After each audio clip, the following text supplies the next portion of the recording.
Raise a glass and oh, night is gone and so there's a light that leads into a world, a place to be unknown, discovered by my own. Raise a glass and sing along. So raise your glass, your home's where you belong. Feel the love, my brother, sing along. Celebrate and drinking all night long. Feel the earth moving.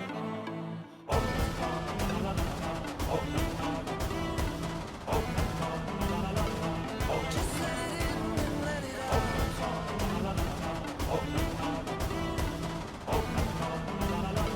Into a new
Raise a glass and oh, night is gone and so there's a light that leads into a world, a place to be unknown, discovered by my own. Raise a glass and sing along. So raise your glass, your home's where you belong. Feel the love, my brother, sing along. Celebrate and drinking all night long. Feel the earth moving.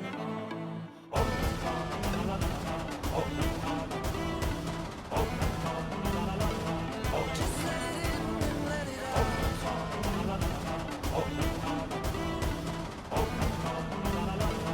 Into a new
Raise a glass and night is gone and so there's a light that leads into a world, a place to be unknown, discovered by my own. Raise a glass and sing along. So raise your glass, your home's where you belong. Feel the love, my brother, sing along. Celebrate and drinking all night long. Feel the earth moving.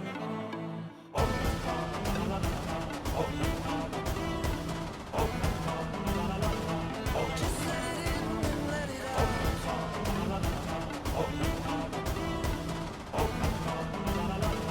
Into a new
Raise a glass and night is gone and so there's a light that leads into a world, a place to be unknown, discovered by my own.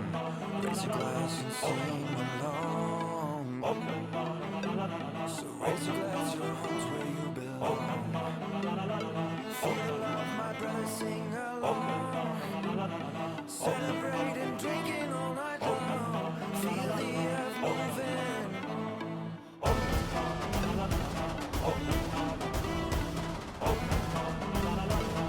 Just let it in and let it out.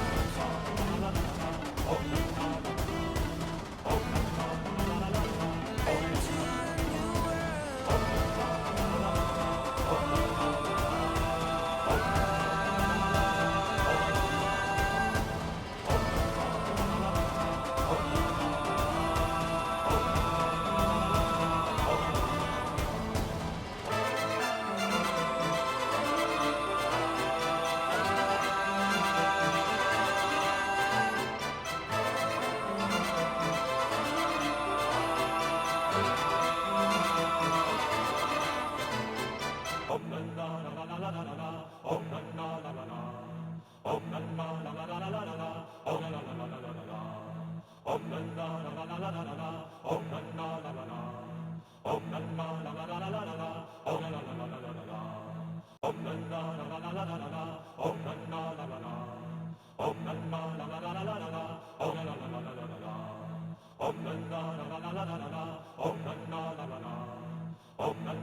And we are live, and it's time to drink already because we've got that hype train going. Thank you, everybody. We are live and alive. You might have doubted whether or not all of us were still here, but we are, and finally all in the same place together again. Can't even believe it. Yes. Cannot even believe it. Wow, it's been a while. It has. It has been a minute. minute. Long while. Yeah. Cheers! Thank you. Oh my goodness. Silent tattle. Oh. Thank you. Oh, Sweet. Friends. Thank you. Thank you. I hope you have all been well. It is very, it's been so long that my blonde hair is entirely grown out and all of my natural brown hair has grown in. That's how long it's been. And It's also been a how minute. fast my hair grows. It is very lovely and delightful to see all of you. Thank you for the hype train. What a treat. It's a good, What a hype. Good welcome back present to us. Thank you, Tiny Moose. Tiny Moose. Moose. Also, happy birthday! Happy birthday to Moose. Happy birthday to Moose. Happy birthday, Mr. President. On your birthday. And thank Happy birthday to you.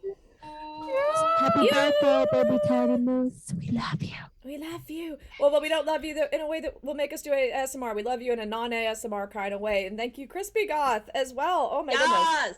Thank you, Crispy Goth. Thank you. Thank you, Silent Abigail. Thank you, Tiny Moose. Thank you, anyone who is involved in the hype train. Yes. The hype. We like the hype. Speaking of Tiny Moose's birthday, we're introducing a new game tonight. And that new game, in honor of Moosey, is drink every time someone references a Take That song. Yes. So that's the lyric or the title of the Oh, song. Hooblu. Thank you, Hooblu. Aww, Blue, you sweet baby. Thank you. We drink for you too. Oh my goodness. I just realised that I forgot to bring a glass up. We don't So need did I, glasses. technically, but yes. So while the hype train continues to be behyped, tonight we are going to be playing some D&D, which seems absurd. D&D? Who even is she? I remember that. Who is she? I don't know know her. She doesn't even go here. She doesn't even go here. Yeah, Sit with us. we've had a you know, a long old break because we've all been doing life things. But we thank you And- for your patience. Yes, very much so. Thank you for joining us on all of the fun interstitial stuff we've been doing while we've been waiting to get back to this campaign. Yes. Incidentally, as you may have seen, tonight is very likely to be the finale of this arc, which is deeply exciting. So that is going to be absolutely delightful, and hopefully all of the characters will come out of it not unscathed, but conscious. That's right. just yeah. I love if we me could, the air horn. if we could manage that, I think we will have done well. But yeah, and then we will, you know, we'll stick around and chat with you guys, maybe depending on how late it is, because we all feel like we all need a good catch up because it has been such a long time. But as to get back into the swing of things, why don't I roll a d4 and we ask someone who they are, what are they doing, what have they been up to in the last month, And what are they drinking? So I will use my very scientific method of rolling a d4, forgetting who I've assigned which number, and then just randomly picking someone. And number 1, which does actually match up because I can go by this, Sarah. Who are you? What are you doing? What have you been doing? And what are you drinking? What am I drinking? Well, I mean, I can start with the drinking because everyone's seen the bottle already because I'm drinking out of it because classy, not at all basic. So nice barefoot pink Moscato, which is like drinking Ribena but with an alcohol content. I am playing Clara Corda Ursa. Oh, Ursa Corda. I can never remember. Despite having made up the character myself, and apart from else, anyone trying to get into D&D Beyond, it ain't working. Hooray! But yeah, so I'm playing a bugbear, which is roughly the same size and shape as an orangutan, including with the long, scary, creepy arms, who seems to prevaricate between being quite sensible and right thinking, and then just a terrifying sex pest. The 2 genders. Yeah, 2 genders. And yeah, so she's bright blue. She has a tattoo of a smiley face on her stomach with a massive diamond in her belly button. Tends to wear kind of like grungy crop tops and sort of plaid skirts and that. She is a child of the 1590s. And yeah, what have I been doing? Well, I mean, nothing really. Probably the most I've ever done is on a Sunday night when I've played the odd game of D&D. But yeah, nothing. I moved home from Edinburgh. Fine. I'm back to sitting in this room for 24 hours a day, 6 days a week. Great, love it. Really enjoy it. It's been delightful.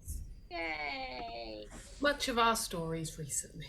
Not sitting in that room. Although we all did take turns in sitting in it while you were gone, just to keep it warm for you. Yes. Girls flew all the way over, like, I couldn't Anyway. resolve the shift, so, you know. Like, I'd love it if I go away from a weekend and then like join this on a Sunday and you guys are all sitting in my parents' house in this room being like, hi! I think that would be delightful. Right, next up is... Ooh, I won't use this dice against damage on you guys because it's only rolling 1s. Number 2, Sasha. Miss Sasha, who are you? What are you doing? What have you been doing? And what is the drink that you are having? Well, hi everybody. Yes. I'm Sasha, as you probably know because all of you are regulars. And I play Miss Mirabelle Montague, whose voice I haven't done in quite some time, and I reckon it's going to be a challenge tonight. But luckily for everybody, there's only 1 session left where you have to sit through this torture. And me as well. And she is a hill dwarf cleric. Was there a noise there? It was a call. Hello? Hello? Hi. Is it your hotel phone? The Yeah, hotel right. lobby is calling me on the hotel phone. Okay, while Sasha gets a call from the hotel lobby, we will move on to... it's rolling them in order. Miss Andrea, who are you? What are you doing? Who do you think is on the other end of the phone?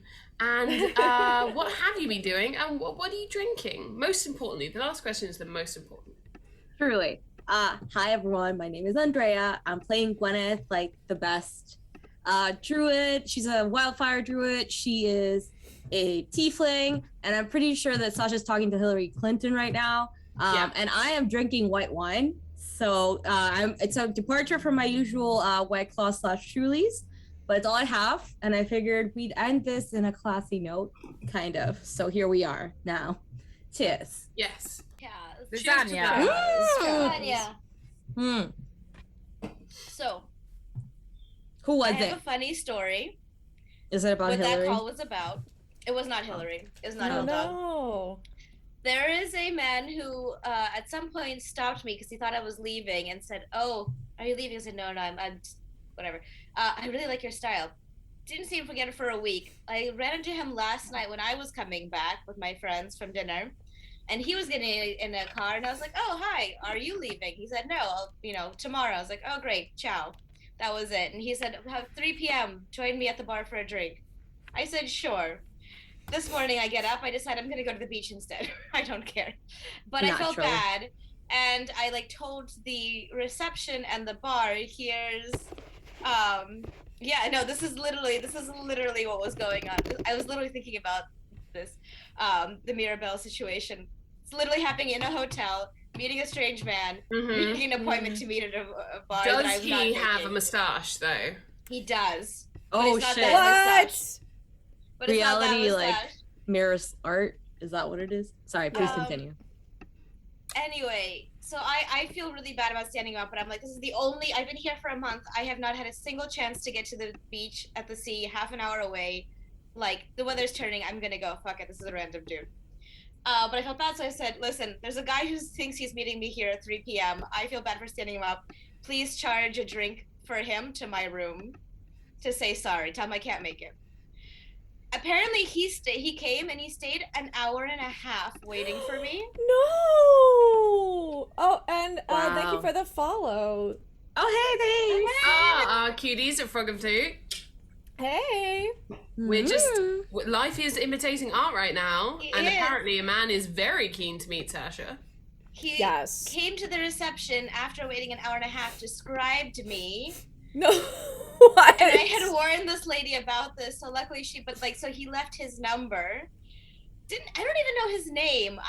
The reception lady had to tell me his last name. She doesn't even know his first name. And that call is him at reception saying, this gentleman is here at the desk. He had an appointment with you at 3 o'clock today and was wondering if, like... And I said, I'm so sorry. I'm indisposed. I have his number. Goodbye. So that I mean, was that call. Well, that's nice and spicy and fun. Yeah. And that is an introduction of sorts to, I guess, what my life is now.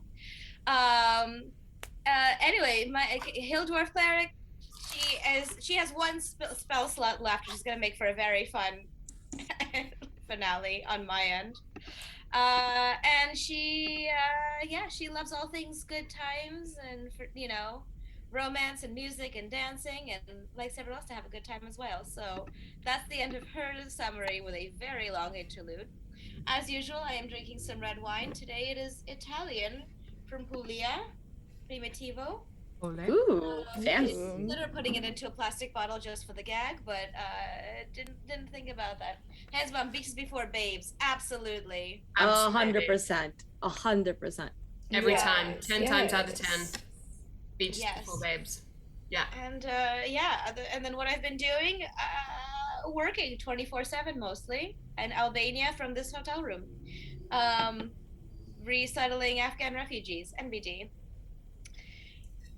And finding very cute men to, well, I'd say very cute. I don't know what he looks like. He might not be cute at all. He's nice. He's fine. He's nothing super special. Headcanon is that he's super cute. Mm-hmm. Yeah, my headcanon is that he's I'm really harsh about these sort of things, so I feel like other people would probably think he's super cute. Yeah, I mean, my gut reaction was to be like, send us pics. And I was like, that's creepy. I don't even know his name. I ran into him twice. It's even more, there's something even spicy about the fact that you don't know his name. He's just that is kind of. I have his last name somewhere. Yeah, well, amazing, wonderful, spicy. We love it. That's entirely our brand. Last but not finally, Miss Emily. Who are you? What are you doing? What have you been doing? And what are you drinking? Hi, I'm Emily. I am Hildegard Hildy Nelson in the Hindu. She is, for some reason I was about to say a Hill Dwarf cleric, but that's not what she is at all. No. She's a Goliath warlock. Although Hildy the Hill Dwarf is It's pretty close. spot on. Yeah, it's not bad. very good. She's from Minnesota because lots of places have a Minnesota, including the world of Dungeons and Dragons. So hope you're ready for a lot of sounds like whoop. So that's who I am in this. What have I been doing? Nothing. I have been doing absolutely nothing apart from just work and sleeping. But that's okay too. Sometimes you just gotta focus on, lower levels of Maslow's Surviving. hierarchy of needs. Yeah. Yes, surviving. Thank you, Danny Sim Danny! 97. I'll Thank you, hydrate. Danny. We shall do and hydrate. Yeah. Oh, and I've Discordian Nest has also mentioned looking up tulpas. Yes, Andrea and I did have been doing Arcana check every week, and It's been fun. It has been fun. We learned a lot about tulpas this past week. So if you're interested in that, you can always check out the recording. I mean, honestly, during those, I kind of go into like a fugue state, so I don't really know what all happened. But I know we talked about tulpas. I think that's the kind of optimum kind of state for something like Arcana check, is ascending to a higher self. Yeah. Letting that higher self inhabit your current existence, your current physical earth body, and just letting whatever happens happen. You go and have a little, some kind of spectral break somewhere. So correct. well, yes, we appreciate Arcana check. Just keeping on vibing. Thank you. Oh, and what are you drinking? I was gonna say, last but not least, I'm drinking Fernet and Coke. I think I might have made it a bit stronger than I usually do because I am already feeling very friendly. So. Oh no. Well, I have a number you can call. The mustachioed man, Felix. Thank you. Cheers. Thank you, Felix. Hey, buddy. Lasagna. Hey. Fucking eye itches. Good to see you. And hydration. And Taking hydration. good care of Thank you, us. bud. I dragged last weekend was the second live questing time in a good few years, and it was Gus's, my brother's, first ever live questing time. Nice. Which was a Little great Felix. joy. And I think he enjoyed it. But yes, that's partially what I've been doing. I'm Han. I'm playing all of the other characters. I haven't been around because I've been swanning about pretending to do theatre. No, actually, fuck it. No, fuck self-deprecation. We're not doing self-deprecation anymore. It's 2021. I was doing theatre. I was in a play, and I did lots of other stuff with it as well. That's So true. we're not That was awesome. no more humble. Just more humble. Theatre. It was yes. theatre. It was theatre, and it was very fun. And I know my mother and brother came to see it, and Jason, I think, came to see it as well. A friend of the show, Dad Bod, came and saw it, and a few others. And it was very good and nice. So that has been lovely, but it takes up a lot of time. Turns out when you have a job and then also try and do theatre at the same time. And I'm drinking Elvis juice because I haven't drunk Elvis juice in a long time, and I very much like it, and it actually matches my outfit. So That's that was beautiful. unintentional, but a gorgeous, beautiful coincidence that we love to see it. Meg, thank you so much. You're very sweet. It was quite good, actually. It was Harold Pinter, which, if you know anything about Pinter, it's a bit weird. And this show was no different. It was one of those shows where you go, it was really good. I didn't know what was going on, but it made me feel some things. So, yeah. Oh, Mama, who's June Law? Is Jude Law's kind of hot sister? Because, interesting. If she was at the show, I'll have to go and give her a ring. Right. And his mother. We don't have. Oh, it's his mother. Yeah. Oh. Well, No, it's him and his mother. Oh. I that's see. that doesn't necessarily rule her out. Dude, we were talking about Jude Law on Arcana check, and I found out that like he'd made a lot of commentary about what Andrea refers to, and I'm stealing it because I love it, as the panini. The pandemic, the panini. Oh yeah. And because apparently he was in a movie about a pandemic called Contagion. I watched Contagion this week, and what a stressful experience it is to watch Contagion when you're in a panini. My God. They got most things correct, and that was also very uncomfortable and freaky. They got so many things right, and I was just losing my shit. Especially when one character was like, no, I'm fine, like, I can't spread the virus because I'm immune or whatever, because I've already had it or whatever, and I was like, asymptomatic or something, oh fuck, oh God. It's almost like this entire situation was predictable.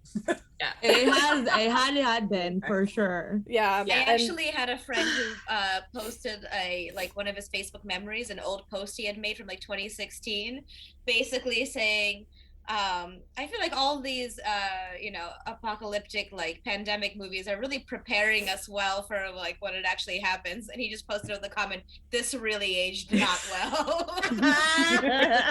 Yeah. It's almost like none of us watched any of those. Yeah. well, especially Jude Law's character, friend of the show, Jude Law's character, Yeah, friend of the being, show. all about misinformation and giving, telling people about cures that, the government doesn't want you to know about that don't actually work. And I was just like, wow, it's almost like he's eating horse paste or something. Yeah, He's drinking bleach and then getting UV rays. that would be God. great. But only up your ass. That's the only way it works. It's the only way it True. works. You really You heard it it has, here, it has to you go know. through the anus and up the sphincter. That's If there's no rectum involved, I don't you're want doing it. wrong. We Yeah. will just be cheap. Just So it'll get there eventually, won't it? Or does it have to? If you want it to work quickly, you have to go straight to the source. Yeah. Yes. Or yeah. vagina. Make sure you douche first. Oh my God! On Arcana check. Sorry, I feel like I'm derailing, but like, I feel like we did Oh, that. sorry, Weird. but we So Hippocrates thought that you could tell if someone were pregnant or not based on like what was it? Oh, if you put garlic or some in bullshit. their or onions or Vagina. something in the vagina, and if their breath smelled like garlic or onions They're or not whatever you pregnant. put in there, they're not pregnant because there's a wind tunnel from the vagina to the mouth. But if there is a baby in the way, the baby It will wouldn't stop smell. it, Yeah. and then it won't smell, which is delightfully fucking insane. And I'm still not over it. Obviously, I'm still not over it. I'm still more hung Yeah. up on the pea and the frogs, the port. Yeah. You could Yeah. inject Anyway. some frogs and So- with pea and figure out if you're pregnant. And it's a but reliable birth control test, which is insane. It's actually reliable. It's pretty accurate. Scientifically surprisingly. sound. Shockingly scientifically sound. Nature. Anyway. Anyway. Anyway. Sorry. Tune in Sorry. to Arcana Check Tuesday. For more content like this. Yes. Yes. It's a of the hot content mess. of It's this. fine. Just reminds me of if anyone's seen The Great, and Yeah. She pissed I've on been the meaning wheat. to. gets them to piss on the dried wheat, and if the wheat It's on the barley. real, The that's a barley tells thing. you. Sorry. We did talk about it. It is the barley. The barley tells you if you're pregnant. Sorry. So That's many things we flowering. learned. yeah, it's all science. It's all It fact. is science. They've been doing it bitch. since Egypt days. Yeah. Yeah, yeah. And they absolutely did it in Catherine the Great's time. Makes I saw sense. it on TV. Must be real. On My a coaster is stuck to my super. desk. So once I pry my coaster off my desk, I'm eager I'll to just stuck see my the coaster. great. to- I watched the Helen Mirren Catherine the Great show, and it was mostly that Australian guy from Terminator like yelling her name in the snow. It was just kind of like 5 episodes of that. Have you seen the Elle Fanning Nicholas Hoult The Great show? Yeah, This this is is a- very, very This is silly. a blanket recommendation, and my I want mother to will see it. I do want to see it. corroborate in the comments. Holy moly, it is wonderful and astonishing. It's just called The Great. It is mad. It's mad. It's mad and wonderful bet. and so rude and so raunchy in like the best way possible. All of them are fantastic. Ugh, it's very good. I'm here for it. So watch it, and we so here shall for finish Casual Corner, as this section was called, on that note, because I think probably, I don't want to speak for everyone, but I think most people are probably here to watch us play some D&D. Possibly. I mean, misguided is all I can say. We don't, I Um, mean, we don't know yeah. that for sure. In the name of people watching us play D&D, can anyone get into the actual campaign? And if so, can you send me the link? Because my D&D Beyond is still going. What is that? Oh. Would you just like your character sheet? I mean, that would work as well. But the 404 page on D&D Beyond is delightful. It says, Oh, we live in a world of uncertainty. But uncertainty, the page you are looking, but certainly the page you are looking for isn't here. Perhaps this halfling has stolen it and hidden it in another place. Try searching for what you were looking for in another realm. That is, I like a properly Yeah. I have sent I'm you there with that. on Discord your character sheet. Does anyone else? Perfecto. Merci. Mine's up. We all good? Yeah. Because if we are all good, then I shall begin with a brief recap because I don't remember, so yes, that would be Yeah, good. that would be very I think helpful. remember everyone could do Discord? with a bit of a recap. Nacho is here. You are just in time to watch us. Nacho! Not just figure out the timing of this show. Uh-huh. 35 minutes of faffing around. Yeah, Mhm. yeah. Mhm. Plus 8 hours of playing D&D. Yes. Well, I will begin and recap. So, in the world of the game, a few days ago, a party of friends and family and some complete strangers set off on what was to be the hen do of the century. Literally no one but me calls that, even the people in the party. But Miss Bridget Stormsbane is engaged to be married to Brom Borg, a local librarian in the town in which Bridget is a sort of as close to high society as one can get in a town that doesn't have any other members of the high society. Her father was a kind of ex-adventurer who made a lot of money and settled down. So Bridget, along with her mother Imelda, and this rowdy lot, and Bridget's best friend Catherine, went off to Waterdeep for a weekend of fun and revelry. The trip started on, I suppose, a slightly sticky note, as they had an incident in a bar with a fairly incompetent stripper and some jellied petting zoo animals. That didn't end particularly nicely for anyone, but they went back and had a good night's rest and woke up the next day to head off to Real Adventurers Adventures, which was kind of the main activity for the hen night, or the hen weekend. Bridget was a big fan of adventuring. Obviously, you know, her father has done a lot of it, and she'd had many tales, and she'd always wanted to try her hand at it, but her mother was quite protective, so she went to Real Adventurers Adventures, which is an adventuring themed escape room, which once again seemed to all be going quite well without incident until the aforementioned bride went missing in one of the rooms.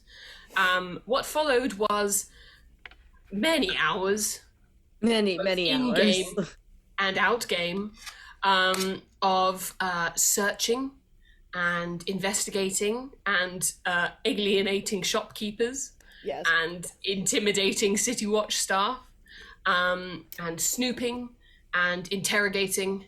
I may have already said interrogating, but they did a lot of that. And in the end, it was revealed from Imelda that she had got in contact with an old friend of hers called Jackson Brown, who you found out to be a fairly influential figure in the in Waterdeep society.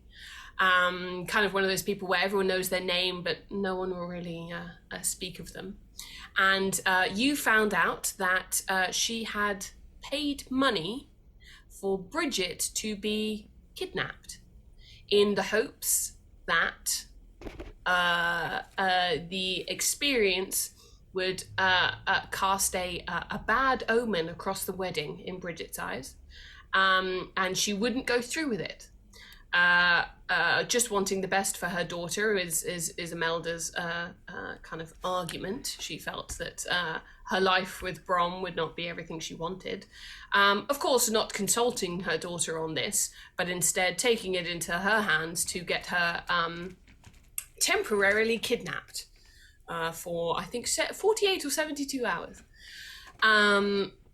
As that time rolled by and Bridget was not returned, the party decided to take the matters into their own hands and follow some leads to who they think did the kidnapping, possibly the aforementioned shitty stripper. And they find themselves in the middle of a chocolate factory on the in the industrial quarter in Waterdeep. Instead of waiting for a tour the following day, they decided that time was of the essence, and they would wait for it to go dark and break into the chocolate factory themselves. They made it through the first room, in which they had one of the most horrific encounters with an armless goblin that I think any of us have ever experienced in a D&D game. You ever forced someone to tickle a corpse? Yes, Sasha did. This is one thing we learned. Yeah. It's really macabre. It was had really... your wolf friend like wandering around with the arm in front of the still living but armless goblin. That was nice. Yeah, it was pretty horrific. And the gang had just kind of managed to recover from that. And moved on to the next section of this kind of C-shaped, almost kind of hemisphere of a chocolate factory. And we meet the gang.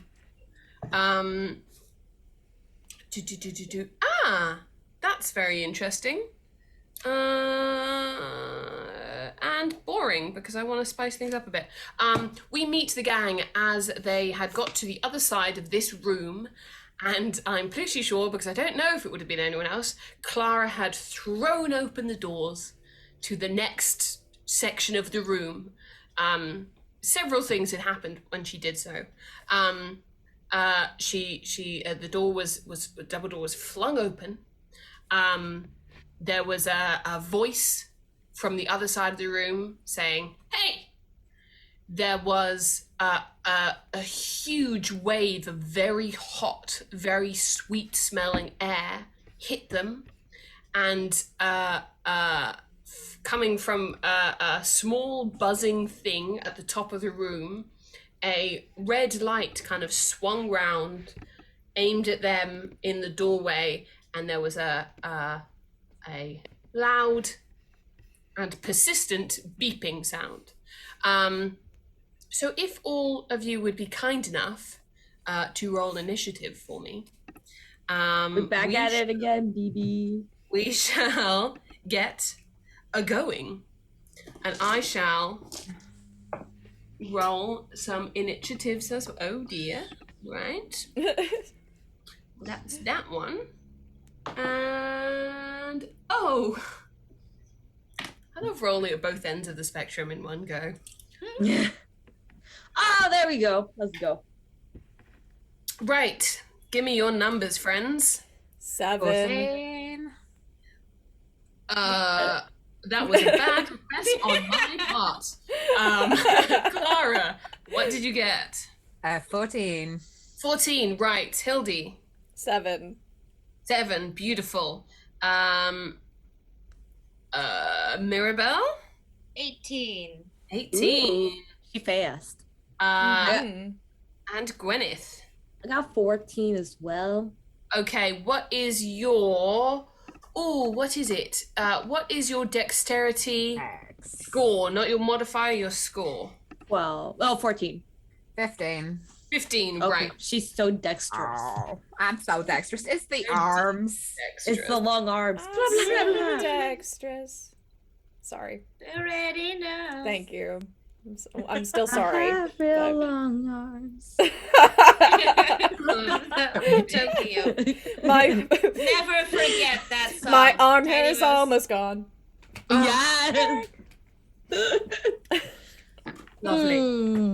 Right, so the first thing that any of you see, obviously you feel this. It's not quite sauna level hot air, because it's not quite as kind of damp, but it's heavy, and it smells so sickly sweet when it hits you, and it's very, very, very warm. And that's the first thing you smell and feel. But the first thing you see is this red light coming towards you, and I'm assuming, Clara, you are standing somewhat at the front of the pack. Yeah, I mean, I'm literally just standing in the doorway. I think that's Yes. safe to Just say. standing, just being a bear. Yes. Well, you. The second thing you see, is a small, from behind this red light, a small shiny metal arm stick out to the side, and then a very sharp metal thing be thrown at you. That well, I will add. Does a 7 hit? No. No. Okay, good. No. Well, then what you actually see is this metal arm kind of go out to the side, and with so many kind of discrete targets, it gets a little bit panicky, and throws this kind of this long metal javelin at you, but it just kind of it lands just behind you and kind of skitters on the metal great walkway where you are. Um, and you can see somehow the red light looks a little bit embarrassed, as if it's a bit ridiculous that it missed, but it did. Mirabelle, you are up next. You have this red kind of light thing hovering in the air. You can also hear some kind of clanking of boots on metal gratings from further in the room. So, I mean, my first instinct is just attack the fucking red light. Fair enough. So I've got Sacred Flame, and I think I'm gonna lob it at it. The thing is that it's on a creature, and I guess this is a creature. It has to have a dexterity saving throw. It is an creature. Yes, it has a. Ooh. Let me just double check. I don't think this will be. I just want to see how it defines creature. I might not like how it defines creature, so I might. A creature. It's in the fucking monster manual. So And that seems like a creature to me. It's a creature. I'm gonna say yes, because otherwise this is boring. Otherwise, a dexterity saving throw. You say? Yes, please. Yeah, Nosmo. You were the same place that I think a construct counts as a creature as well. And if it doesn't, it should. What is that? Oh, does it 12 dodge? It does not, but it's okay because I rolled a 3 damage, so that's not going to be very super effective, which is what happens when you used all your spell slots in the previous go. That is For okay. tickling. Well,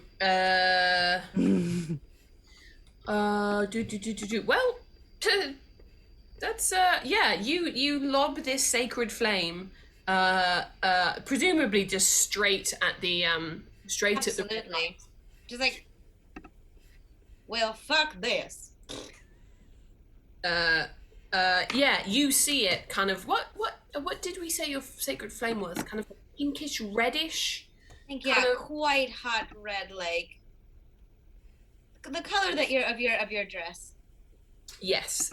This kind of sparking flame, it hits the kind of slightly more dull orange red of this kind of security light, and just absolutely kind of just smashes into it, and you can see the sacred flame kind of wrapping around this creature, and you can get a slightly better idea of the size. It's fairly large. It's kind of like this big, like an overinflated basketball, and you can see that it has 2 tiny little wings that are the source of the buzzing sound, and you can see one of them has been very severely damaged after your sacred flame hit.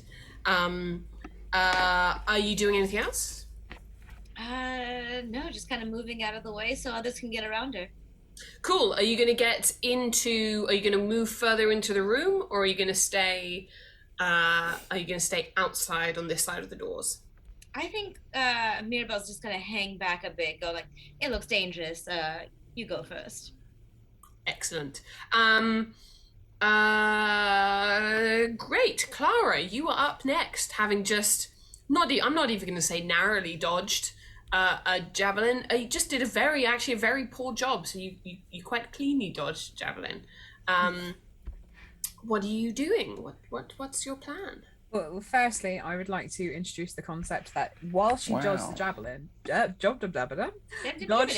the javelin, somehow she still lost some hair, so it's adding to the numerous bald patches that is increasingly crossing across Clara. Yes, I will say that. It went straight over your head, and you've got this fairly magnificent mohawk. Yes, it's a beautiful tuft of bright orange hair, and it just sort of gave it a fairly blunt trim on one side. So it's sort of more. It kind of goes up like this, and then a little step it goes back down again. Yeah. You could probably make it into something. But for now, it's a little bit lopsided. And then yes, the javelin kind of skittered off behind you. Fair. So now Clara's been made to look even more oddly butch. She is pretty pissed off, I think, fair to say. So she is going to take a step into. Actually, no, she's going to stay where she is. And she is going to say, "Bugbear stare," and she is going to invoke the third command word, which is love, on her stone, and she is going to expend 5 charges and cause the gem in her belly button in the smiley face to like flare out. And it's going to be a 30-foot cone, and every creature in the cone must make a saving throw. DC 15 Constitution saving throw, or become blinded for a minute. So let's do that. Amazing. Right. So 50. How? So it's a 30-foot cone. Mm-hmm. Is that 30 foot in distance as well? So it's 30 foot away. Okay. So I'm assuming the room is not 30 foot. It might be a little bit further. The room is definitely bigger than 30 feet. So the whatever's at the other end of the room won't get caught in it. But this creature will, for sure, get caught in it. What is wisdom saving throw? No, it is a Constitution saving throw. DC 15 to beat. DC 15. So an 11 won't beat that, will it? No, it's not blind. It's very blind. So it is blinded. Yeah. For a minute. So 10 rounds of combat. Yes. You can. I'm assuming the creature will want to make a saving throw at the end of each of its turns. Yes. And if it beats DC 15, then obviously it can. The benefit of this is also lots of light into the dark space. Lots of light into nice. Did you say that it shines? I would say that it shines. Oh, that's a song, my dudes. A song by the people. Scorps, no one else is in the cone because they did make it very explicitly clear that everyone else was standing behind Clara, because she's the one that threw open the door. Yes, Mirabelle, if you had stepped in front of the door, you would have been somewhat caught in that. But no, it does not reach the other side of the room. Right, so this thing is now flying slightly lopsided, and the red light has basically it hasn't entirely switched off, but it's kind of doing like a when a neon sign is dying, doing the kind of spluttering on, and you can see that it's not really focusing on anything. Yes, hey, are you doing anything else this turn? I'm gonna take a little step into the room, just to like get myself out the doorway a little bit in case anyone wants to come and boop any snoots. Gotta boot them snoots where you can. Well, when you step into the room, you feel that the air is just as warm in here. It was not this whole room is absolutely baking hot, and with the glow of your belly, your shining belly light, you can see that is because as you step out onto this kind of, it's the same metal grate walkway, it sort of skirts around the room and then does a strange amount of, probably you think if you knew the layout it would make sense, but from where you're standing it doesn't really make any sense. The crisscrossing of metal gateways and kind of platforms that move across many vats of molten hot chocolate. Having just left the room of mixing all of the ingredients, you assume that this is where it all gets melted and poured, and you can see that there are a lot of some completely unguardrailed walkways crisscrossing across these vats of chocolate as they, you know, bubble and pour and do whatever. Your light kind of gleams off the shiny brown liquid in these vats. It smells fucking delicious. It smells so good. It smells so good right now. Like that hot, molten, sticky middle of one of those melt in the middle chocolate puddings, but like the whole room.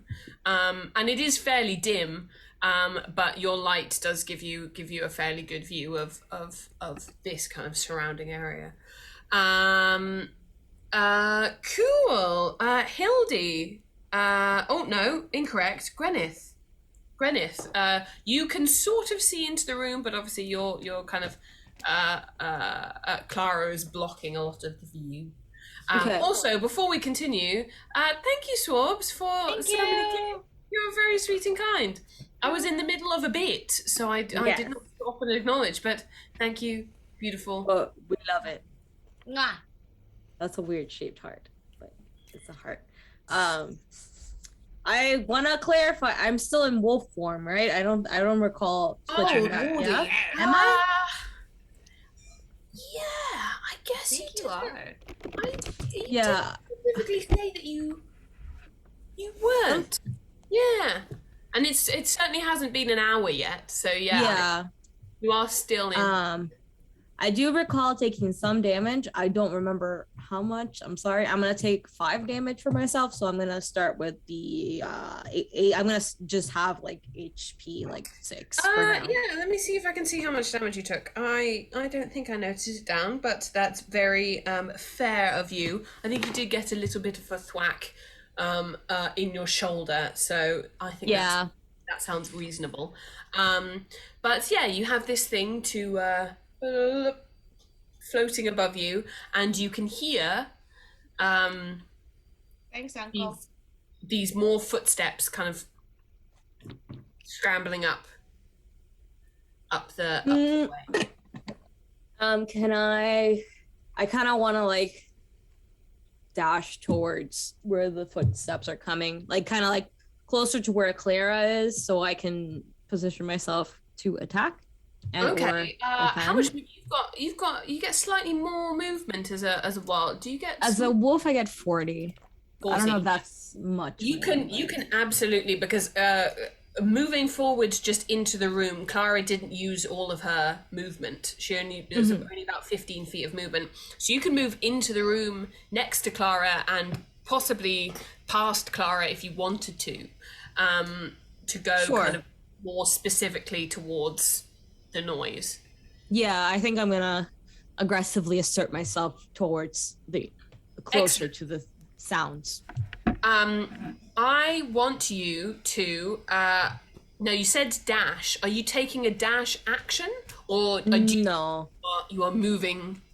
I'm moving rapidly, but I don't have a dash action. But I mean, everyone has a dash. Oh, I mean, I do, but yeah, I don't. That's not what I wanted to do. Got other stuff. I'm just trying to move ahead. Yes, so you can move about 20 feet, I think, will get you into the room and next to Clara. The room is laid out as such that it falls under difficult terrain because these walkways are just kind of crisscrossing all over the place, and like I said, if you knew the layout, you could probably navigate quite easily. But as you ladies don't, it just kind of looks like some of them go under others and some of them go over, and it's clearly for you can see some of the walkways have rails on them as if you would move carts and dump stuff into these big barrels. So I'm going to either need you to take half movement, so you can only move another 10 feet as you try and navigate around these things, or make me a you can do acrobatics or athletics if you want to try and jump to one of the walkways that is closer to the noise. Let's see here. I'm gonna do. I'll do an acrobatics check for this. Okay.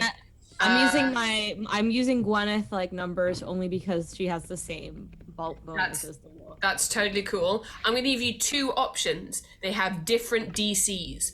So there is either one that is slightly closer to you and there will be slightly easier, but it is not quite in the direction of the noise and might be slightly more complicated, or there is a more difficult jump if you want to try and risk it, that gets you more where you want to go but is going to be more difficult. Well, I didn't roll very well. I mean, I know that this doesn't matter because like I should have decided before the roll, but like given my roll, I'm gonna go with the easier one then. Okay. Yeah, sorry.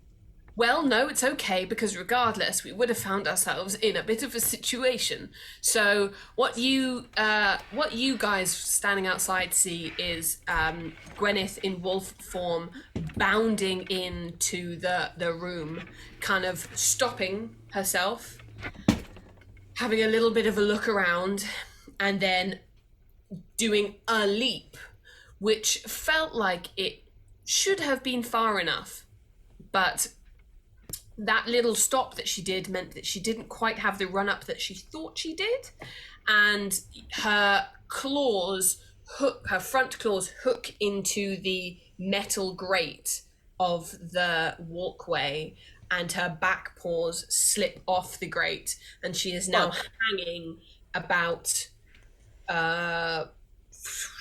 7 to 10 feet above a very, very hot vat of chocolate.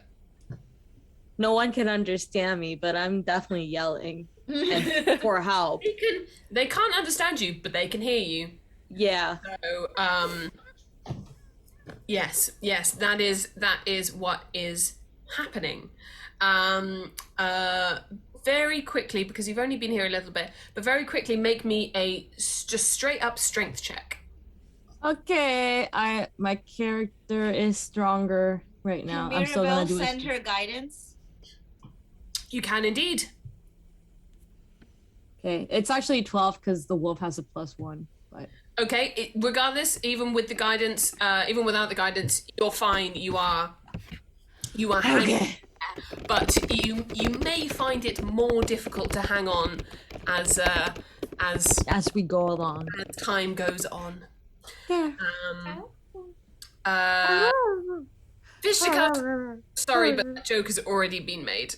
Nah. We can't. What band are we doing? Coldplay. Take that. I'll still drink to it. I don't. I think we might need a one drink per one song per. Only because that specific one could be used literally any time a spell is cast. Yeah, that's true. Yeah. That's a good point. Therefore, that might be the end of us. I was gonna say a quick way to kill us all in the bathroom. Basically. Yeah. Right. Hildy, you are still outside, so you haven't seen what has happened, but you are outside. There's this fairly sad-looking robotic thing kind of hanging in the air above you. Yeah, what are you going to do? So, if as I'm like entering the room, do I see Gwyneth hanging off of the ledge? Ooh.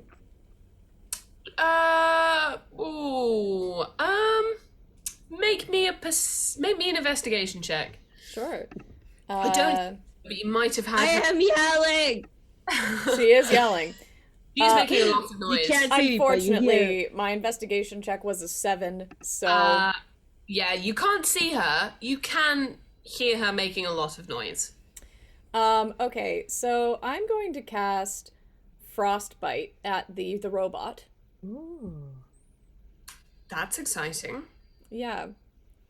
Because and while I'm doing it, I'm just gonna be like, all right, so Gwen, I don't know where you are. I want to help, but the more immediate problem's in front of me. So gonna make this robot a little cold.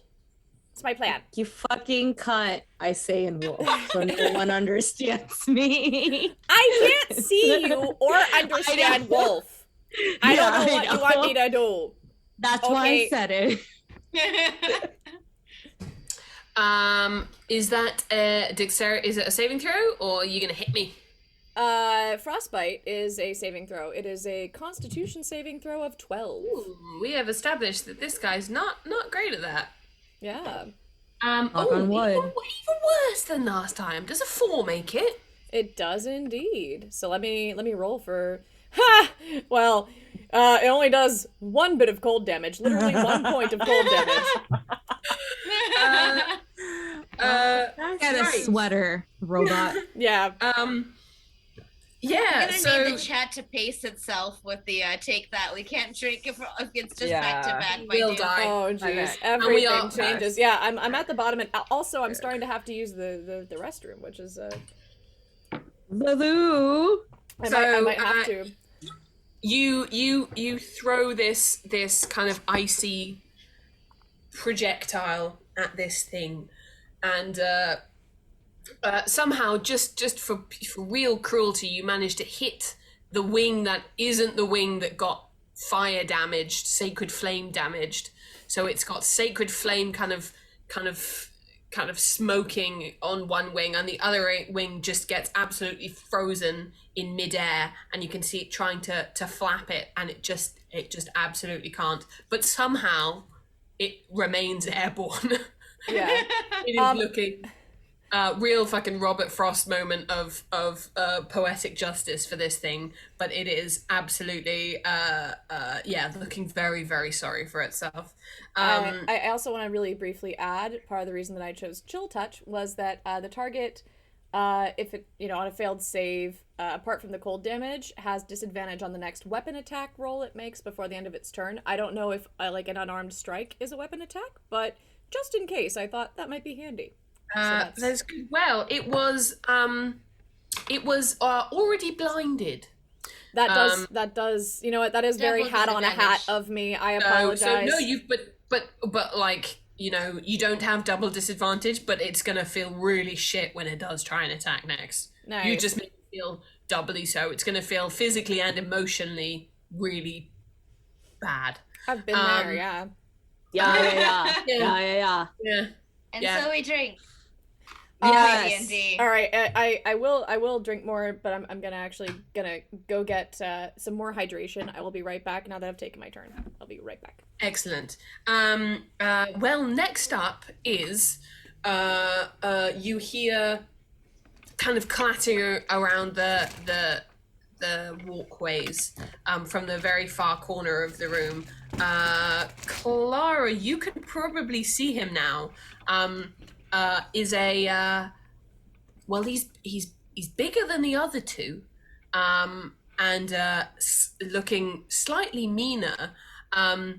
Is another goblin, kind of wearing. The other two were kind of wearing these little blue polo shirts with the Bipsy's chocolate factory logo on them.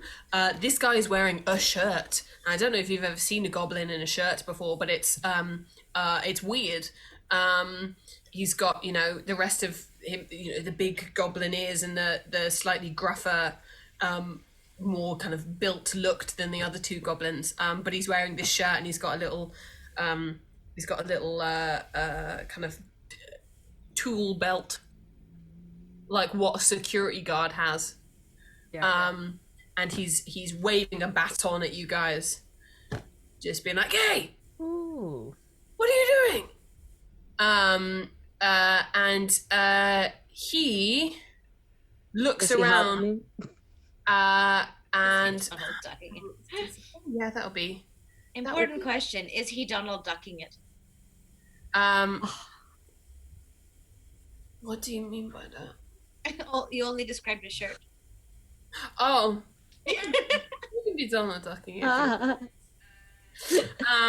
Yeah, so top half security guard, bottom half he is just wearing a little proper goblin, Just a tool belt. just a tool belt. That's where the 70s music kicks in. I mean, you can do whatever you want with this guy. I'm all for people trying to talk to people in combat. So if you want to try and get him on board, yeah. But before then, he sees this. What color is the light coming from your belly today, Clara? Oh, it's white day. Just white, pure, beautiful white light. Yeah. Is Sunday. Is it a sustained thing, or is it just a one-time? Do you know what? It doesn't actually say for third level, but for first level, she says, trying to look for what it is that she's supposed to be looking at. It is. Yes. Let me see. I think First level, it lasts until I use my bonus action, repeat the crossword, or until another function of the gem is used. So I think it's probably a one-off blast of light. I think it's cool. I don't think it's hung around for long. Yeah, a single turn thing. Yeah, that sounds cool. Okay, yeah. So he has seen this very bright cone of light come from you and then disappear. And so it's one of those things, where a very bright light shone and then turned off, and he's kind of like, "What the fuck was that?" But he can see you outlined just enough in the frame of the doorway that he is also going to pick up a javelin. A very short javelin from his belt, and he is going to chuck it at you. That's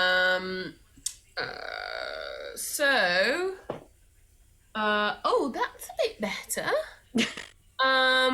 Does an 18 hit? It does indeed. It does. Oh, it's nice to actually get a hit as a DM today.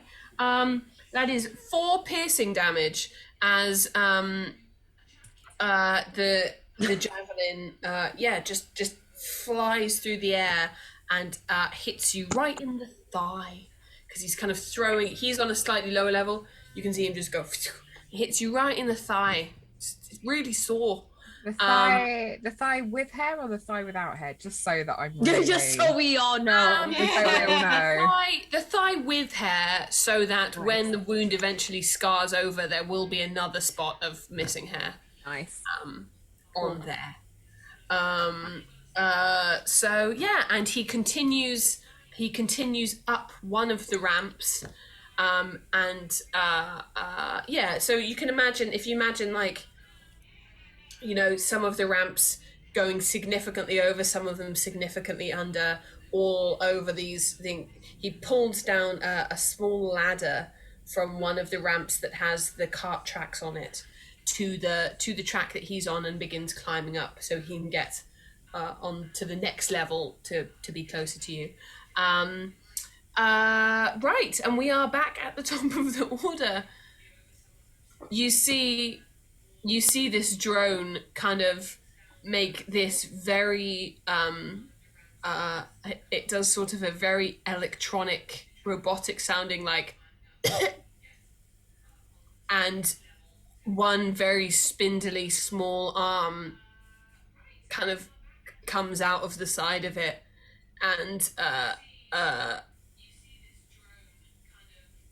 it is holding a what looks like quite an impressive dagger, but it doesn't really have the strength to hold it anymore.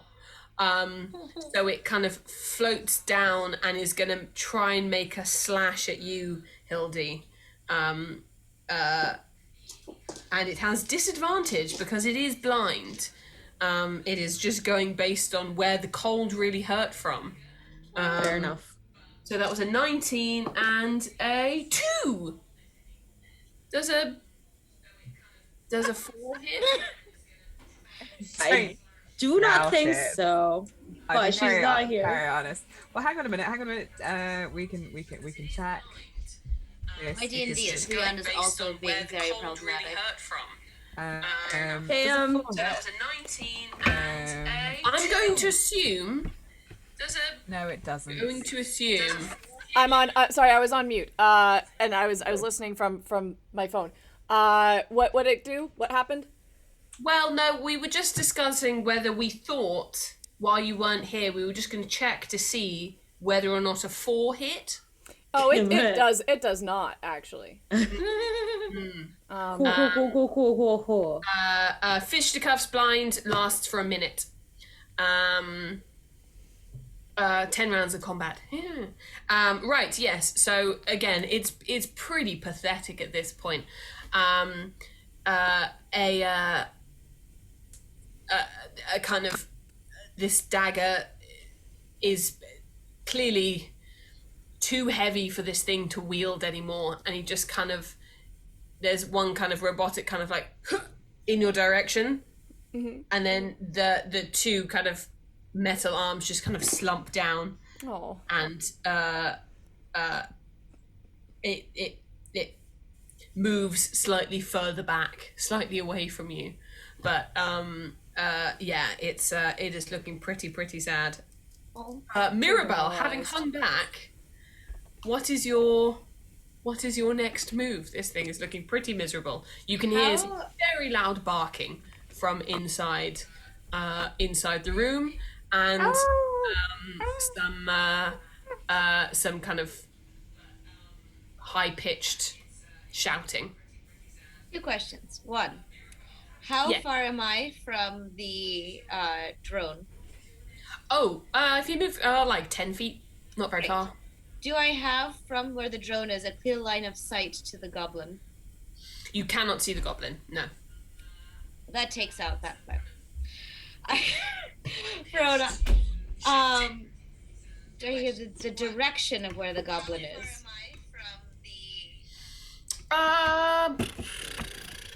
Make me if you wanna try and work out more specifically where the goblin is, make me an investigation check. You can Okay. hear it from inside the room. You can also hear the barking. You can't really tell whether either of them are. But if I run into the room, Yes. would I be able to see the goblin? Yes, you would, because he's The key. yes. If Okay, you ran here's- through past this guy, you should be able to see. Yeah, you'll be able to see where the goblin is. All right, here's what Mirabelle's doing. Mirabelle's pulling out the warhammer. Big Daddy's coming to play. Ooh. Big Daddy. She's gonna run. Big she's gonna Daddy. run in, and basically golf the drone into the goblin. Stunning. Right. So that is going to require. A lot of checks. I'm going to. I will make an attack roll on the drone, and then if you hit the drone, you will do a damage roll. What's the kind of damage range? Oh yes, that's a 19. Which is very good. Before you roll damage, what is the sort of your warhammer? I might smash this drone into Oh smithereens. my god, it is a big. That's a lot of damage. Yes. Destroy. If you I have a number in my head. If you do more damage than that, that is going to essentially be enough strength to push it towards this goblin. And if you hit that, I will roll an attack on the goblin as just a fucking blunt instrument.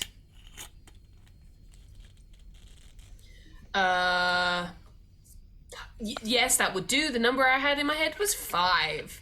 So, Yay! but you in fact I think only Hildy sees this. You see Not my Goliath, you bitch. take out. Yeah, you describe what kind of stroke is it? Is it like croquet? Is it a baseball bat hit? Is it what does it look like? A softball hit? Just hit from under. Well, the thing is, it has to be go from the beginning. So I think she's like running up and she's doing a full roundabout swing, like from the beginning. Nice. And then kind of like cricket, but less wussy. Yeah, sure. Yes, your big daddy makes contact with this drone, and there is just a kind of crumbling, splitting noise as the metal just cracks underneath the weight of it, and a lot of pieces just fall off of the drone, but the main bulk of the insides goes flying into the room. And I will roll. We will say that it does 1d8 damage if it hits, and I will just use a straight up attack roll for fun. I will give it because you rolled so well, I will give it a plus 2 to attack, and that is a 16 plus 2, which is an 18, which just hits. So you see this. Clara, in fact, I don't think you see this, Mirabelle. You can just sort of, the arc of your swing has kind of pushed you just into the doorway of the room, so you can just see this thing flying. But Gwyneth and Clara, you absolutely see this kind of half frozen, half smouldering, crumbling ball of metal just slams into the chest of this goblin. For a big chunk of that's a chunk of damage. Hunka loving. Yeah. You can hear just all of the wind get knocked out of him. I'm gonna make him do a dexterity saving throw.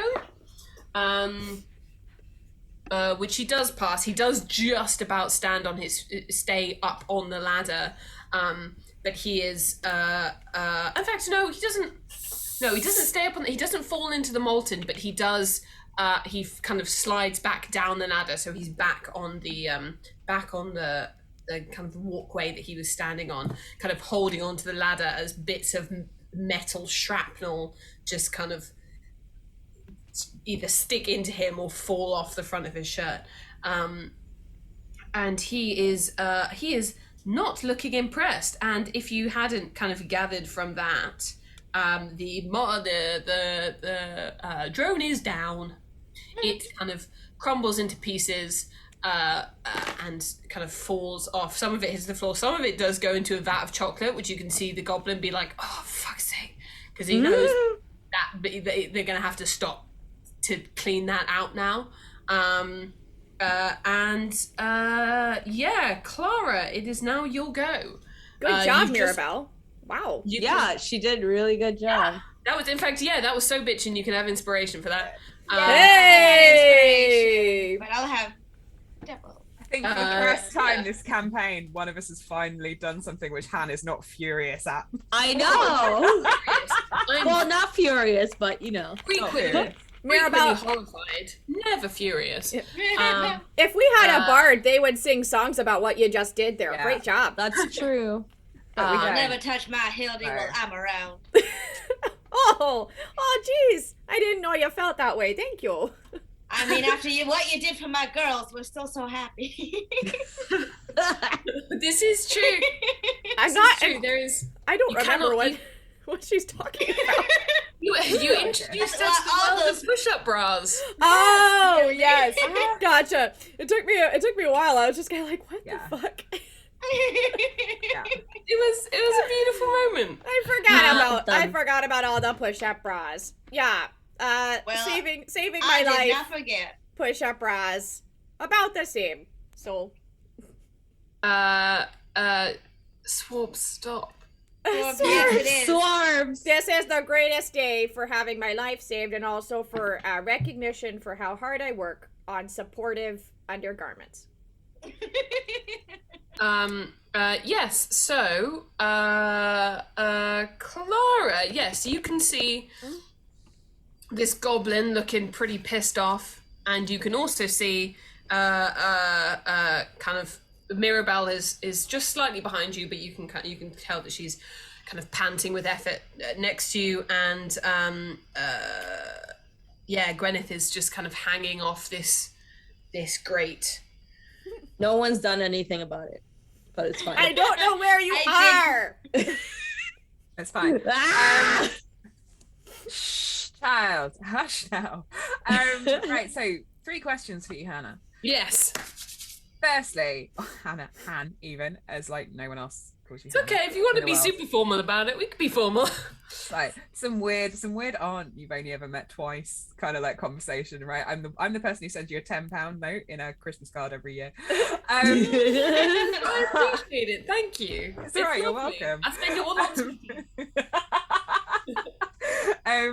So 3 questions for you. The first question is, can I see Gwyneth from where I am? Oh yes, you can. Yeah. Excellent. She And how kind of far away? bounded past you. Where is she? I'm here.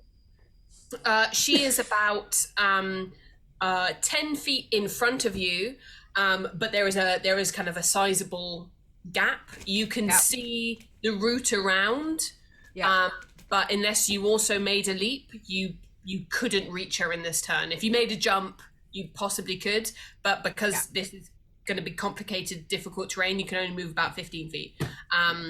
So you can see her. She's about 10 feet in front of you, hanging off a ledge that is slightly further down than where you are. Okay, so, but she's like the opposite side of the room. Not even close to the even opposite side. About a third of the way across the room. Right. Big Okay. room. And then the goblin, how far away from Gwyneth are they? The goblin is make me an an investigation check. Investigate. Give me an Investigation 18. 18. Oh hell yeah! She knows. You've been standing in this area a bit, so you can kind of your eyes have been able to match up where some of the paths go. And you think that from where he is, he probably couldn't reach her in the next turn unless he jumped. But the turn after that, he could definitely reach her. He's about 20 feet away from her, but obviously there are several bits of navigation that he has to get through. But you think if he goes up these steps onto this rail, crosses the rail and goes up a small ramp, he'll be able to reach her. But if he wanted to attack her with ranged weapons, he could absolutely make it. But he couldn't actually get to her in the next turn. Okay. And he is lower than her because he was climbing a ladder, right? Yes. He is about about 10 feet below her. And she's about 5 feet below you. But all of these pots and vats have like different elevations to be able to be poured down into other places, and for spigots to be opened and flow into other sections. So the one that Gwyneth is over is only about 10 foot below her. Okay, so I can get to Gwyneth in my 30-foot movement, right? Not on this turn unless you make a jump. Okay, fuck it, I'll jump. Cool. Athletics, all right. Athletics or acrobatics. 12. Yep. That'll do it. That'll be fine. Because you chose the easy route. Yes, you kind of look at where Gwyneth is, and you saw that she kind of stopped and just did a standing leap.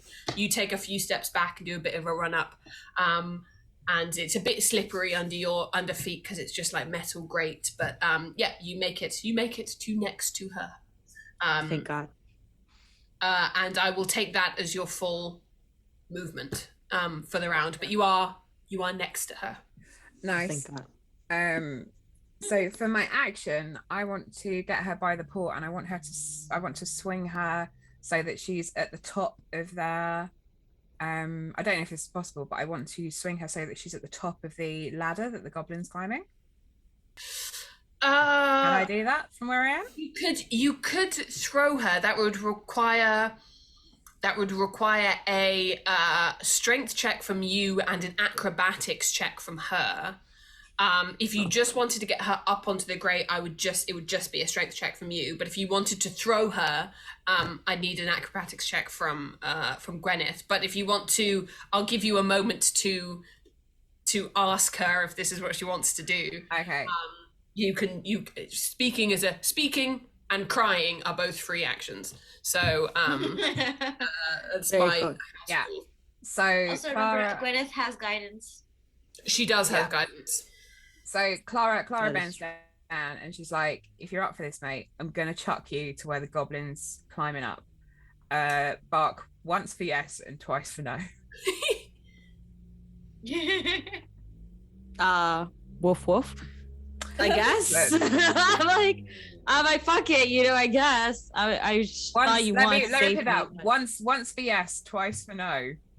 Wait. One bark for yes, you want to be thrown to the goblin. Twice for no, you just want me to pull you up. Woof woof. I do not like it. Okay, I'm gonna proceed to try to have a conversation with her in bark form, where I'm just gonna try to be like, "Look, I get what you're trying to do, but I would prefer if you didn't. But if you must, then I will." Clara, She can't understand me. I understand this. But... I mean, roll me a very quick wisdom. Hang on. Or there is something else you could do, but it will take your whole action. Oh yeah. I mean, I can speak with animals, but that's an actual thing. That's an action. Yeah. And there's base sense, but that's not going to do anything. In my head, Gwyneth sounds like, when huskies are trying to talk and they're like, yeah, that's exactly what I'm.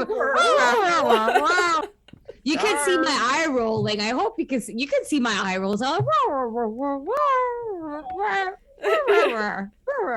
Yeah. Wait, sorry. Go with your heart, I guess. I just saw what Tiny Moose said about Do What You Like's music video, and it caught my attention. What? Jelly and ice cream and the naked butt mopping. Butt mopping. You never I'm gonna drink about it. I'm gonna drink about it. I will drink about it. I want to watch it later. Okay. So Clara weighs up the decision, and I can't decide. So I'm going to leave up to fate. Heads or tails? Heads, which is actually delightfully Queen Elizabeth. I'm going to do what you ask. Okay. Tails, I'm not. Okay. Can we all just appreciate that? There is no Queen Elizabeth on there. No, it is whatever you want to do. So fair enough. Whatever I want to do. So right. Can I get a 1 strength check from you, Clara, and 1 acrobatics check with guidance? So add a D4 to that, I think. I'm gonna be. You have it for a full minute, so if you don't want yes, yep, you definitely still. I'm not gonna do it because I did so well. It's fine. I got an 18. Hopefully that's fine. Yes. Well, actually, I actually need the strength check first. Oh, need the Well, that's sure. Why have I only got a +3 on my strength check? Are you my strength? You've been neglecting the gym. Oh no, I'm looking at my ignore me looking at my saving throws. Yeah, saving throws 5. Right, so how are we going to resolve this? Okay, I'm going to say, Clara, you grab hold of Gwyneth by the paw, and I think as is the way when we all of our weight is suddenly on someone, I think instinctively, without thinking about it, Gwyneth, your as they had been on the grate, your claw kind of comes out as Gwyneth picks you up like this. Your paw wraps around here, and your claw goes into Gwyneth's Clara, arm. Fair enough. And so you have the whole weight of Gwyneth, Clara, and then you have these claws go, and you're like, oh! And you kind of the throw is maybe not quite as controlled as you would like. So you are kind of sent just somewhat wantonly into the air, Gwyneth, but with your 18 in acrobatics, you do not land where the goblin is at the top of the ladder, but you land at the opposite end of the cart rail that he's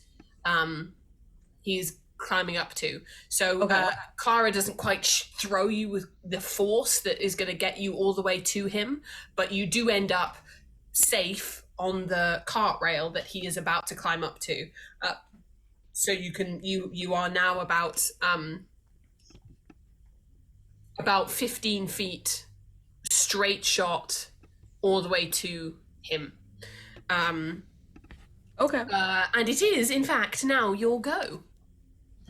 Okay, well, I shake it off. I was not expecting that, but I want to go ahead and I'm just like, can I go ahead and just go for a bite? Or is he like vertically? Okay, yeah, okay. Yes, you can. Okay, let's do, I'm going to do a +4 to heat. So I'm going to do a hit, +4. Let's see what happens. I also think we're like 4 or 5 drinks behind on the take that references. Okay, here we go. I am afraid I'm not, but I'll do this in solidarity. If I increasingly make no sense, like, I apologize, everyone. Oh no. That is a good hit. That was a 23 to hit. I hit him hard. I think that will definitely. I'm not even going to check his character sheet because I think that's got it. Yeah, I think so. Do me some damage. Damage. Please. Si, senor. That's a 4 plus 2, so 6 damage. Ouch. Where you aiming for? Oh, you can do sorry. I am aiming for, so are they coming up? Like, are we at the same level? Because if so, I can just go for a leg. You're probably not at the same level. He has just started to get to the top of the ladder as he was knocked down with that Modron hit. Okay. So he's probably got 2 arms, a head, and a neck at the level that you are. I'm gonna go for the shoulder. Just like, I was just like, right. Yeah, I was like, I could go for the face. I really could, but I was like, well, you know. Oh, yeah. Cool. Yeah, you once again, in your signature move, you take a big old chunk out of his shoulder. Not a chunk out of his shoulder, but you can feel your teeth, piercing through the shirt like wet butter, and through his shoulder right to the bone. And he's not liking that. That's fair. Great, Hildy, you are still outside the room. Much commotion has happened. Can I tempt you to? Tempt you in? Oh, of course, yeah.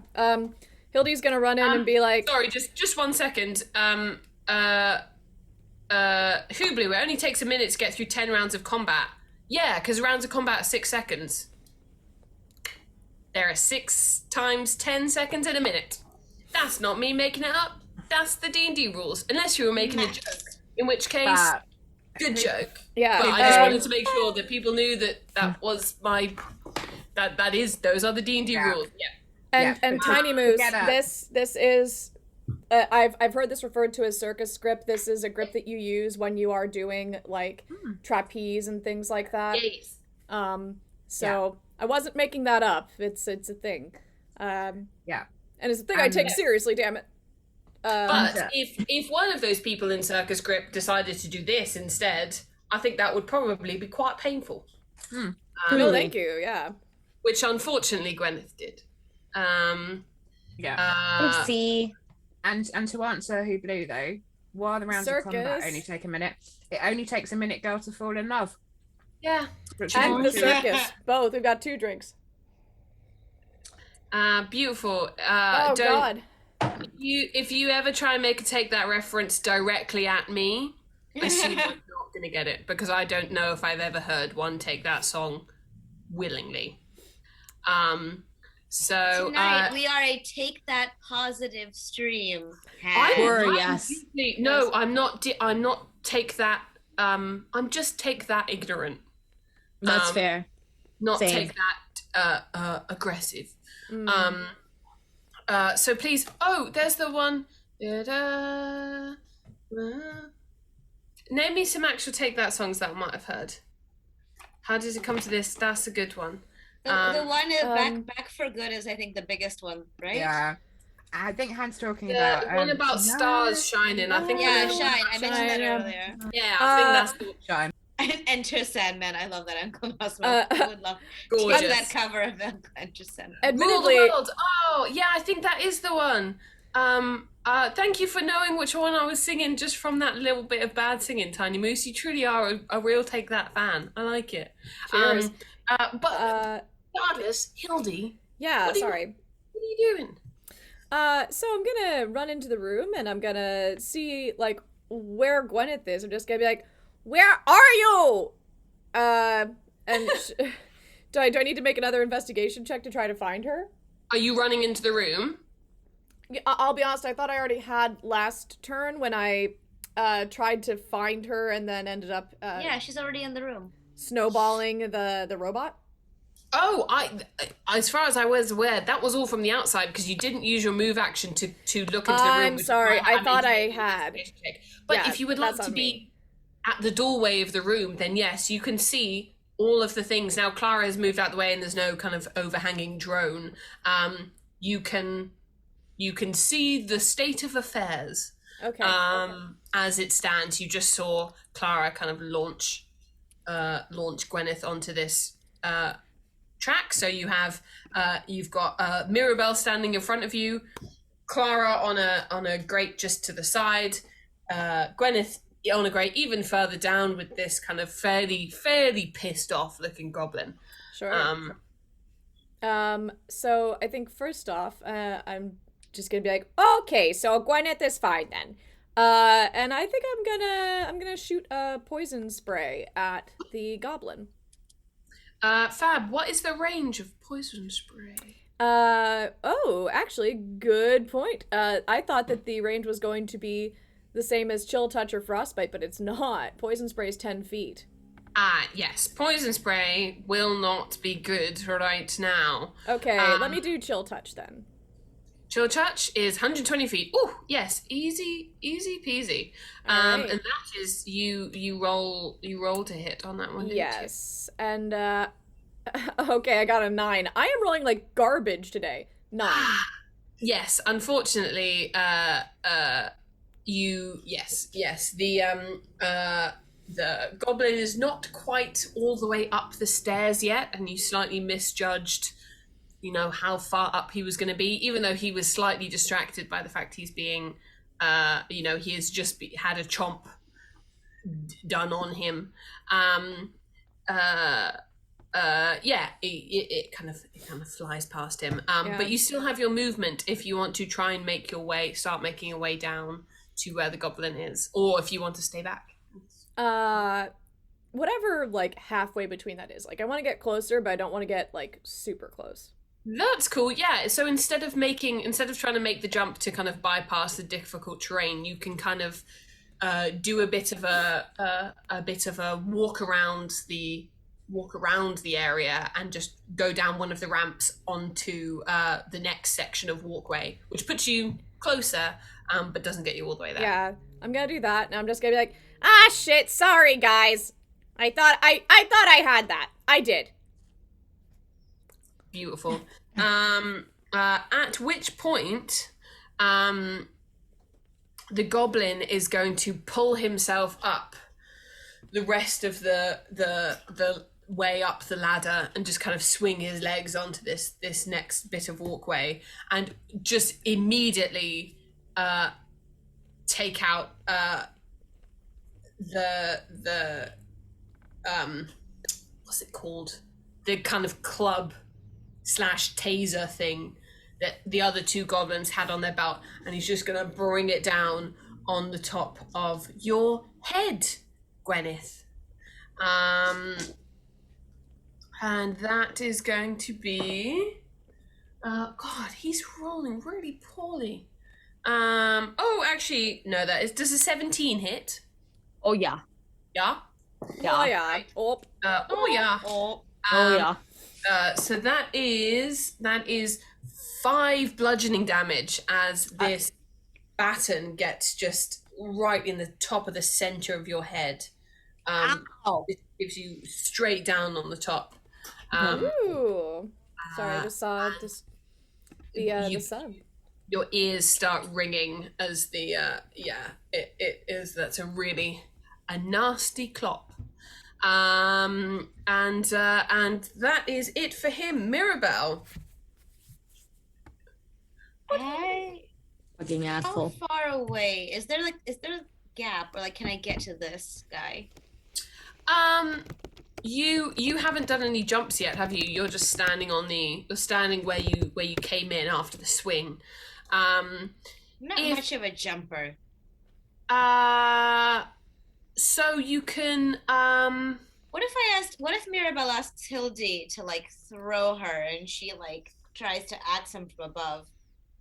I think that would be very possible. I would need a strength check from Hildy. Hildy. Okay. An athletics check. An acrobatics check from you, Mirabelle. Definitely.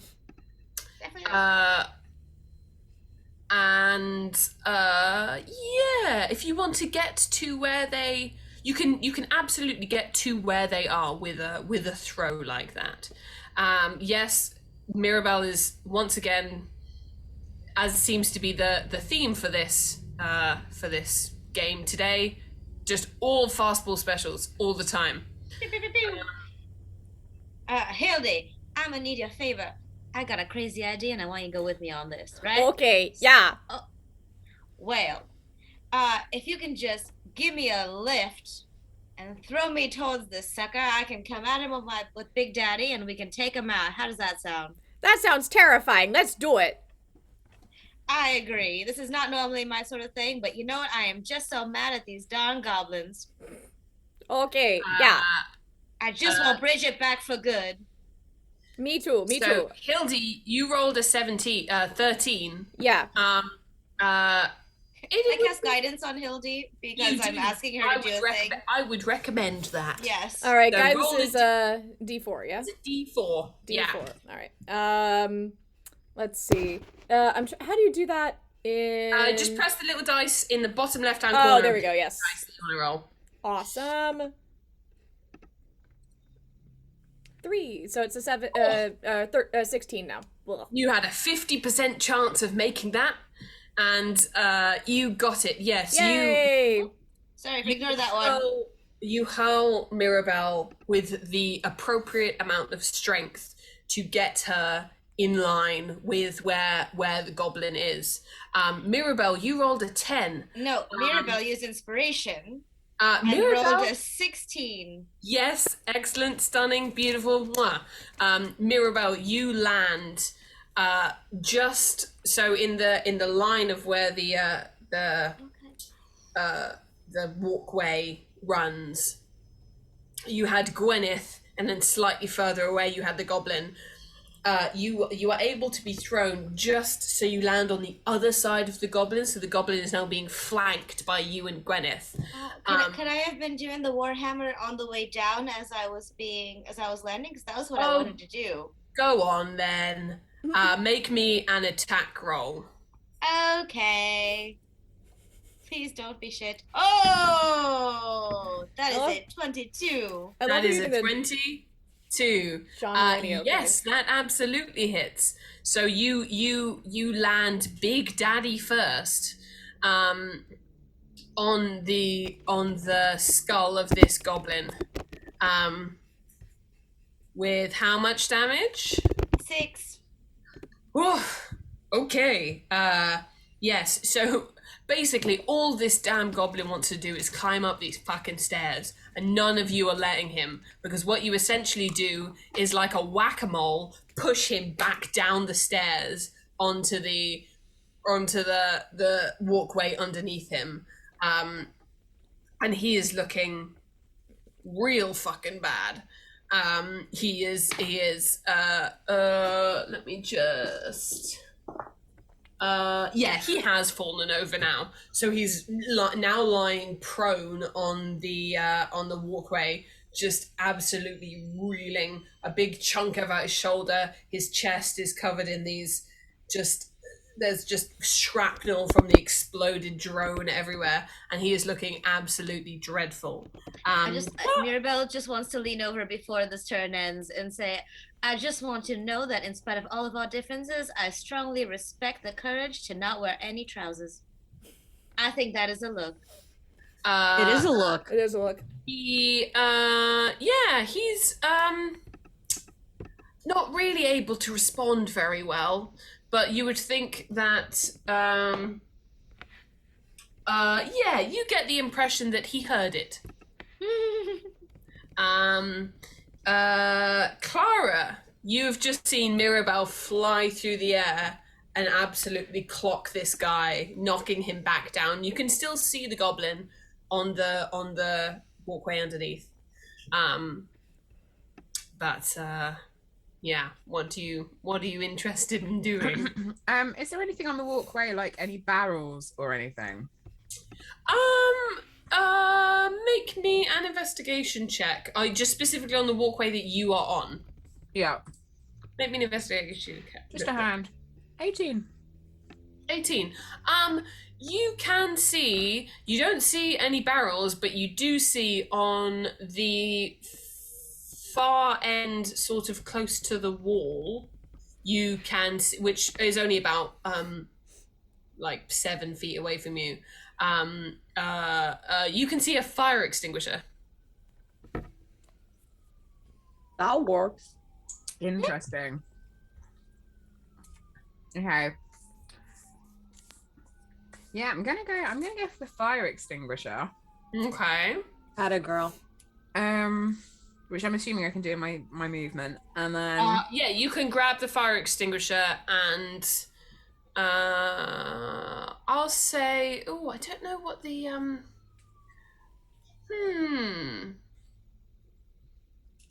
not quite sure what the rules on an improvised ranged weapon is. But you can definitely go and get it. Let me just see.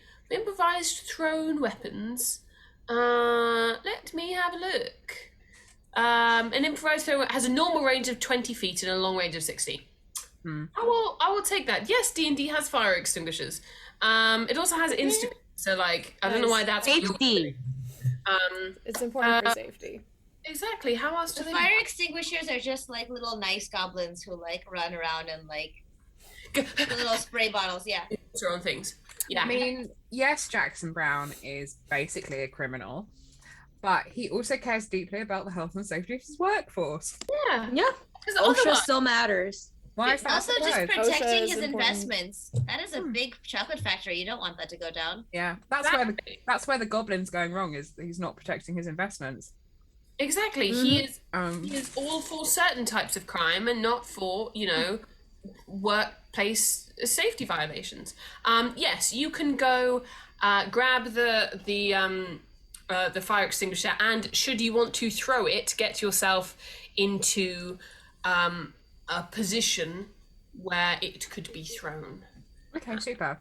So she goes and grabs the fire extinguisher, and as she's walking back, she's checking it to see if it's one of those ones that makes things hot, or like gets rid of fire or makes things cold. Some of them are like just air suppressors, and some of them are like Okay. So whether it's compressed air, or whether it's foam, or whether it's sand. Yeah, we don't get many fire extinguishers full of sand unless it's a sandbag. I don't know. Sand's good at putting out fire. That's true. That's true. So is damp tea towels, but I'm assuming it's not going to shoot out damp tea towels. I'm quite happy for it to shoot out damp tea towels. I don't know that's what it does. There are 6 main types: water, foam, CO2. I wasn't thinking of sand. I was thinking of powder. There is a type of it's powder. I was thinking sand. Okay. Water mist, and one that's just called wet chemical. The title of my debut album. Yeah, I was about to Title of say. your sex tape. I've seen that. I've seen that nature Literally documentary. just called a wet chemical. I'm gonna roll a d6. 1, it's water. 2, it's foam. 3, it's CO2. 4, it's powder. 5, it's deionized water mist. And 6, it is wet chemical. Come on, wet chemical. Please. Wet chemical. Come on. Yes. I'm not shitting you. It's wet chemical. Ah! It is wet chemical. It is what the gods want. So you which is apparently typically used for deep fat fryers. So yes, this fire extinguisher has a big yellow label on the side that says wet chemical, specifically for use on fires involving combustible cooking media. So actually, Makes sense. that was the best it could have possibly been. The wettest of chemicals. Are there any health and safety instructions like do not get contact with skin, do not get in eyes? There's one called there's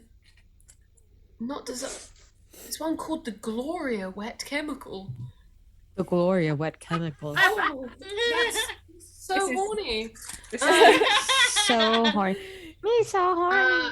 Oh, I should play the sax noise. I'm like, I just realized doesn't give a sound I effect just for that honestly can't believe that it's literally called wet chemical. It's Zaddy. as far as you can tell, it doesn't necessarily say don't get it on your skin. There isn't something that says specifically like this is gonna be seriously bad if it gets on your skin. Uncle also saying it's for wet chemicals. No, disagree. It shoots out wet chemicals. This is timing. Oh no! Oh dear. Biohazard. Beautiful, stunning, Same. delicious. Ain't got no rhyme. So you have this fire extinguisher. It puts out and produces wet chemicals. Wet. What? Sarah, you did it too. Yes. So what would you like to do with this wet chemical fire extinguisher?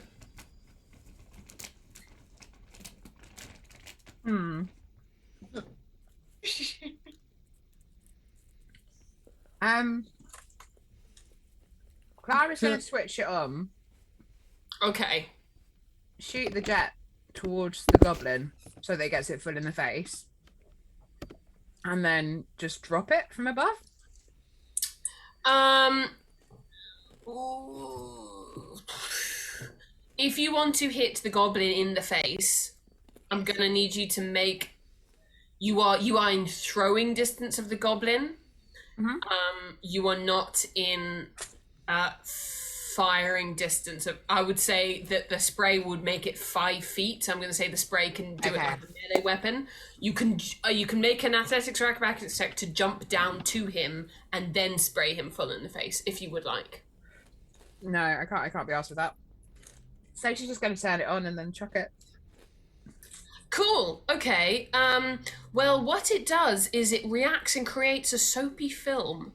So I'm going to say I'm going to make you make a ranged improvised weapon attack roll. What's your regular your boomerang? So you've got +4 on the boomerang. So I'm going to say you can have that's a slightly more finesse. I'll give you a +2 on this. Make me a ranged weapon attack roll. Um,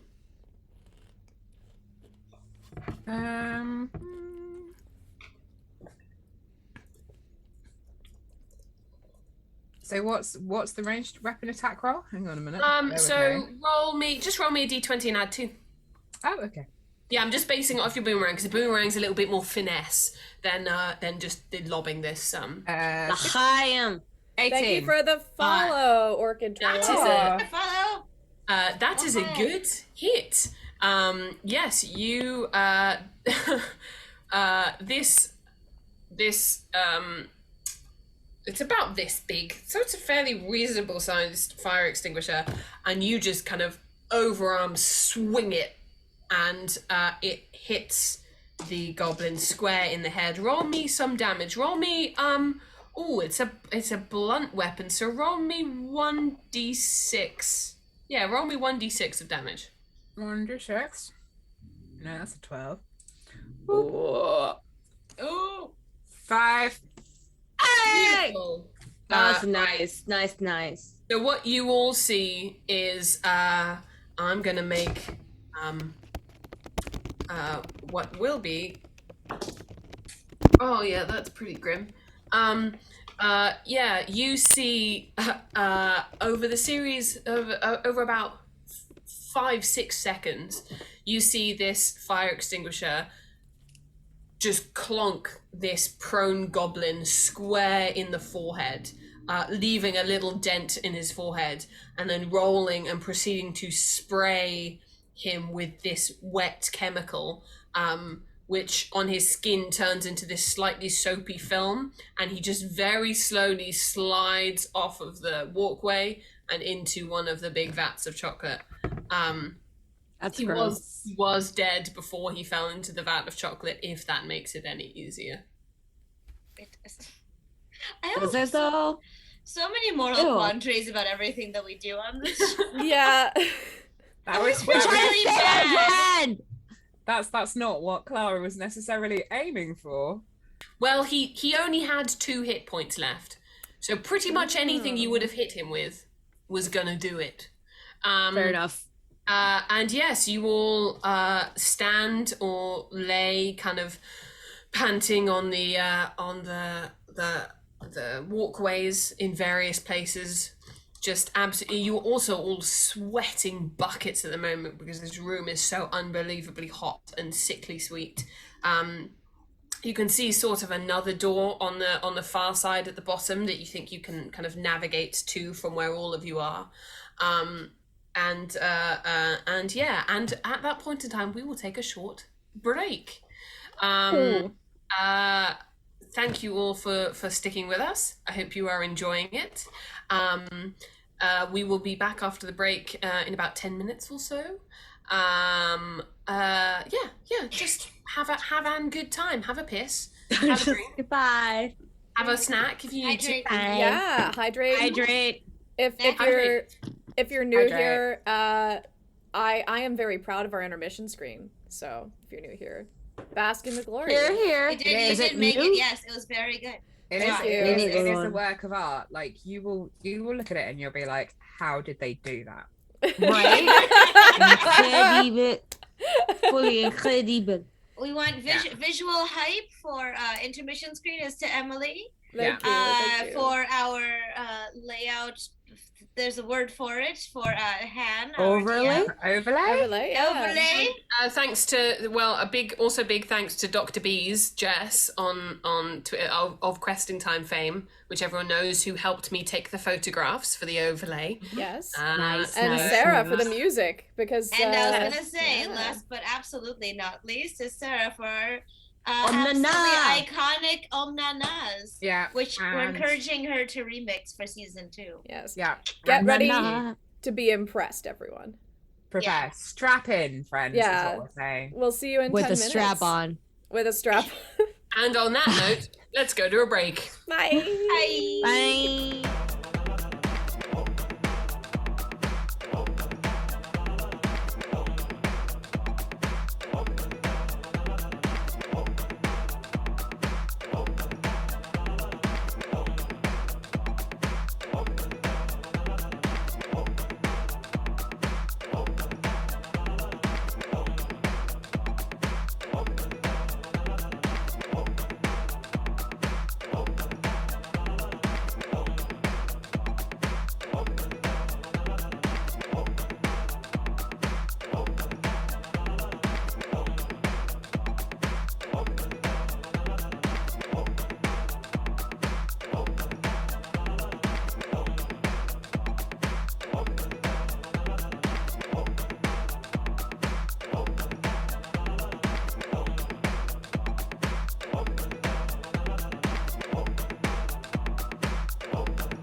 We're live. We're live again. Hello, everyone.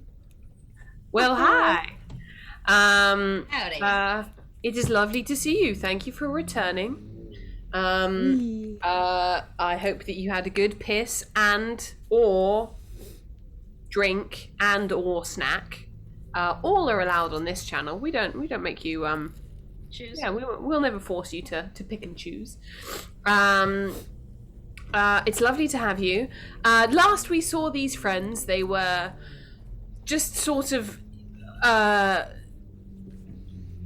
post drone exploding, goblin crushing and melting in chocolat, standing in this very hot, very sticky room. They are just sort of standing around. You can see a door over to one side, like on the ground floor of this room. In fact, everyone give me an investigation check. Okay. Okay. Hey. I also just saw the thing about majority female parliament. I'm like, that's Oh, cool. hell yeah, that's lit. Heck yeah, great news, Uncle Osmo. Thank you for giving us the international news. Uncle. And I'm sorry, Uncle. you said investigation, yeah? An investigation, or I'll let you do a perception check if you're better at that. Ooh, I should have done perception, clearly. Whoopsie. I rolled a natural one. Oh, Nice. cheers! We drink. Woo! Hey. Slancha. Slancha, lasagna. Lasagna. Lasagna. I rolled a disappointing 7. A disappointing 7. Did Wow. Oh, it's wow. Not, it's Mirabelle, actually a 9. well, yeah. You have a minus. Yeah. Oh no, a 9. So +2. I didn't realize that you had a -1 Mirabelle, so you actually managed to roll a 0, I did. which is deeply impressive. And I rolled a natural 0. I think that deserves another drink. That is That's the first insane. Yeah. 0 of the game. I don't know if I've ever seen that, to be honest with you. Mm-hmm. But All innocent. Gwyneth, Listen, I can't keep being this amazing for like all the time. this is Fair. true. That's true. This is But I true. can. I rolled a 21. What? You did with your. Wait, we drink for 20 plus. No, That's- yeah, well, okay, sure. Okay. Was Okay. it? And it wasn't a nat though. We only drink. It was deeply not We in that. kind of still drink even if it's not a nat. I mean, I think everything we don't need to do that. Okay. Just 1 second, because I use my phone as my camera, and I'm currently getting a phone call. So let me. I hear the turn that off. vibration. Yeah.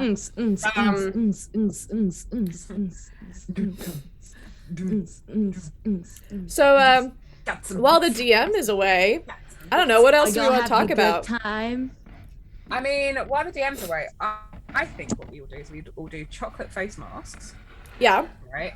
okay. I need to get chocolate. I don't I have necessarily regular know that'd be face a masks. great look. It might I confuse agree. people without context, yeah. That's true. Could also That's get us in fair. trouble in America. I was For gonna say, blackface. Fair. Probably in the I UK too. don't think that's a, yeah. Yeah, that's fair. I don't know. Should we just eat some chocolate? It feels weird. Yeah, I think to- that's. to taste I this think way. that's what we want. That's what Eat Sasha's chocolate. been doing. Yeah. Use white Ooh. chocolate. Smart tiny moves. So, something that I saw yesterday that I was like, is I was out for a walk and some tourists rode apologies. by me on a bicycle, I'm and one of them back. had a Fernet jacket.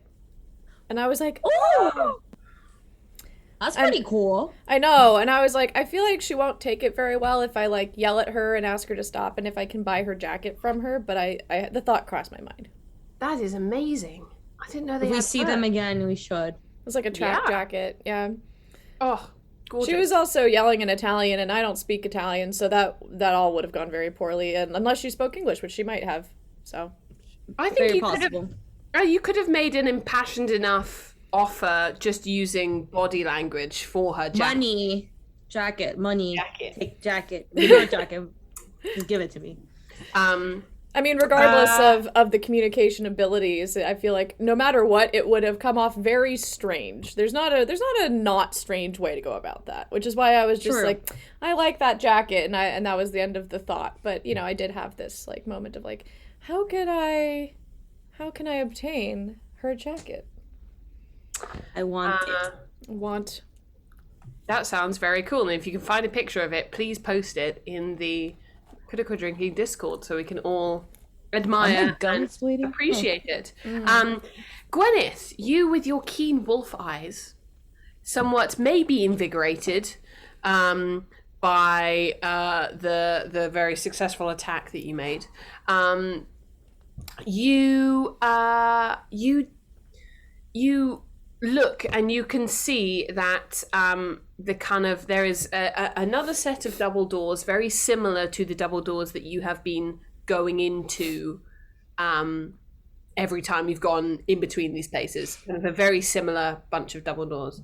And that is sort of on the same level as the main double doors that you went into.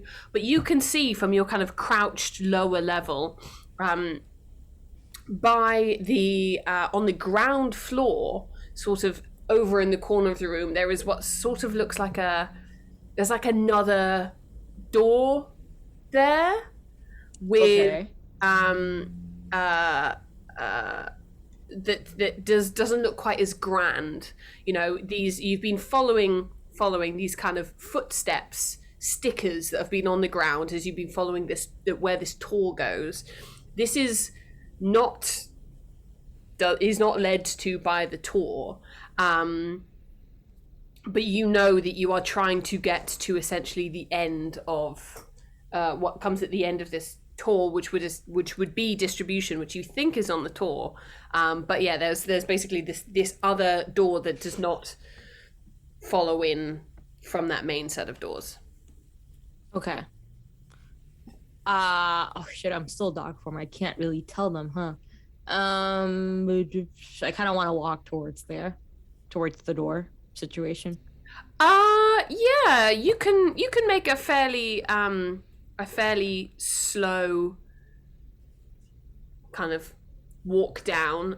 You kind of follow the trail of the cart, and then there's a ramp down, and then you can get onto the main walkway and you can hop down to there. Everyone else, yeah, you basically see Gwyneth kind of look off to one side and then start padding her way down. When you get to the door, give me a perception or an investigation check, whichever's higher. Investigation. Okay, that's a 16. Cool. For the first time since you were at the adventuring escape room, you can smell Jason. Oh. I just start obviously saying something, but it hears like bark. I'm just barking like a crazy person, and like angry barking. Like you could tell someone I don't like. I'm like, You know, that's either Jason or someone who edited a really bad like picture of her on Instagram. yes. Do I get a start, penalty for my 0 investigation check? Do you want one? No, you don't get a penalty. You are just sort of. Yeah, I'll say you don't. It takes you slightly longer to cotton on to the fact that anyone is doing anything. So all of the others have acted on this new information that they are receiving, and you are just sort of. You're just having a good think about something.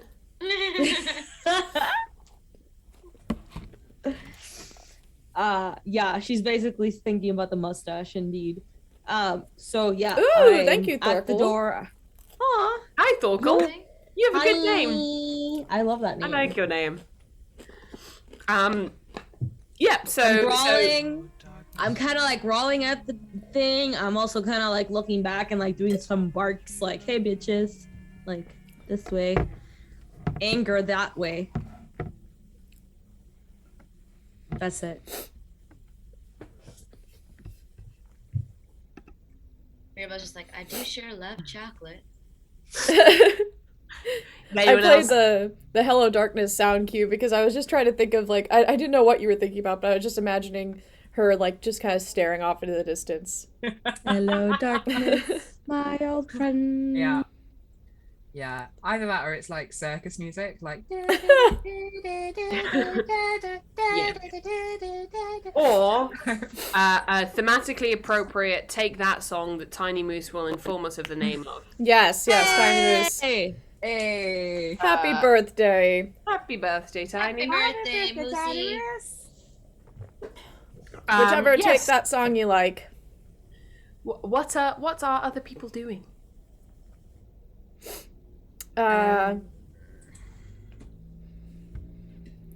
So I think hearing Gwyneth just sort of barking a lot, Hildy's gonna be like, okay, something's going on to Clara.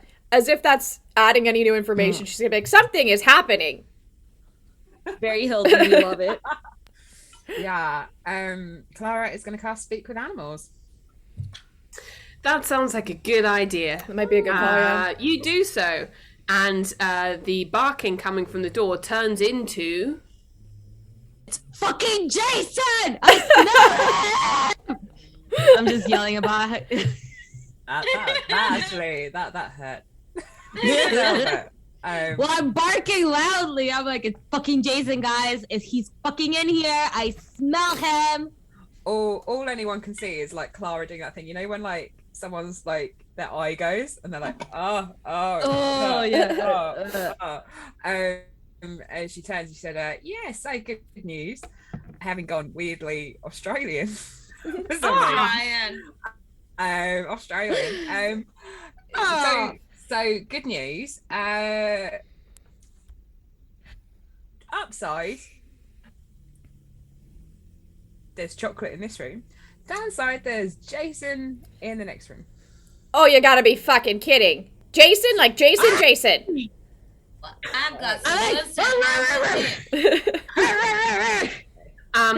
some somehow, although it's very, very quiet, and the barking in this room, or the shouting for you, Clara, is very, very, very loud. You do hear your crystal, your sending stone, ping as you receive a text. No. All right, here we go. Here we go. Spin, remember spin, how this spin. works. We spin, and then you fly, and then we get one more spin. So we get... Oh, he texted the wrong person. Now, so the reason they texted the wrong person is very, very early on. Clara told the centaur that her name was Mirabelle. Her name was Mirabelle. Oh, Yes. okay. Sorry, y'all. Thank you. Yeah. Does Clara remember this? No, because Clara's standing next to like a shouting / barking Gwyneth. It's like surrounded by chocolate. She's missing most of her fur. She's lost a mohawk, for fuck's sake. She's having a really bad day. She's lost She part has. of her mohawk. Some of I it's mean, yeah, but not the bit that's important, right? Like it's a crew cut. If it Yeah, doesn't have the it's getting pointy a bit bit on the short. top, it's a crew cut. So she just writes back and she's like, "Who the fuck? Like, why the fuck are you texting Mirabelle on my phone?" On my stone. Okay, so we get one more response to that. Okay. Roll that beautiful wheel again, and we'll get the response to why the fuck you that. texting Mirabelle. Wheel. Oh no. Spin the wheel. I have a silky coat. I hope so. Interesting. So, in what seemed to be an attempt to backpedal, you just get I have a silky coat, as if to remind you of his physical merits, in a moment of serendipity. Your sending stone also, perhaps you had both the kind of upper edges of that room, there was pretty bad signal, and as you both made your way down, you finally got into a patch of good signal, and all of the text that had been said before had all come in, and yeah, you get a text, Hildy, that says what was her accent? Oh, it was me doing a bad northern accent, wasn't it? I thought it was either that or Midlands. It was something. It was something in the very bad Midlands accent. It was you get text saying hello love, I hope you're doing well. I just wanted to let you know that we got an invite to Annabelle's next weekend. And I know that you can, sometimes you and her husband kind of butt heads a little bit. So before I accepted the invite on our behalf, I just wanted to make sure that you'd be comfortable going round. Their kids will be there, and we'll obviously bring the twins as well. I can't remember what Annabelle says they were celebrating, but they wanted us there. So I just wanted to make sure that you're happy with that. And if you are, I'll let them know that we'll make it. And you can make your that baked Alaska that Annabelle likes so much. If you don't mind, of course. I hope you're having a lovely day, and I can't wait to see you tomorrow. It feels like it's been too long. They're so cute. Lots of love, Norma. Oh. And so Hilda just sort of text back, just like, "Oh, geez, I love you too. Things are off the rails here, but I'm sure we'll be back soon.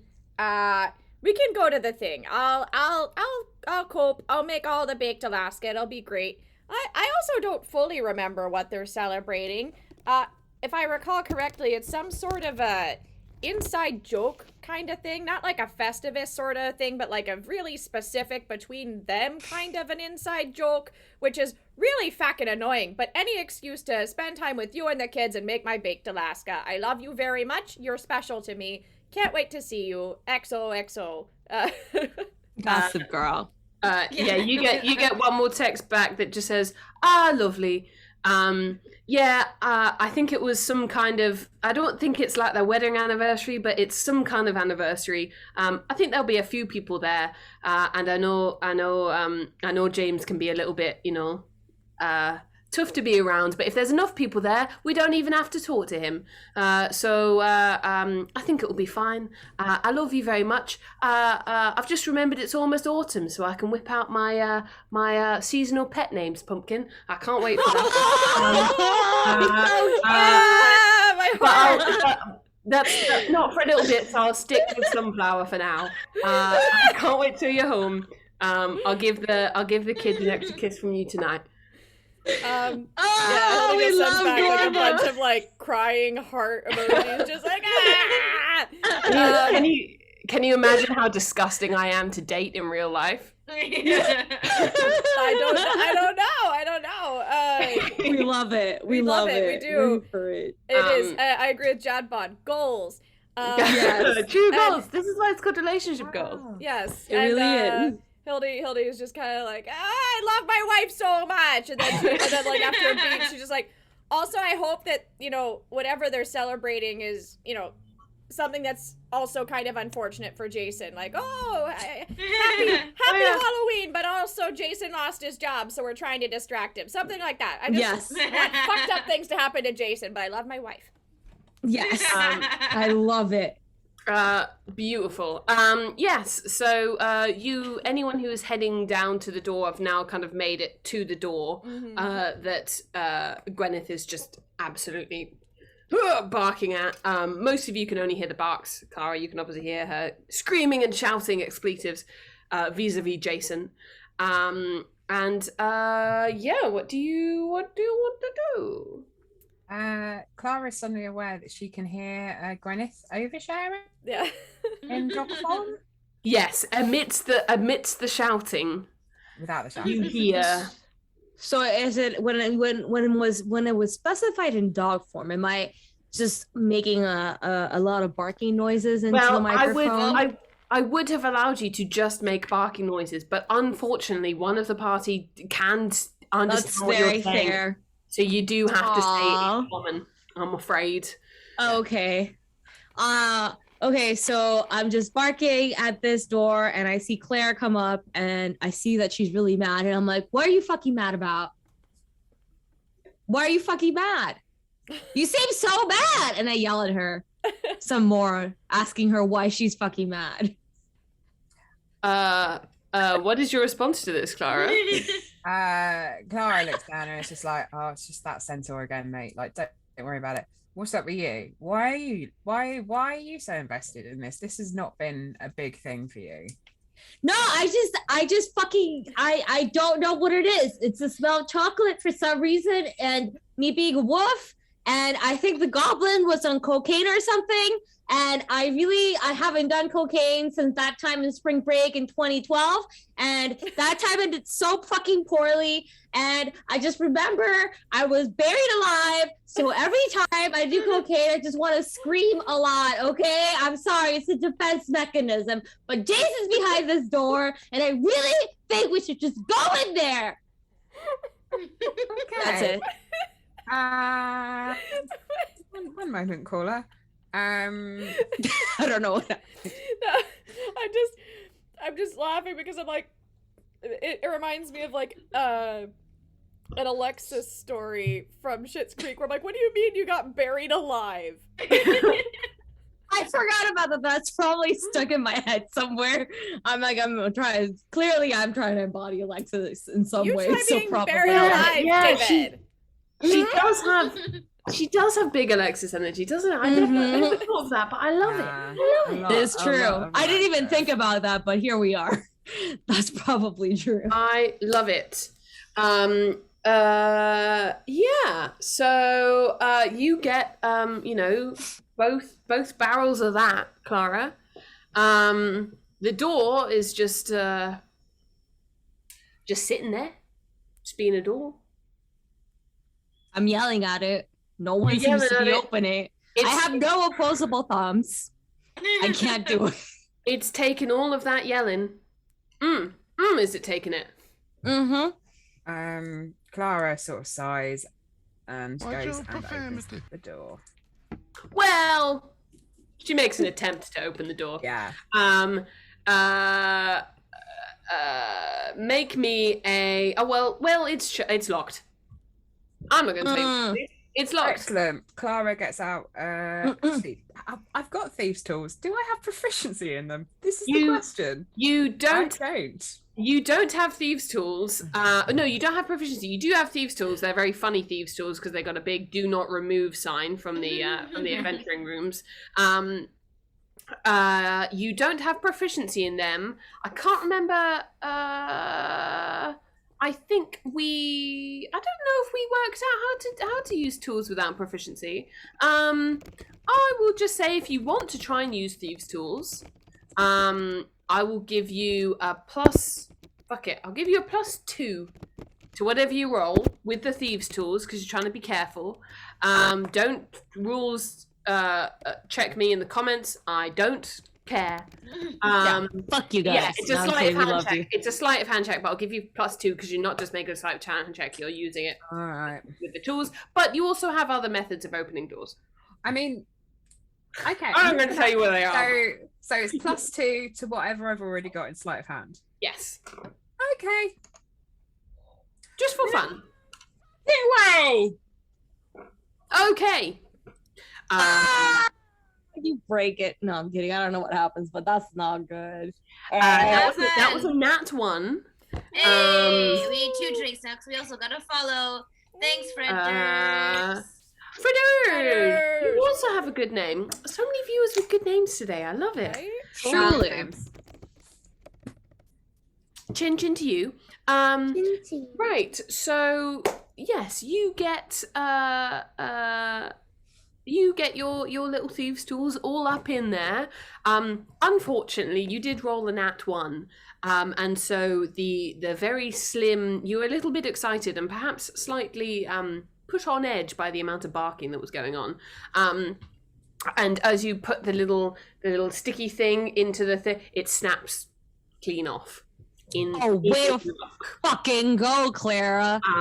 You could probably find some way of getting it out, but those thieves' tools are now unusable. You still have a very large chunk of wood that says "Please do not remove" on it. Nice. But yeah. Clara turns around to Gwyneth and says, "If you don't stop barking, I'm going to push you into the chocolate like the goblin." What a way to go! Oof. I'm not happy about that. I just like growl, but like stand back. I'm like,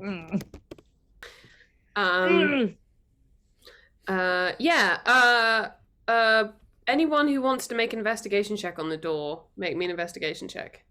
Fine. I'll give it a go. I mean, I've not been rolling very well though. Yeah, I think we No, all kind of like I am. The tides will Yeah, turn. yeah, I got a 4. Rolling. Seven. These Damn. internet dice are broken. You're and Gwyneth is rolling spicy today.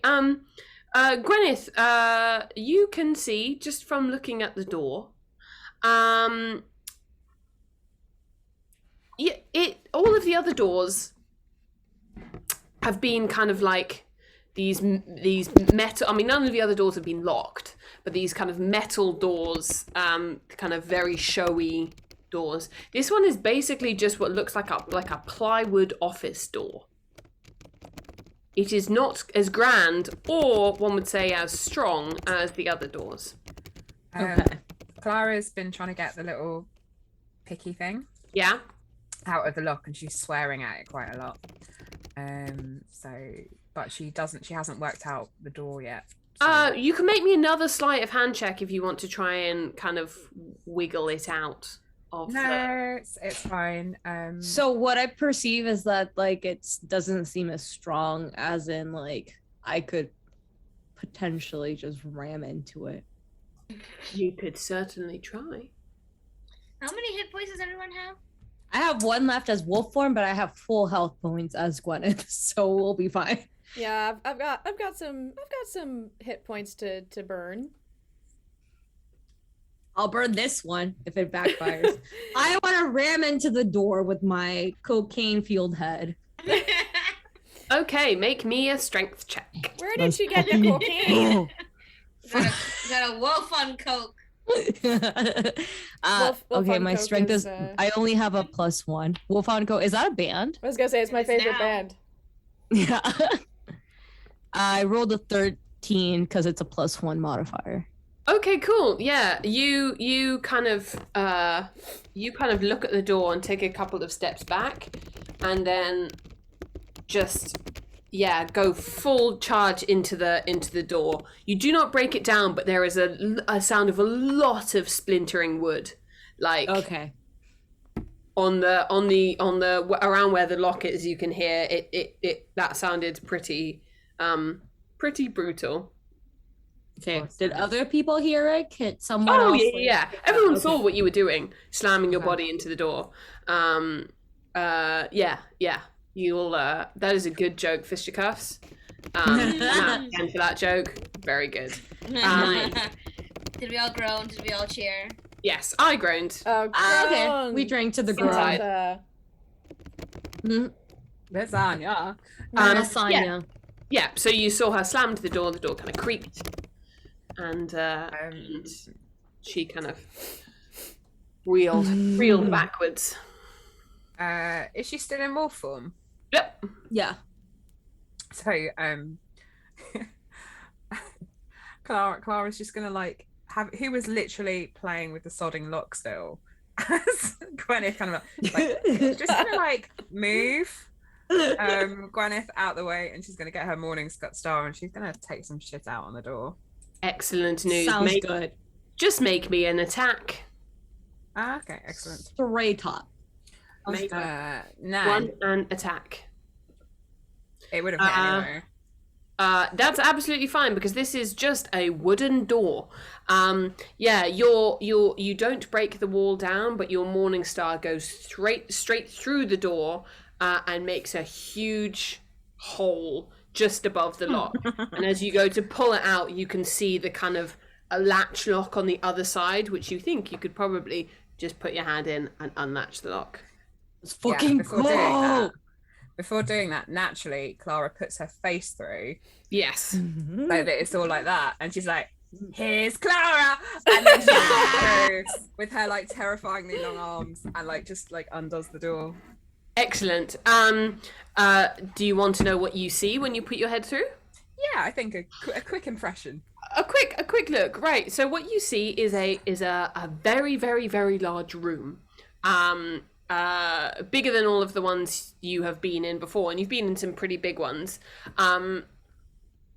It is pretty much all. It's very well lit, and it's pretty much all concrete. The floor is concrete, and the walls are concrete, apart from one far wall, which you can see appears to be sort of corrugated metal.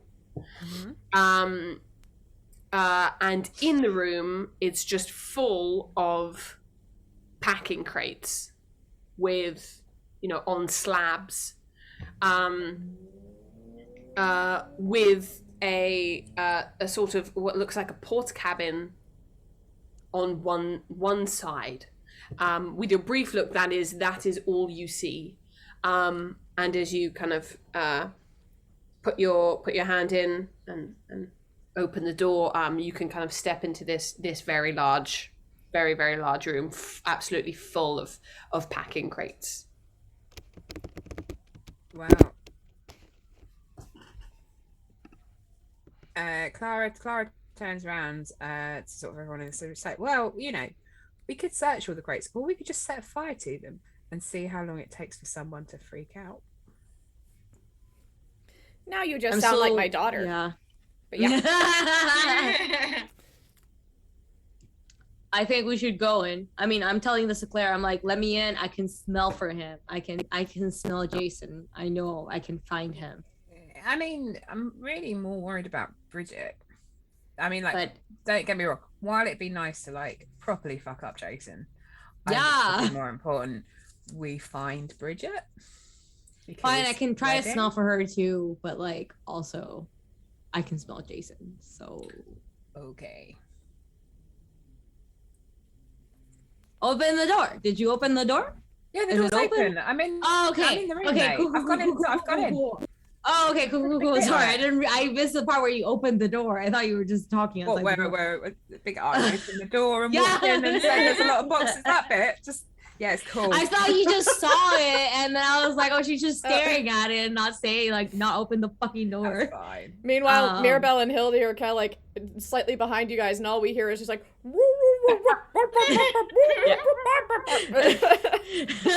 And Claire going like, I opened the fucking door.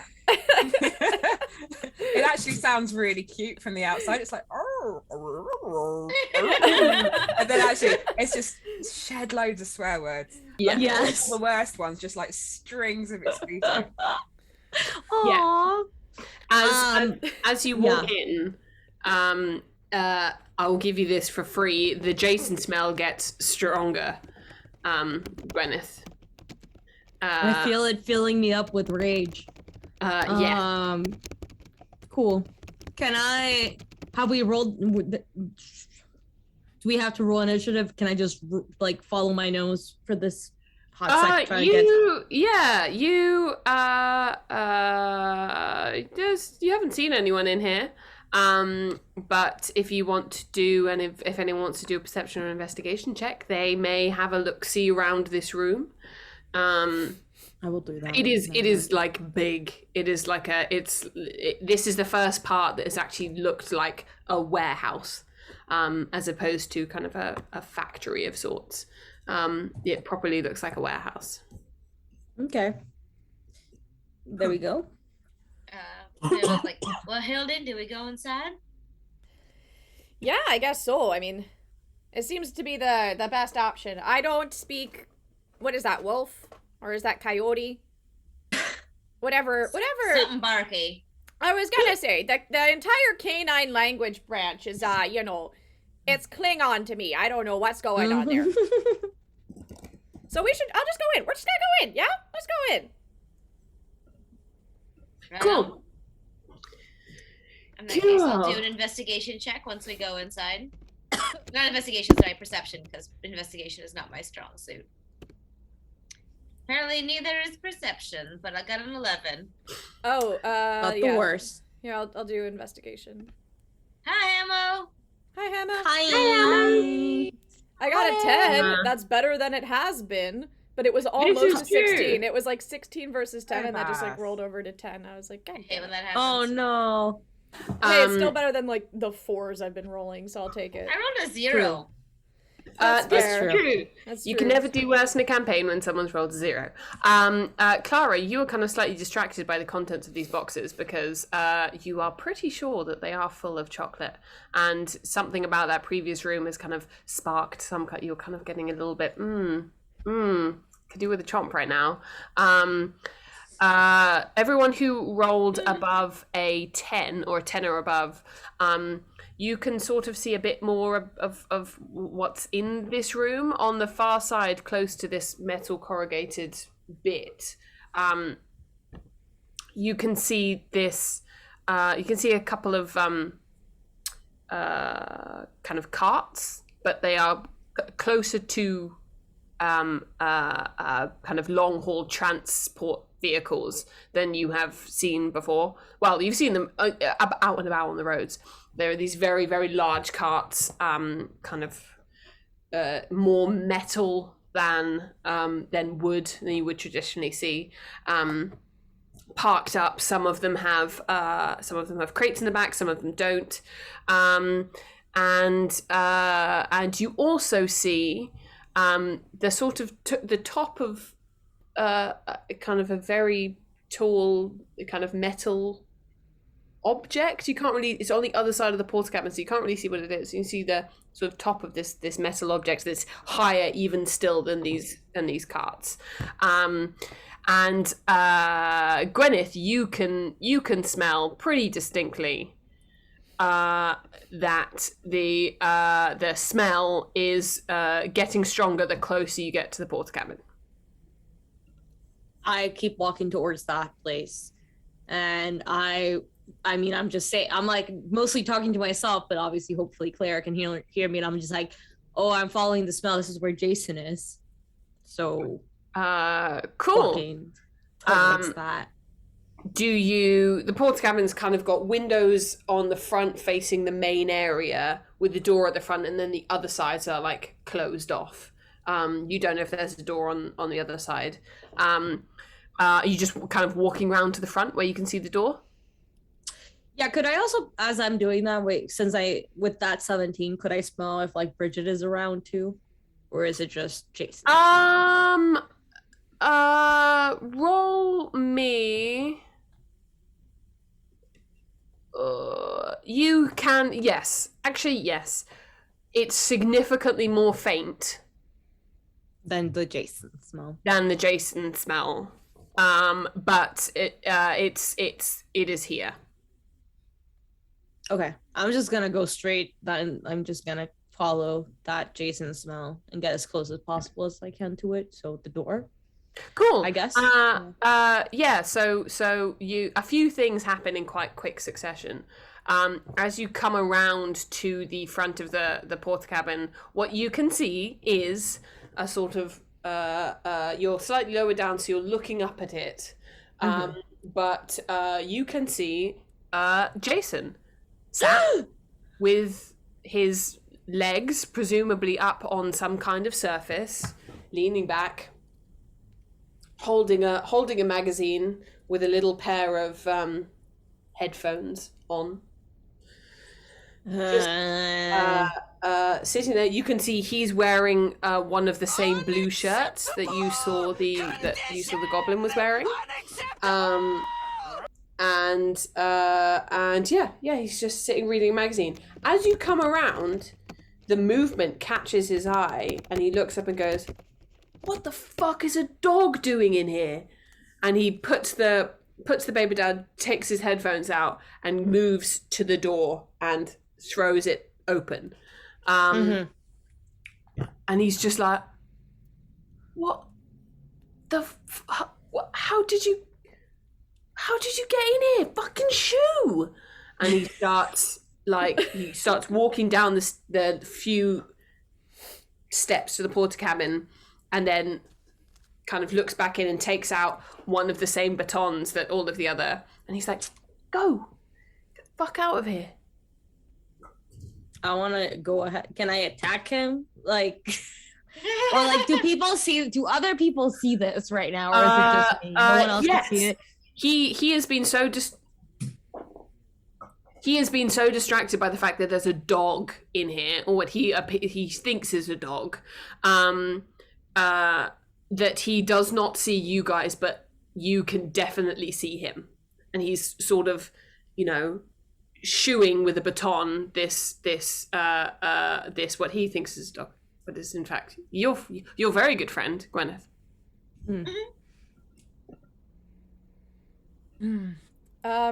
For whatever reason, my instinct was, I was like, because I know I have the baton from our goblin encounter, and even though it doesn't mean it'll zap if I do this, for whatever reason, my immediate impulse was to chuck it at him.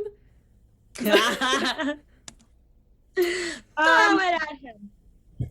Once again, God, you're loving these improvised ranged weapons today, aren't you?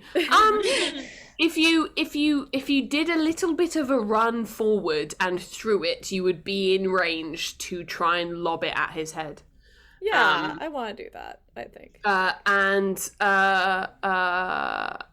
am going to say that because this is not necessarily going to do, obviously you are doing it to do damage, but not.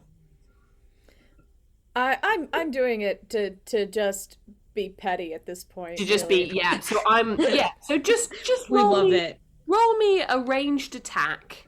Do you have any ranged attack? Your unarmed is +2, so I'll give you +2. Okay. On a ranged attack roll. Let me see.